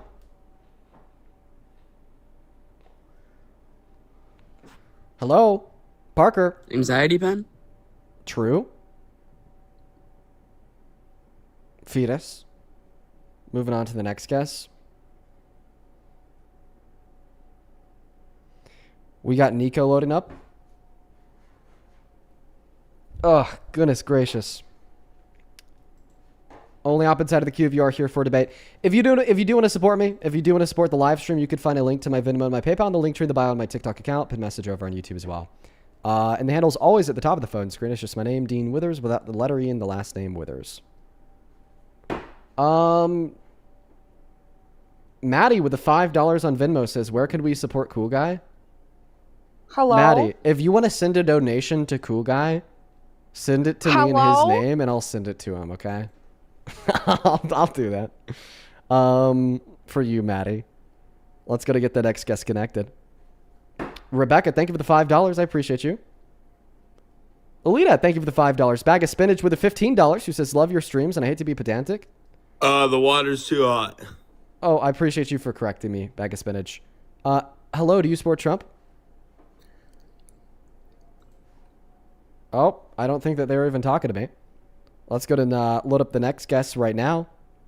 We got Daniela loading into the live stream. Thank you as well, Emma, for the $20 who says, don't read out loud, please. Okay, I will keep that to myself. I appreciate you. And just know that if you make that decision, you are confidently making the right one. Okay? Thank you so much for the $20. I could say that with every bone in my body, Emma. Nix, thank you for the $5. Jessica, thank you for the $5. Then Kaylee, thank you for the $15, who says, hey, Dean, thank you so much for helping to educate people. I watch all the time, and you got me into debating people on why Trump is a POS. I lost my job a couple weeks ago, and this has helped me get my mind off things. Love ya. Love you too, Kaylee. I appreciate you for the $15. And then Rachel, thank you for the $15 as well. I would love to try to find a way to do that for you. Thank you so much for the $15. And then Aaron, thank you so much for another $100 donation on Venmo. Jesus Christ, Aaron. That is EREN. And thank you for clarifying that in the message. I did not make the connection, but now I know. I'll keep the message to myself in case you don't want your real name associated with your YouTube username. But just know I'm so grateful for you. Thank you so much for the $100 donation. Show some major love to Aaron down below in that comment section for the $100 donation. Genuinely, I really appreciate you. Thank you. Please do show some massive love to Aaron down below in that comment section. That is incredibly kind of you. Rowan, welcome in. Do you support Trump? W cool guy. True dat, dude. Moving on to the next guest. Only hop inside of the queue if you happen to be an American adult that supports Donald J. Trump as president. Let's go to get the next guest connected. We got Chase loading up in the box. Welcome in. Do you support Trump? Dr. Doom and Avengers Doomsday. What's Shit, that? I stuttered. Hello? Are you gonna debate Dr. Doom and Avengers Doomsday? It's possible, bro. It's possible, bro. Never rule that out as a possibility. Let's go to get the next guest connected. Only hop inside of the queue if you happen to be an American adult that supports Donald J. Trump as president.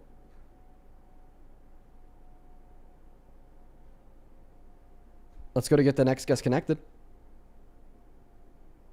Who do we got? We got Ray65 loading into the box. Welcome in. Do you support Trump? Yeah. How old are you? 18. I don't like those acoustics. What do you mean? Are you in the bath? No. Get the fuck out of the live stream. I'm not in the bath. Get the fuck out of the live stream. You're banished. You're banished to the shadow realm, you motherfucker.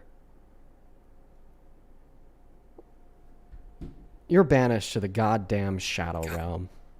Hello, Parker. You missed the show. Yeah, dude. What's been going on? I've at least I tuned in earlier for a second and I saw like a bunch of like the unhinged gifs for like a quick second on a restart. And I was like, bro, I feel so bad for you because the same thing happened to me when I was forced to go to my second account. And I'm like, who the hell at TikTok decided to approve these gifs, bro? Seriously, that is nuts to me.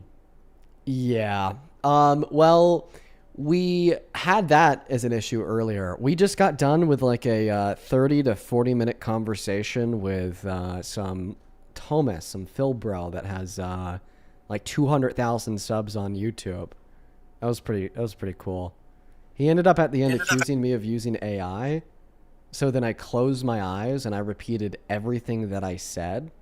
So then he left. Bro, that's embarrassing. That's actually embarrassing. You know, you should take that as a compliment. You literally were destroying them so badly they had to claim that. Yeah, no, my independent studies into normative theories of ethics, metaethics, and epistemology finally came in handy. And yeah, literally like in the one conversation. Were they even MAGA? No, they weren't MAGA. And I also brought up in, I don't know if you've met them. It's another acquaintance of mine. Their name is Cool Guy, and they're like literally the most educated person, like one of the most intelligent people I've ever spoken with. And they're also Catholic, so they happen to be hyper versed on Thomism. And I brought them up, and oh my God, it just caused this guy to crash out so hard. They're like literally. Bro, that's so funny. Welcome in, Landon. And they have like 200K. You got to post that to the YouTube, bro. That's a YouTube video right there. Maybe so. Maybe I will have to post that to the YouTube. Let's go to get the next guest connected. Only do hop inside of the queue if you happen to be an American adult that supports Donald J. Trump as president.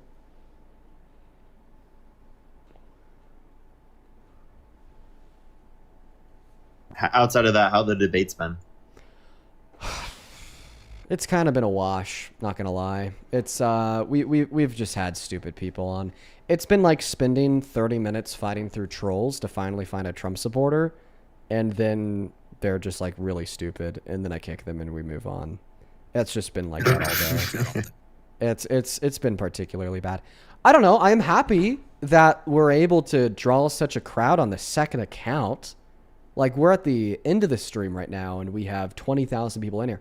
Earlier, we were rocking close to 40. That's pretty crazy. Yeah, I know. I saw that. That was crazy, bro. On the second account. Dude, that's insane, man. How many people do you pull on the main account with the content restriction? I'm kind of curious. 15K.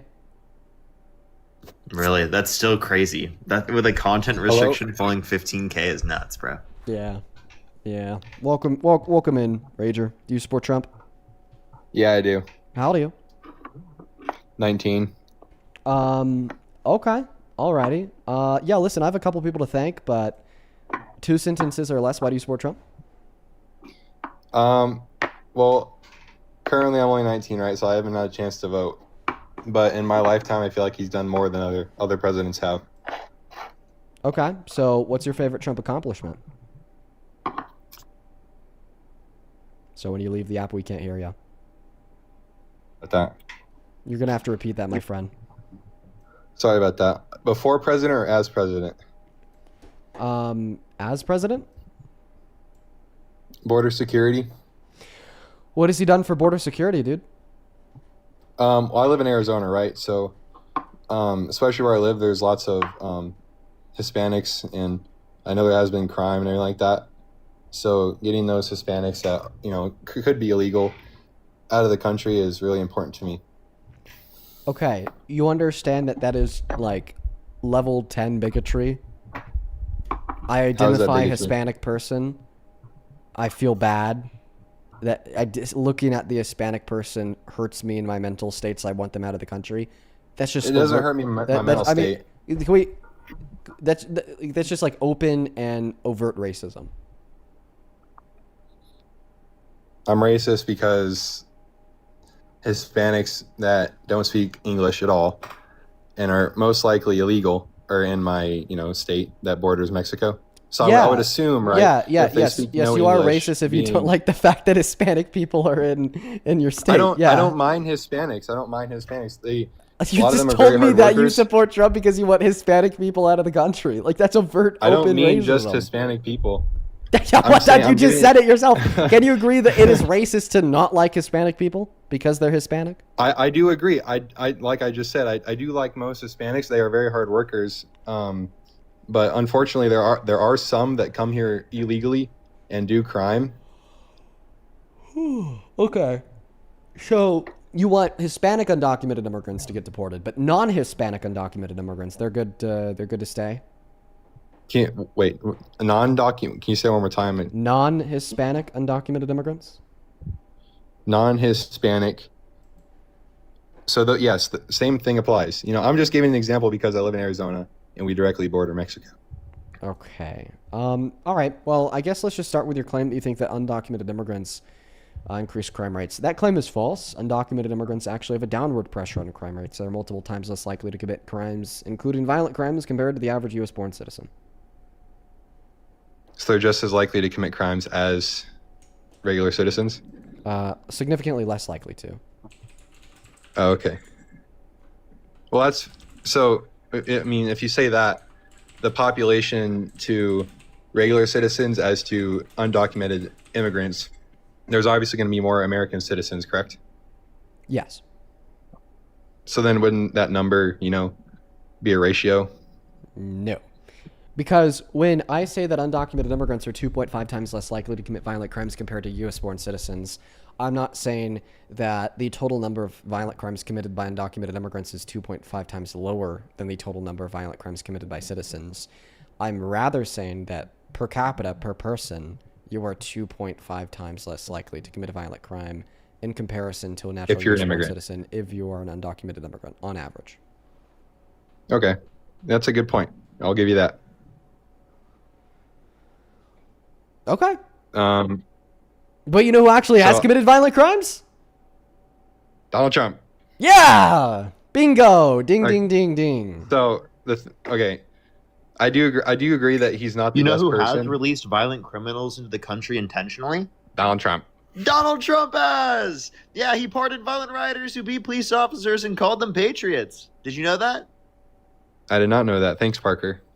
But I will say Trump is not the best, what's a good word for this? Person.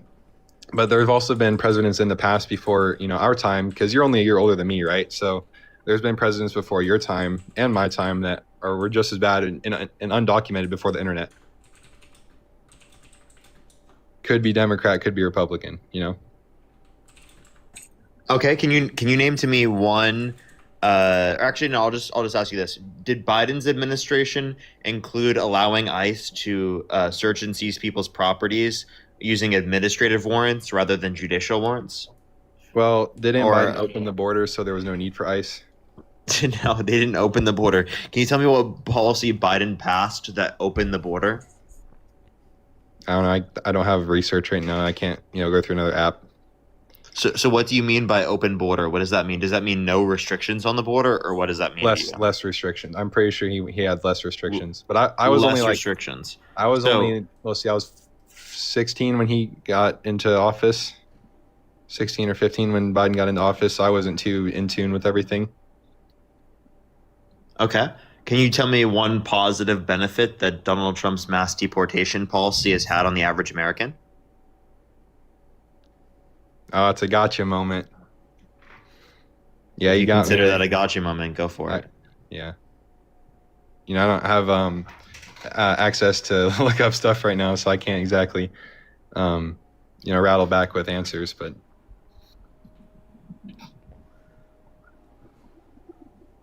okay. So I guess why do you support his mass deportation policy if you have no reason to believe it's beneficial to the average person? So this is a kind of a personal story. One of my friends is in the music industry, and I am in too. And let's see, not a like a backstage operator with like lights and everything. She was walking down the road, an immigrant took her life. Right, so that's pretty personal to me, as seeing my friend hurt because of her death. So what does that have to do with the rest of immigrants? Wouldn't that just have to do with that specific person? Like, do you take a different quality of theirs and then attribute that every other person is wrong? So why don't you attribute that all men are the issue? Why specifically just because they're an immigrant? Why not because they're a man? It's a good point, yeah. But my thing is, I understand wanting to come to the country, give a better life and everything. But there are processes to do it legally, correct? Yeah, but those legal processes, they take so long, so it incentivizes people to go through the process undocumented. What we're saying is we want to make the legal process go quicker, which would facilitate people to be incentivized to go through said legal process. Yeah. Don't you think that's a more humane way to incentivize people to come here legally rather than supporting a rapist in the Oval Office that has tried to undermine our democracy, our rule of law, our constitution, deports people without due process, allows for ICE to racially profile people, justifies them murdering U.S. citizens in broad daylight? I mean, the list goes on and on and on. Are you talking about, what was that one guy's name?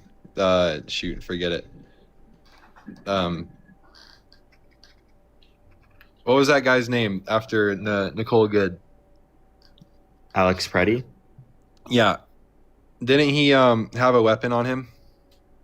He was disarmed before he was shot, and he never brandished his firearm when he had it, and he had a legal concealed carry license in Minnesota. Okay. Well, it was fun talking with you guys. You kind of schooled me, but I kind of think there is no win or lose to a debate. I think there's more of you just get to hear each other out. So I was happy to hear you guys out. Okay. I think there's a win and lose to a debate, but I hope you have a good rest of your day, all right? Yeah, you too, Dean. I'm a fan. Take care. Alrighty. We've been on for 4 hours. Parker, are you ready to get your stream going? Yeah, I was just finishing up the thumbnail here real quick. Bet. I have a couple people to thank, so that's fine. That's actually perfect. Yeah, starting over on PayPal. Thank you for the $5, Maxwell, who says, hello from Australia, Dean. Can we get a shout out to all of the trans men in chat? Yes! Shout out to trans men and women, all trans individuals. Thank you as well, Lauren, for the $10, who says, I would love to know your and Parker's opinion on, do you think that if America had mandatory voting like Australia, Trump still would have won? Probably not. Hopefully not. I think there's a case to be made for that claim. Thank you for the $10, Lauren. Georgina, thank you so much for the $24 donation. Who says your favorite UK nurse is G and Reg tuning in again. We tune in every night from across the pond, watching U.S. politics closely because the UK is following the same playbook. Consider us your UK night shift delegation. Well, all the love in the world to you guys. I forget that we'll have people tune in from the UK. What is it? Like 2 a.m. over there right now? Yeah, dang, you guys are working hard. Night shifts. Yeah, Jesus Christ, you guys are really working hard. Night shift as nurses. Good luck. David, thank you for the $10. He says, yo, why does your bio say that you're 20 when you're 21? Also, have a good day. Oh, I just haven't updated it in a while. This is my second account. Katarina, thank you so much for the $5. And Heidi, thank you for the $10. I appreciate you. And then Rebecca with the $5 says, Dean, love you. Love you too, Rebecca. I will try my very best to get them moderator. It's just difficult because we have gifts off, so there's no good way of doing it. Ian, thank you for the $5. I appreciate you. I did see that, Ian. Alistair, thank you for the $10. Who says, I just wanted to mention, as an education worker, I think it's disgusting knowing that minors are on TikTok. The fact that they silence the educators on TikTok, such as yourself, and allow gifs that talk about fucking people's pussies. It's disturbing. You know, I was actually thinking about that earlier. It is very disturbing. As well as Jacob, that is Jakob. Thank you for the $50 donation, my friend. God damn, dude. Thank you so much. Who says, thank you for what you're doing. You're always saving my day. I'm from Germany, and we also have a party that is a threat to our democratic system and human rights, AFD, and your videos always help me to gain energy to discuss with the people who vote for this party.